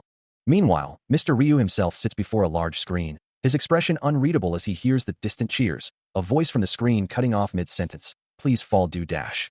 His eyes widen slightly, a flicker of surprise crossing his features as he processes the abrupt silence and the implications of the incomplete phrase, a soft escaping his lips. An older announcer, beaming with a wide smile, addresses an unseen audience, proclaiming the return of Mr. Ryu and calling for a round of applause. His hands come together in a crisp, rhythmic clap, leading the ovation. Ryu, now standing, looks towards the announcer with a bewildered expression, uttering a confused ah. Before questioning, excuse me, what is the meaning of this? Kim Min-soo slams his fist down, cursing the system as a message confirms his death during a second solo raid. His face contorts in a snarl, the sound of his heavy steps echoing in the room. Meanwhile, news reports flash across the screen, detailing the tragic death of player Kim Min-soo and the recovery of his body. He slumps forward, defeated, the grim news confirming his failure. Online comments pour in, a torrent of expletives and frustration mirroring his own. Yet, other headlines boast of incredible feats, like an S++ rank player successfully clearing the Japanese Black Tower 31 times in a row. Another report highlights player Nam Sabin's swift clearance of the 4th floor of the Park District in just 8 hours. In a quiet office, a man sips his coffee as a woman reviews a tablet. While outside the USA Department of Homeland Security headquarters, a voice confirms that they want a meeting soon. Player Gerald Kimmel has arrived, urgently requesting to utilize a specific resource as soon as possible. Upon hearing of the incident, he immediately came to the office, asking to get involved and requesting contact with the ministers. A man observes the city from his window, acknowledging that they have indeed sent it out, and it will now be officially regulated through diplomatic channels. This is Macmillan, the Secretary of Homeland Security. Antonio, the Tower Raid Director, inquires about the nature of the incident. He explains that while it's an unofficial request, Kimmel is the only player currently affiliated with their Department of Homeland Security. It appears player Gerald Kimmel fell short of their expectations, and while the damage itself isn't severe, the overall situation is quite serious. Macmillan gestures, stating that a temporary naturalization is more than possible for them. Antonio looks on, questioning under what conditions such an arrangement could be made. Secretary Macmillan, deep in thought, considers their current geopolitical position, believing they must extract every possible advantage from the situation. He muses, a slight smile playing on his lips, that by prolonging negotiations until Japan's behavior collapses, they will be able to demand even more once desperation sets in. News from overseas dominates the airwaves, with Counselor Tomo appearing on a broadcast where experts seem unable to explain the latest developments. The reports detail how Yu Kielman struggles to even step outside, facing public outrage across Japan, a situation that makes it seem like karma has finally caught up to him, leaving many to wonder if this state will last forever. In a quiet office, Mr. Ryu acknowledges the unfortunate turn of events, but reminds his companion that such a state won't last forever. Once the price of karma is paid, things will return to normal. He then adds that the situation is entirely the fault of the person who brought it upon himself, a sentiment that leaves him feeling a bit sick. Turning his attention to the task at hand, Ryu asks if it's their turn to clear the tower now, his loyalty feeling a bit sick from the recent news. As Kim Min-soo joins him, Ryu prepares to enter, assuring his companion that he is always ready before they step into the next challenge. With a final thought, Ryu welcomes Min-soo back, suggesting they take a picture before they begin. A small, traditionally dressed figure stares wide-eyed at a box labeled Sweet Crown, her voice filled with disbelief as she questions its contents. Meanwhile, Bong Joo-hyuk, holding a box of his own, declares his preference for the old flavor of the North, insisting it remains the best. The small figure, Giant Dalray, asks how he could possibly know such a thing, before he dismisses her, telling her to put the box down and go to her room. She then meekly asks if he's planning for them both to eat it, to which he responds with a laugh, promising to buy her something delicious later. He reiterates his promise, assuring her he'll buy her beef. This lady, a conjuration protected by the young master, is only capable of fulfilling his bidding, even if it means killing the world. Giant Dalray watches him, a subtle expression on her face. Bong Joo-hyuk then asks if she truly believes he would let her eat something so worthless, before playfully adding that he'll catch her later for her penny. Giant Dalray, with a hopeful glint in her eye, reluctantly agrees to just one of whatever he's offering. Having made his decision, Bong Joo-hyuk declares his terms, ready to finalize the agreement. The system acknowledges his choice, confirming the understanding. He finds himself transported to the 22nd floor of the Black Tower, where the mission is clear: defeat 7 monsters, specifically Minotaurs. This particular section, spanning from the 31st to the 35th floor, is known for its consistent monster types and environment. The Minotaurs here are unusually large, with the Minotaur King on the higher floors reaching an immense size and power, designated level 100. Even the standard Minotaurs on this floor dwarf others, and the true scale of the Minotaur King is almost unimaginable. Standing before a shimmering portal, he acknowledges the effort it took to reach this point, resolving to press onward. With a determined gaze, Bong Joo-hyuk confirms his decision, knowing retreat is not an option. Suddenly, a grotesque green creature lunges forward, its sharp claws and teeth ready to strike. As the battle begins, Giant Dalray stands ready, her eyes glowing with the power of her buffs and debuffs, while a Minotaur is already engaged, clearing out the surrounding lesser monsters. Yu Kielman remains on standby, poised to jump into the fray at a moment's notice. Meanwhile, a blue aura flares around Bong Joo-hyuk, anticipating an unexpected turn of events. Despite the overwhelming odds, he resolves that even if he is weaker than his allies, he can still manage this much. His resolve hardens, and the blue energy around him intensifies.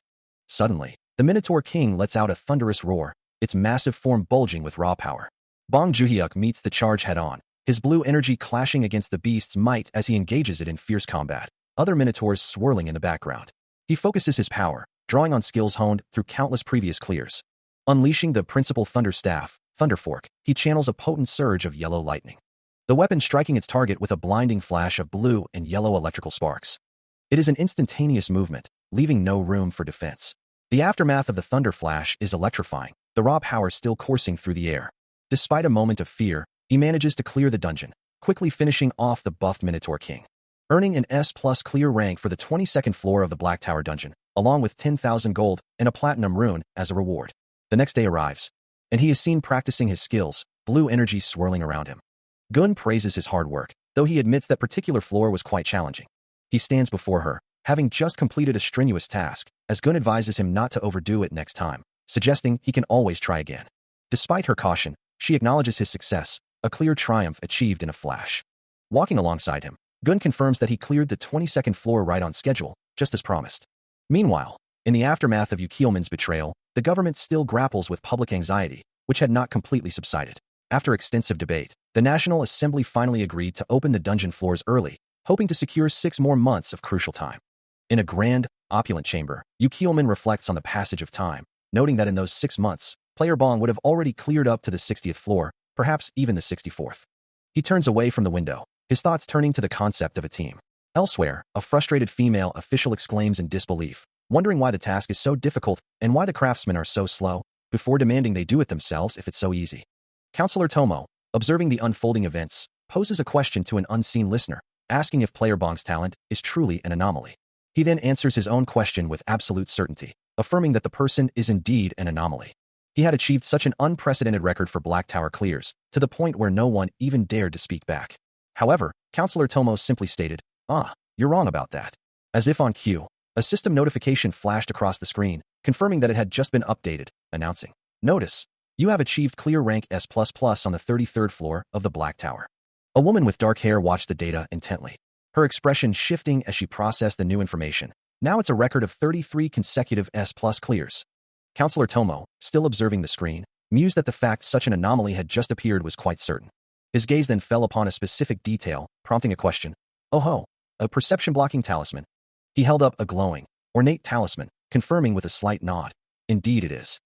In their eyes, Bong Juhyuk had simply been a player, with the SSS Emperor being a thing of the far past. But now, the anomaly had appeared.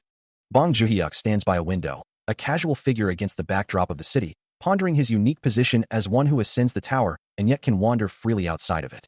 Meanwhile, an official reviews a system notification detailing a recent deposit of 1 billion Korean won into Bong Juhyuk's account for a holy sword rental fee, remarking on the player who challenged the 33rd floor and rented the legendary weapon for free, making it all the way to the 33rd floor. Unaware of the stir he's causing, Bong Juhyuk casually reflects on his accumulated wealth, having already amassed 3 billion. Lounging in a pool, he muses on the limits of his ability to flaunt his power and resources, wondering if there's a point where he can truly flex without consequence. For now, however, his immediate priority is dining out with his summoned companions. The city stretches out under a vibrant sky, a bustling landscape awaiting his presence. Soon after, Bong Juhyuk strolls through the urban streets, accompanied by the elegant giant Daorei and the imposing Minotaur, his summoned allies walking faithfully by his side. As they pass a large stadium, he glances towards it, a simple thought of, baseball crossing his mind. The Minotaur, a massive, brown-furred beast, ambles along, its thoughts drifting to the concept of food, wondering what it might be like to eat something called an empty-headed meatball. A soft chuckle escapes giant Daorei as she walks beside the towering creature, the two of them a striking pair against the urban backdrop. Bong Juhyuk observes the city around them, noting how people seem to be growing accustomed to the sight of a 7-meter giant, the world slowly calming around their unusual presence. He then addresses his companions, acknowledging their hard work on the 32nd and 33rd floors of the tower. With a wide smile, Bong Juhyuk declares it's time to destroy some beef, proclaiming the treat is entirely on him as he holds up several shopping bags. Giant Daorei playfully protests, telling him not to claim it's all his treat, while secretly thinking about the possibility of a new summoning stone. Meanwhile, the Minotaur's thoughts drift to its master's generosity, pondering if it's considered overspending, and vowing to repay him with unwavering loyalty. The Minotaur's internal voice continues, declaring that all its riches belong to its master, a testament to its devotion. Bong Juhyuk, seemingly aware of his companion's thoughts, internally dismisses the idea of questioning his spending, believing there's no point in saving wealth if it can't be used, and pragmatically reminding himself that if they want beef, they'll have to work for it, reinforcing the concept of loyalty. Entering the 34th floor's lower area, a new mission immediately presents itself: defeat 20 Minotaurs. As he surveys the new environment, Bong Joon-hyuk finds himself in a cavernous space, dominated by an enormous, gnarled tree-like structure. But the true challenge quickly emerges. A minotaur of staggering proportions, nearly 6 meters tall, dwarfs him with its sheer bulk. Despite its intimidating presence, he acknowledges its immense size with a determined expression. Plunging downward with a glowing orb in hand, he strategizes his attack, wondering whether to target its upper or lower body, intent on finishing it off before it can even fall. The Minotaur King, caught off guard, roars in disbelief, questioning if this is the best the summoner can do, having expected a direct hit.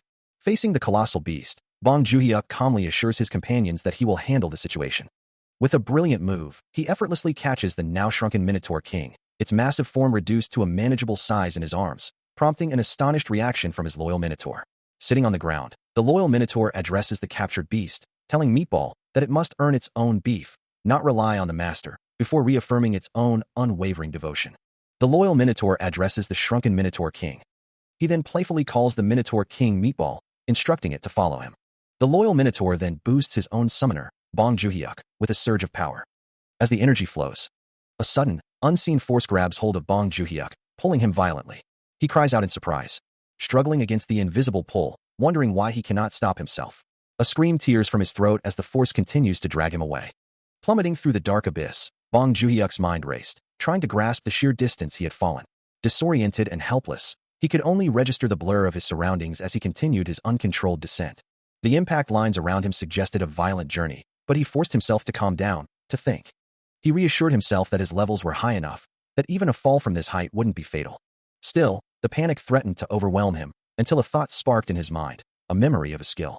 He focused on Shadow Step, recalling the sensation of walking on air, a trance-like state where his feet felt anchored despite the void beneath. As if mining, his feet began to glow with a faint purple-blue energy, a desperate attempt to anchor himself to the intangible. The energy intensified around his foot, a brilliant blue light emanating from his soul. With a surge of power, he finally arrested his fall, standing firm on a platform of pure mana. The skill, Shadow Step, activates, manifesting as brilliant blue energy.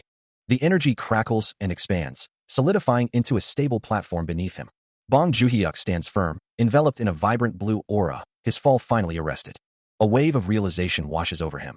I can walk on air. A faint blue energy ripples through the air, growing more intense as it crackles with unseen power.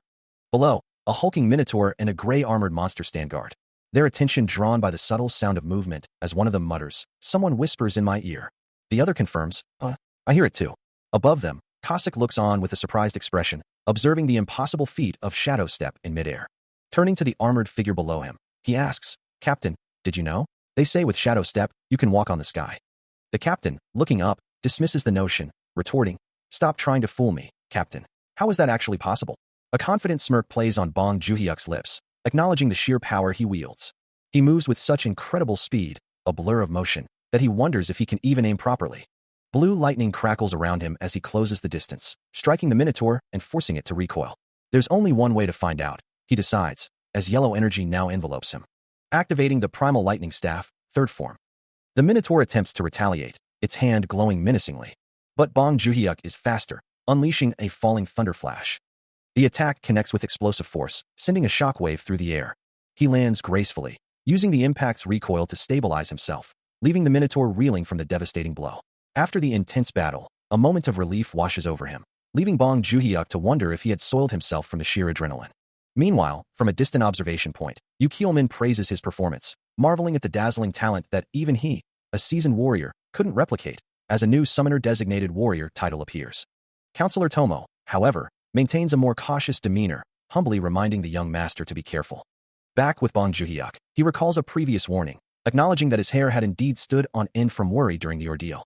Yu Keelman, still observing, admits his own apprehension, confessing that he too was flustered but somehow managed to pull through. The system then displays a summary of the dungeon cleanup, showing Bong Joon-hyuk's decisive victory over the Minotaur. A notification confirms the successful F-rank mission completion, followed by a satisfying level up and a reward of 3.6 kilograms of mana stones. Another reward appears, a summon grade-up rune, eliciting a surprised gasp. Overwhelmed by the unexpected bounty, Bong Joon-hyuk exclaims his fortune, realizing he has truly hit the jackpot with additional rewards like a summoner's blessing and a tower clearer's proof. Following the successful mission, a system message confirms the next step, accessing the South Korean Black Tower.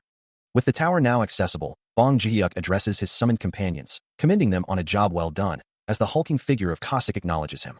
Later, in a more relaxed setting, Bong Joo-hyuk holds a summon Grade Up rune, wondering aloud if using it could elevate an SSS rank summon to SSS, only for Cossack, now in his human form, to clarify that runes only upgrade up to SSS.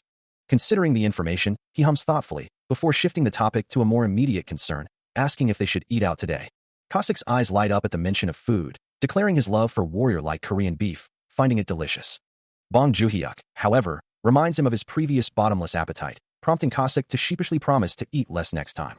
Meanwhile, Giant Daorei observes Cossack's body, noting the numerous horrible wounds, and asks Bong Joo-hyuk if he can help heal him.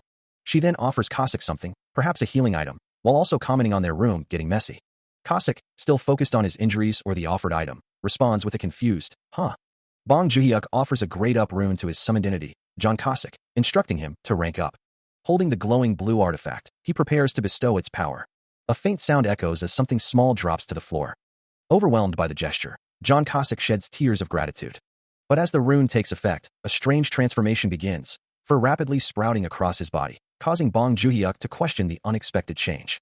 He urges his summon not to cry, even as the transformation intensifies. Cossack screams in distress, struggling with the sudden, overwhelming growth of hair. Far away, within the Chinese Special Information Department, a new scene unfolds. An unseen individual addresses another, asking if they were summoned by the deputy director. An officer in a military-style uniform stands before a monitor, a question forming in his mind about the lack of personnel cleaning the 9th floor, considering the remaining officers, as over half have been dispatched to the tower, causing a significant shortage. He then muses on the situation, realizing that none of them are taking their own lives to gain more power, a common practice in this world. A scowl crosses his face as he mutters, "You useless bastards." The scene shifts to a document being presented, prompting a curious inquiry. This is? Xiao Jun, the deputy director of the Chinese Special Information Department, holds up the document, revealing it to be a list of players belonging to South Korea's elite teams. The other officer, surprised, demands to know how he acquired such sensitive information and what his intentions are. He elaborates, stating that those without power have no reason to become heroes, an alarming number of them falling into that category. His finger descends, pressing a button on a device, initiating an unknown action. In a distant land, a soldier stands guard, his thoughts echoing the fervent patriotism of his nation. A woman nearby shares this sentiment, believing that unlike other nations, they possess the means to overcome any challenge and will not suffer the public humiliation of their rivals. Meanwhile, with a chilling smile, Xiao Jun considers the possibility of simply acquiring any player they might need, his eyes gleaming with a predatory calculation. A low, sinister chuckle fills the air, the sound echoing his dark intentions.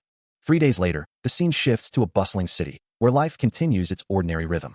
A hand stirs a bowl of ramen, as a voice laments the strict dietary restrictions, explaining that they are not permitted to eat for at least 3 days. Bong Joo-hyuk sits before a glowing holographic screen, while John Cossack stands nearby, questioning if his companion truly doesn't mind any other bonds, and noting that ramen for 3 days straight is becoming a bit much. Joo-hyuk's gaze remains fixed on the screen, which displays information about a dull barbarian meat shield summoned to battle, confirming the identity of his loyal, if somewhat unenthusiastic, companion. Still, he couldn't believe it. After all this time, the summoning remained unsuccessful. His internal system echoed his frustration, asking, "Is Meatball still unable to be summoned?" The system then warned, if the upgrade fails, the summoned entity will be deleted permanently. A voice from the system reassured him, "Please don't worry." But then, with a hint of playful accusation, it added, "You rascal, how dare you delete my young master like that?" Bong Joo-hyuk quickly clarified, No, deletion, that's not what I meant." The system then presented another potential issue, another reason. Though the chances are low, it's possible the summoned entity will become a harassing. It continued, displaying John Cossack's profile. Here are carefully selected bonds for young master. A summoned entity is a bond that cannot be severed. Bong Joo-hyuk scoffed at John Cossack's displayed stats. That guy's skill is as bad as a field mouse. The system, however, countered, "You don't even know about the hidden talent of the dull barbarian meat shield." He then pondered the implications. If he jumps 2 ranks, then he'll be SSR grade like you, right? A confident smile spread across John Cossack's face, hinting at the immense potential within the dull barbarian meat shield. Still pondering the system's messages, Bong Joo-hyuk sits at his table, a slight frown on his face, while Giant Daorei moves about in the background. He muses to himself, wondering if Marshal Cossack could return even stronger than before. And with Giant Daorei now a permanent fixture, he realizes the increasing need for more money. A wry chuckle escapes him, as he considers the implications. Later, in a bustling cafe, Bong Joo-hyuk sits across from Yukio-man, who glances up from his phone to ask if he's seen the news. Bong Joo-hyuk confidently replies that he'll easily clear it again, proclaiming himself the best with swords. He then wistfully expresses a desire to be a sexy and cute summon like Giant Daorei, who blushes at the compliment, even as he playfully calls her a disappointing summon. A server approaches their table, announcing the arrival of their ordered drinks and cakes. The server, a small, stylized figure, presents a tray laden with treats, and Bong Joon-hyuk thanks them, surprised by the array of cakes. He answers the call, a casual greeting escaping his lips as he recognizes the caller, asking if it's Tae-jin. The voice on the other end, team leader Tae-jin, congratulates him on his record-breaking S-rank dungeon clear, to which Bong Joon-hyuk humbly credits the support and guidance he's received. Tae-jin then shifts the conversation, mentioning something important he wants to discuss, specifically about the penthouse Yu Keelman used to inhabit. The mention of the penthouse catches Bong Joon-hyuk off guard, as Tae-jin emphasizes its immense value among all player assets. With a slight cough, Tae-jin offers the house to him, assuring him not to feel pressured by the generous proposal. The offer is immediate, with Tae-jin stating they can transfer the title without delay, leaving Bong Joon-hyuk speechless. Tae-jin explains that this is a token of appreciation from the player management department, a reward for Bong Joon-hyuk's solo clearance of the Holy Swords dungeon. Bong Joon-hyuk thanks the team leader for the offer, but requests time to consider it before getting back to him. Elsewhere, the captain observes a phone, pondering the identity of the caller and the implications of that house, his gaze sharp and calculating. Still at the table, his friend Kasik questions if he knew about the penthouse offer, to which Bong Joon-hyuk replies that he had no idea. Meanwhile, Deputy Director Xiao Jun gazes out over the city, musing that the player management department's offer of a penthouse to Bong Joon-hyuk is a significant reward for his S-rank dungeon clear. Counselor Tomo, standing nearby with the captain observing, agrees, noting that the penthouse was previously owned by Yu Keelman. Xiao Jun then adds that compared to the benevolence they've shown, the reward is trivial. Back with Bong Joon-hyuk, he finds himself torn, considering the offer. He thinks about his personality, realizing he wouldn't be able to simply say no. Especially if he's already accepted something from them, it would be even harder to refuse. A soft dang echoes as he continues to ponder. He finally concludes, Having weighed his options, Bong Joon-hyuk makes a firm decision, concluding that he would rather purchase the penthouse outright, as taking it for free would only leave him with a lingering sense of unease. With a triumphant laugh, he announces his choice, a wise decision that would cost him a staggering amount of money, a sum so immense it's difficult to even articulate.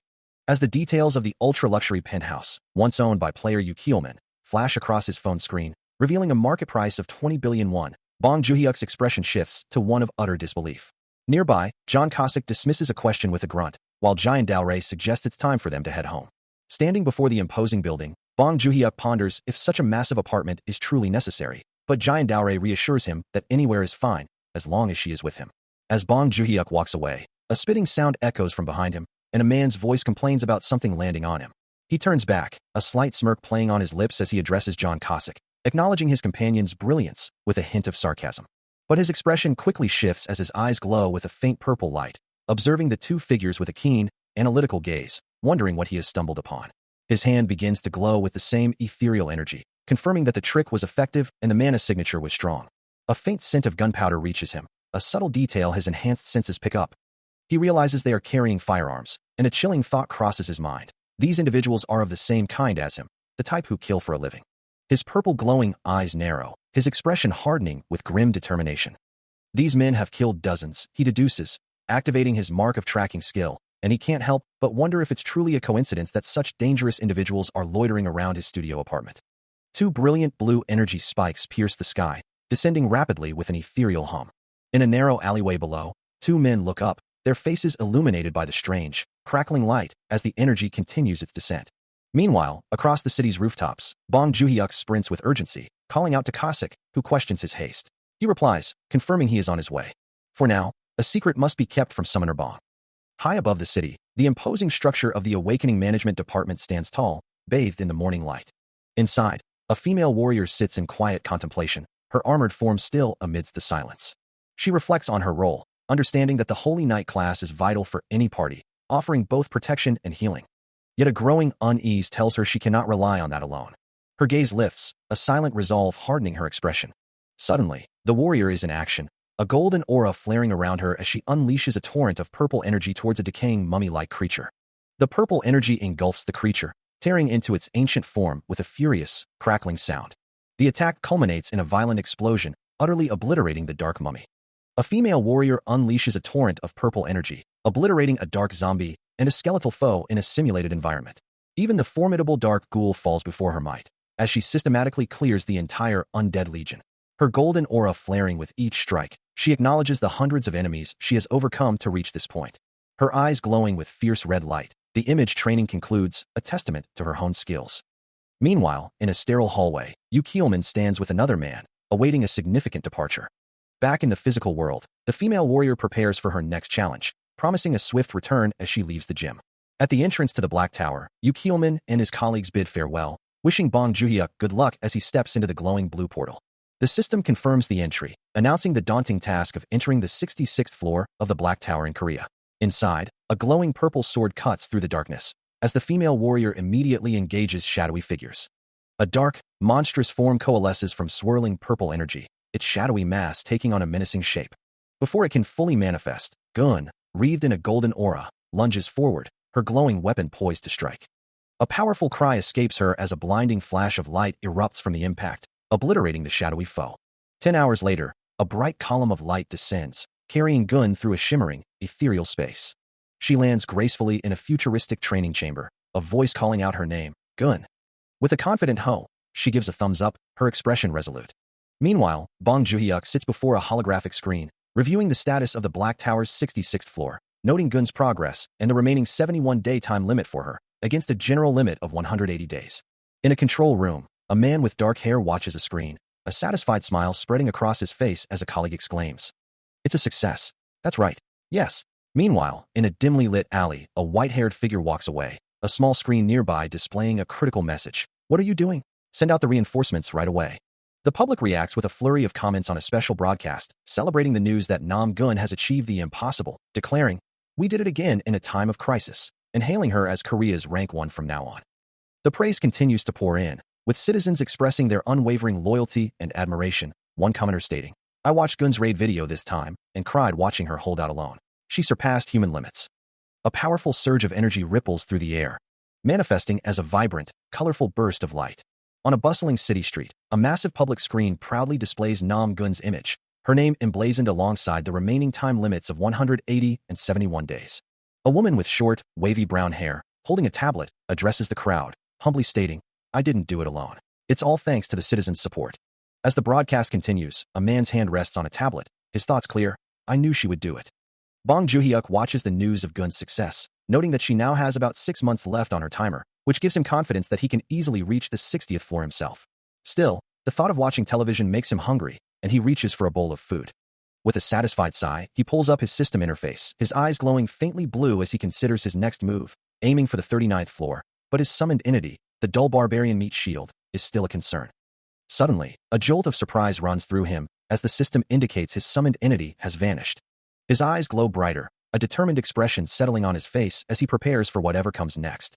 A brilliant blue light engulfs him, and he realizes with a shout that his dull barbarian meat shield is finally emerging. A massive, glowing purple entity with a single, piercing eye materializes before him, its form shifting and coalescing as it begins to speak, but the words are cut short as Bong Joon-hyuk stares in utter disbelief. The entity, now taking on a more human form, looks around with a bewildered expression, demanding to know who has called him forth. This is John Cossack, the barbarian meat shield, now fully manifested in his tribal warrior attire, his muscular frame adorned with intricate tattoos. A confident smile spreads across his face as he recalls his promise, acknowledging the summoner with gratitude. A system window glows before Bong Joon-hyuk, detailing the newly acquired skill, the barbarian meat shield of the Great Plains tribe, a special super rare summoned entity with a 7-hour duration. Blue particles shimmer and dissipate, marking the completion of the summoning. Elsewhere, Giant Daorei stands before her own system window, which confirms a successful system call, and she expresses her gratitude, though a hint of confusion crosses her face. She stares at the system message, a flicker of surprise crossing her features as the words, "Loyalty is the key for reporting to me," appear, prompting a small, startled gasp. Meanwhile, in a different space, she ponders aloud, "Summoned being, have you considered your existence to be?" As the newly arrived John Cossack, looking bewildered, simply replies, "No." She continues, a hint of curiosity in her voice, "Is that Minnie?" As Cossack points to himself, clarifying, "That's Meatball." A thought crosses her mind, "I don't think I've ever seen a summoned being that has a name." To which Cossack, meeting Bong Joon-hyuk's gaze, asserts, "But he securely got it on my name." She then addresses him directly, Mr. Meatball," before a system message clarifies, "This warrior always trusts and is obedient to the summoner's words." With a serious expression, Cossack listens as she asks, "By any chance, can you recite the 3 principles of the summoned?" He responds with unwavering certainty, "I can." Holding up one finger, Cossack begins to recite, Principle 1. The summoned must protect the summoner's life. He then raises a second finger, continuing, Principle 2, the summoned must always obey the summoners. The summoners. A small smile plays on her lips as she concludes, yeah, that's right. Our meatball. Haha. Now. With the master now back, he declares his intention to take the lead, powering up quickly as he's already clearing the 24th floor. A deep hum resonates as the system confirms their entry, announcing their arrival on the 24th floor of the Tower of Dreams. Within the new environment, a formidable group of warriors stands ready, and it is decided that this particular warrior will take the lead, while the rest are instructed to accompany Summoner Bong. A flicker of doubt crosses Bong Juhyuk's face, wondering if such a seemingly frail body can truly protect them as a tank, a worry that weighs heavily on him. John Cossack, correcting himself from Mr. Meatball, suggests it would be better to go with him, as Princess Jian Daorei has already gone ahead. Holding a glowing orb, she confirms her decision, declaring she will proceed immediately. This warrior intends to leverage her improved body, venturing forth alone, without any aid. While Jian Daorei chose her solitary path, the scene shifts to Bong Juhyuk and John Cossack, where John Cossack, looking up at him, pledges his unwavering trust. With a slight smile, Bong Juhyuk begins to lay out his instructions. He emphasizes the importance of immediate communication should any trouble arise. John Cossack simply acknowledges the command. As they venture deeper into the dungeon, a low rumble echoes through the ancient, crumbling architecture. Suddenly, monstrous figures with glowing red eyes emerge from the shadows, letting out a guttural roar.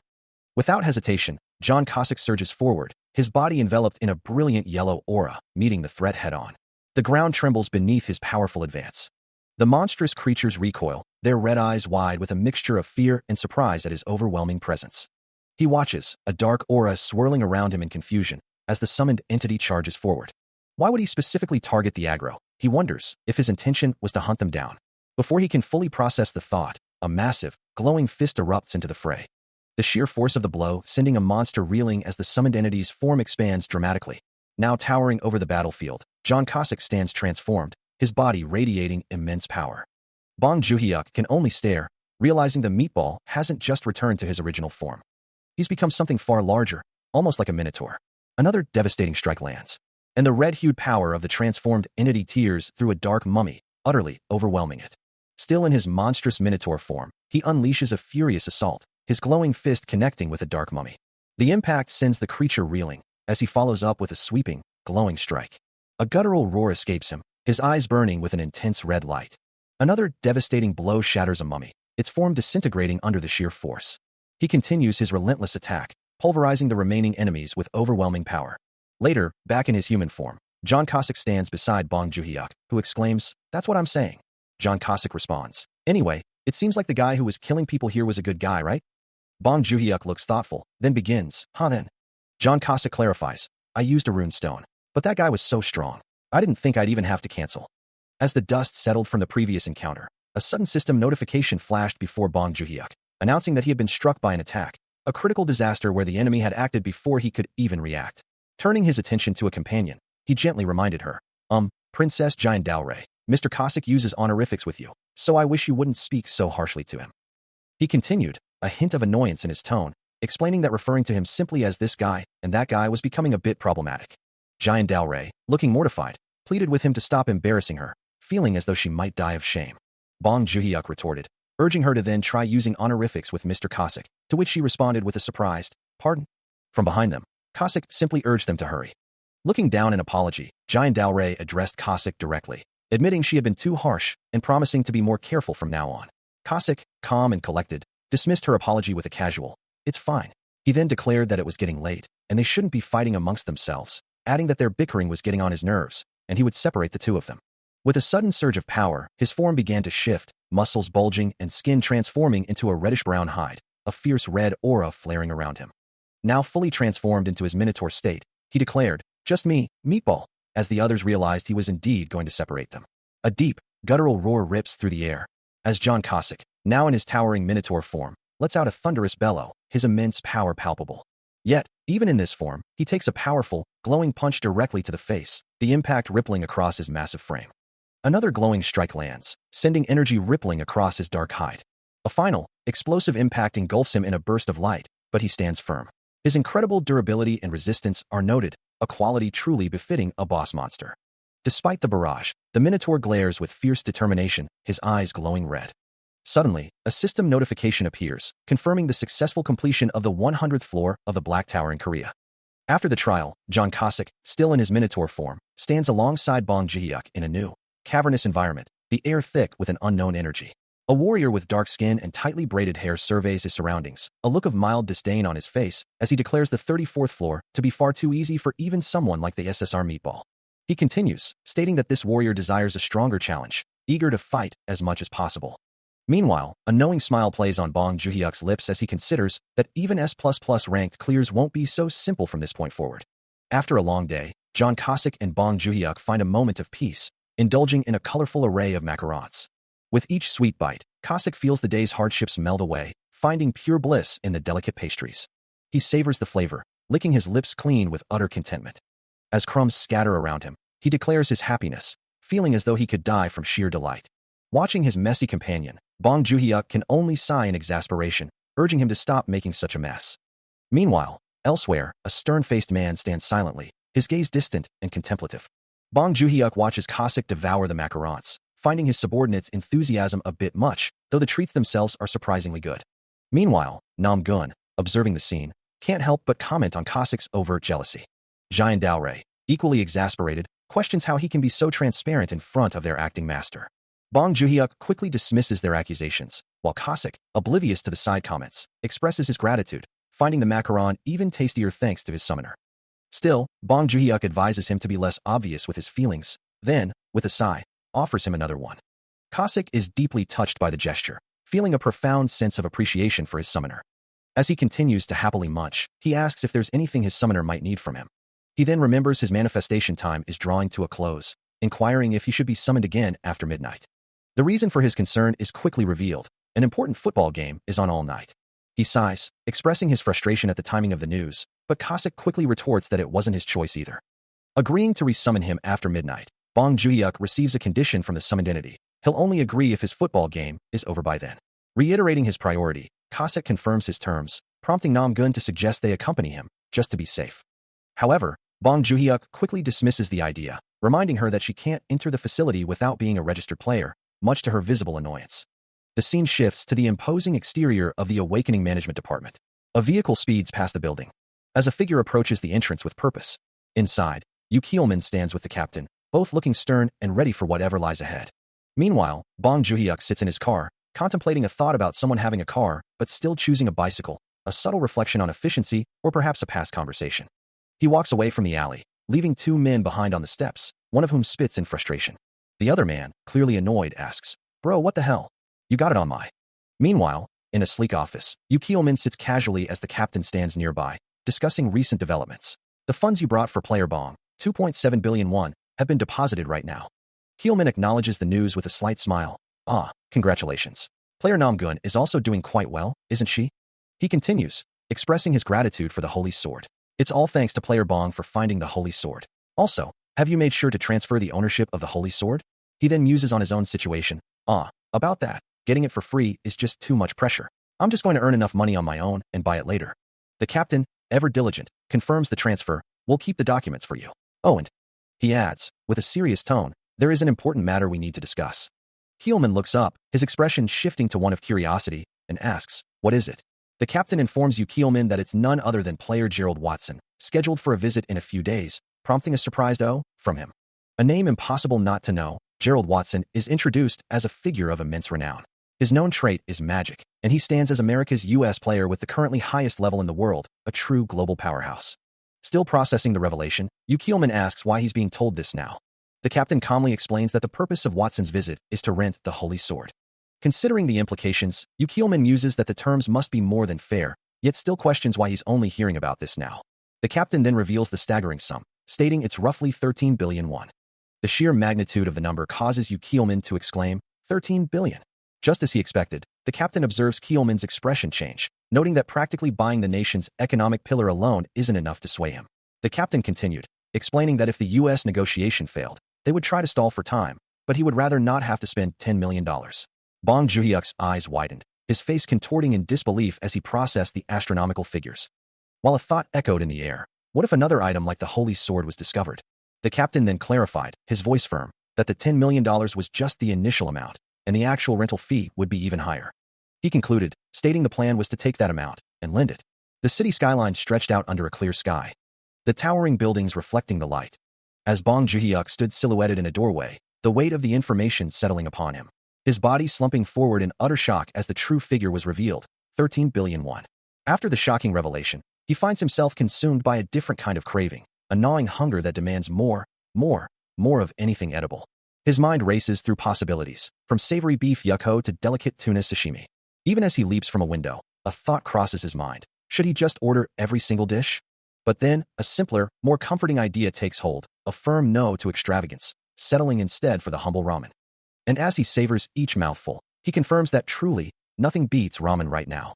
Time passes, the rhythmic tick-tock of a clock marking the hours, as night falls over the city. Suddenly, a brilliant blue light flares, announcing that John Cossack has been successfully summoned. The summoned entity stands firm, his voice resonating with unwavering devotion, expressing profound loyalty and gratitude for being resummoned. But the summoner, looking utterly drained, sighs, muttering about the exhaustion from endless calls and now having to do this all over again. He casually dismisses his summoned subordinate, telling him to enjoy the football game as much as he desires, to which the loyal entity responds with a crisp, "Yes, sir." A soft smile plays on his lips, as the summoned entity vanishes with a faint whoosh. Alone once more in the dim light of his apartment, he stares intently at the screen before him, lost in thought. Suddenly, a soft blue glow emanates from the center of the room, drawing his full attention as a mysterious sphere of energy materializes with a quiet whoosh. The energy pulses, distorting the air around it. Before a similar, larger phenomenon appears high above the city skyline, casting an eerie glow over the urban sprawl. He quickly makes his way to a rooftop, gazing up at the glowing anomaly that now dominates the night sky with a soft whoosh.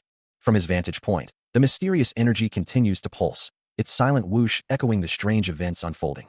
This glowing phenomenon, he understands, is a tracking mark, yet it possesses no physical form.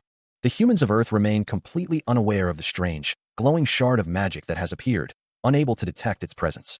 Even a player who has mastered all forms of magic, like himself, finds it impossible to sense, leaving him to wonder how the world can remain so oblivious to such a significant magical anomaly. Yet, across the globe, only a select few, the players and officials, possess the ability to perceive this magic shard, a truth that weighs heavily on Bong Joon-hyuk as he gazes out at the night sky from his office. A cold fury settles over him, his thoughts consumed by the audacity of whatever force dared to intrude upon the very place his brother calls home. As his power surges, his hair shifts to a vibrant red, and his eyes ignite with an intense blue glow, his expression hardening with resolve. The blue energy of the anomaly swirls around him as he prepares to reveal the location, the place where those two bastards are currently staying. The image shifts, revealing a building with a brightly lit sign, an imperial traditional massage parlor, open 24 hours. Inside, a cluttered, somewhat disheveled room awaits, a stark contrast to the calm exterior. Yes, next is. As Bong Joon-hyuk walks away, his brother, still seated on the steps, spits in disgust, demanding to know what just happened. Meanwhile, an internal dossier reveals details about Kim Min-ho, a 32-year-old who has been affiliated with the Imperial Guild for a considerable time. The next file in the sequence begins to load, asking who is next, and partially revealing the name Jang Dong-suk. His full profile appears. Then, a surprising entry, Bong Joon-hyuk himself, listed at 25 years old. The information details his month-long tenure with the Imperial Guild since clearing the Black Tower, estimating his rank to be in the high B to low A range. The assessment concludes with a satisfied, "Good, no problems there." A new voice emphasizes the critical nature of an upcoming operation, demanding utmost discretion, as the profile of Lee Dongxian, captain of the Northeast Region's Imperial Guild and chief of the People's Liberation Army, is displayed. In a starkly lit room, a figure stands over several bound individuals, declaring that they will pay dearly for the trouble they have caused. Blood splatters across the floor, a discarded weapon lying amidst the debris, as the sounds of a struggle echo through the narrow alleyway. Meanwhile, a bald man watches intently, his eyes fixed on a screen displaying the chaotic scene, a sudden realization dawning on him. On the screen, Bong Joon-hyuk, a whirlwind of motion, engages multiple intruders in a hallway, his presence immediately drawing the attention of all enemies. He moves with brutal efficiency, dispatching foes with a relentless assault. Jang Dong-suk, still watching the live feed, remarks with a hint of admiration that Summoner Bong looks impressive even in the heat of battle. Beside him, Kim Min-ho, holding a stack of documents, initially wears a slight smile, but his expression quickly shifts to surprise. His eyes widen in disbelief, as he questions when such a development could have occurred. Back in the fray, Bong Joon-hyuk launches himself into the air, his body a coiled spring of destructive power. He descends with a powerful, blue-tinged strike, delivering a decisive blow that sends his opponent reeling. He plunges a glowing, ice-like blade into a metallic surface. The impact sending a bald man reeling back from a blue energy strike to his chest, who cries out in disbelief, realizing the futility of his position. From the alleyway, a chorus of shouts erupts, as a group of armed figures realizes their target is within reach. One of them, his face contorted in shock, demands to know the identity of their unexpected assailant. The bald man, now screaming in agony with blood splattered across his face, frantically orders his subordinates to open fire. Two of the armed figures immediately comply, unleashing a volley of bullets. But Bong Joo-hyuk, moving with impossible speed, effortlessly dodges the incoming fire, his form a blur of blue energy as he dismisses their efforts. He unleashes a blinding burst of blue-white energy, his expression resolute as he declares they have provoked the wrong person. As a powerful impact reverberates, a confident smirk plays on his lips, the blue energy of his attack still swirling around him. A sudden command echoes through the alley, ordering an immediate attack. Before he can react, a barrage of glowing projectiles erupts from the shadows, slamming into Bong Joo-hyuk with concussive force. The impact lifts him off his feet, sending him tumbling backward. He lands hard, a pained grunt escaping his lips, his body reeling from the unexpected assault. Before he can recover, another assailant lunges, grabbing his arms, trying to pin him down as he struggles against the hold, a faint blue energy beginning to emanate from his form. With a surge of power, the blue energy flares, tearing through the attacker's hand in a burst of blood and light. The injured assailant recoils, screaming in agony, as Bong Joo-hyuk coolly remarks that he seems to have lost his grip. A pained groan escapes him as he lies on the cold ground, blood splattered around his injured form. Yet, one of the armored assailants stares down in disbelief, uttering a shocked question. He's still alive. Last I checked, he was. His confusion deepens, wondering if he's merely dreaming. Meanwhile, Bong Joo-hyuk, sweat beading on his brow, internally dismisses their disbelief, knowing his struggle is far from over. The armored assailant continues to ponder the impossible, muttering about the superhuman strength only witnessed in Black Tower footage. He confirms the unsettling truth, describing it as an inhuman feeling that defies their understanding. With a determined glint in his eye, Bong Joo-hyuk considers their words. Even if he is a player, there's more to this situation. The armored assailant's frustration boils over, demanding to know how Bong Joo-hyuk can wield such power outside the confines of the tower. As the remaining attackers regroup around him, one of them coldly states that he is the last one left. A pained groan escapes him, still recovering from the brutal assault. Above him, a figure in a dark suit, crackling with blue energy, looms with a sword, threatening his life and demanding an apology. A bald man, his face slick with sweat, echoes the chilling promise of survival. He gasps, a bead of sweat tracing a path down his temple. Suddenly, a sword plunges into the ground with a sickening thud, blood splattering as a desperate apology is abruptly silenced. With a sharp, wet sound, the blade is wrenched free, glowing with an ominous blue light. Bong Joo-hyuk's eyes now burn with a fierce, determined glow as he challenges his attackers, his voice laced with dangerous intent. Elsewhere, a small, doll-like figure shudders, its red ribbon fluttering as if in distress. In a different setting, a cloaked figure stands silently in a room littered with discarded weapons, a faint melody drifting through the air. In a dimly lit, industrial space, a figure in dark, intricate armor stands with their back to the viewer, facing a wall adorned with large, whirring fans. As they turn, a soft whoosh of air accompanies the movement, revealing the full extent of their dark, imposing armor, accented with crimson fabric. The armored figure looks down at a small, doll-like girl seated on the floor amidst an array of weapons, a faint, mocking laugh echoing as they remark. If someone were to see you, they'd be shocked. The girl, with large, dark eyes, responds, but I can't give up on my entire life. With another soft laugh, the armored figure asserts their dominance. I don't need a reason to kill you. I don't need a reason to control you. The girl, looking up with a resigned expression, simply states, whatever you please. Meanwhile, in the background, Bong Joo-hyuk observes the scene, his attention fixed on a screen. A flash of purple energy emanates from the armored figure's crimson sash, as the doll-like girl's voice echoes. If I get caught this time, I really might get killed, you know? The next day dawns. In a bustling city, a voice asks, Cossack, did you have fun yesterday? John Cossack, his eyes glowing with a vibrant blue light, grins broadly as he replies, yes, sir. Thank you, I had a blast. A blue aura pulses around his armored arm, a testament to his renewed vigor. Still troubled by the Black Tower's challenge, he confides his worries to Bong Joo-hyuk, who listens intently. As their conversation continues, John admits to feeling inadequate, believing he isn't strong enough to help clear the tower, even as Bong Joo-hyuk tries to reassure him. Meanwhile, in a different part of the world, Yu Keelman stands with fierce determination, declaring his intent to eliminate every foe within the tower, as Nam Gun observes his resolve. With a unified cry, the call goes out to hunt the formidable Cowhead King. The system confirms their objective. Continue on the 20th floor of the Black Tower, where Minotaur and Goblin-type monsters await, with a strict time limit of 15 minutes to defeat the Monster King. Deep within the dungeon, a colossal Minotaur King lets out a thunderous roar, its presence dominating the cavern. Around the towering beast, smaller, grotesque goblin-type creatures swarm, their numbers overwhelming. But before the monsters can react, Yu Kielman's hand grips a sword, now glowing with an intense blue energy. He moves with blinding speed, a streak of blue light cutting through the darkness as he charges into the fray. John Cossack, enveloped in a golden aura, unleashes a powerful punch, roaring as he charges into the fray. His momentum carries him forward, a blur of golden light and raw power. A determined expression etched on his face. But before he can fully engage, a flash of blue energy cuts across his path, as Yu Kielman declares his intent to take the lead. He strikes a hulking minotaur with devastating force, the blue energy rippling through the beast. From the sidelines, Nam Gun watches, a hint of annoyance in her expression, lamenting that the meatball had stolen the initial spotlight. Unfazed, Yu Kielman presses his attack, vowing to demonstrate the true power of an S++ rank player. He moves with incredible speed, striking another minotaur, urging himself to go even faster. The monster reels from the impact, its massive body contorting under the relentless assault. John Cossack, a blur of motion, charges deeper into the monster horde, his determination unwavering. Bong Joon-hyuk watches the unfolding chaos, a flicker of surprise crossing his face.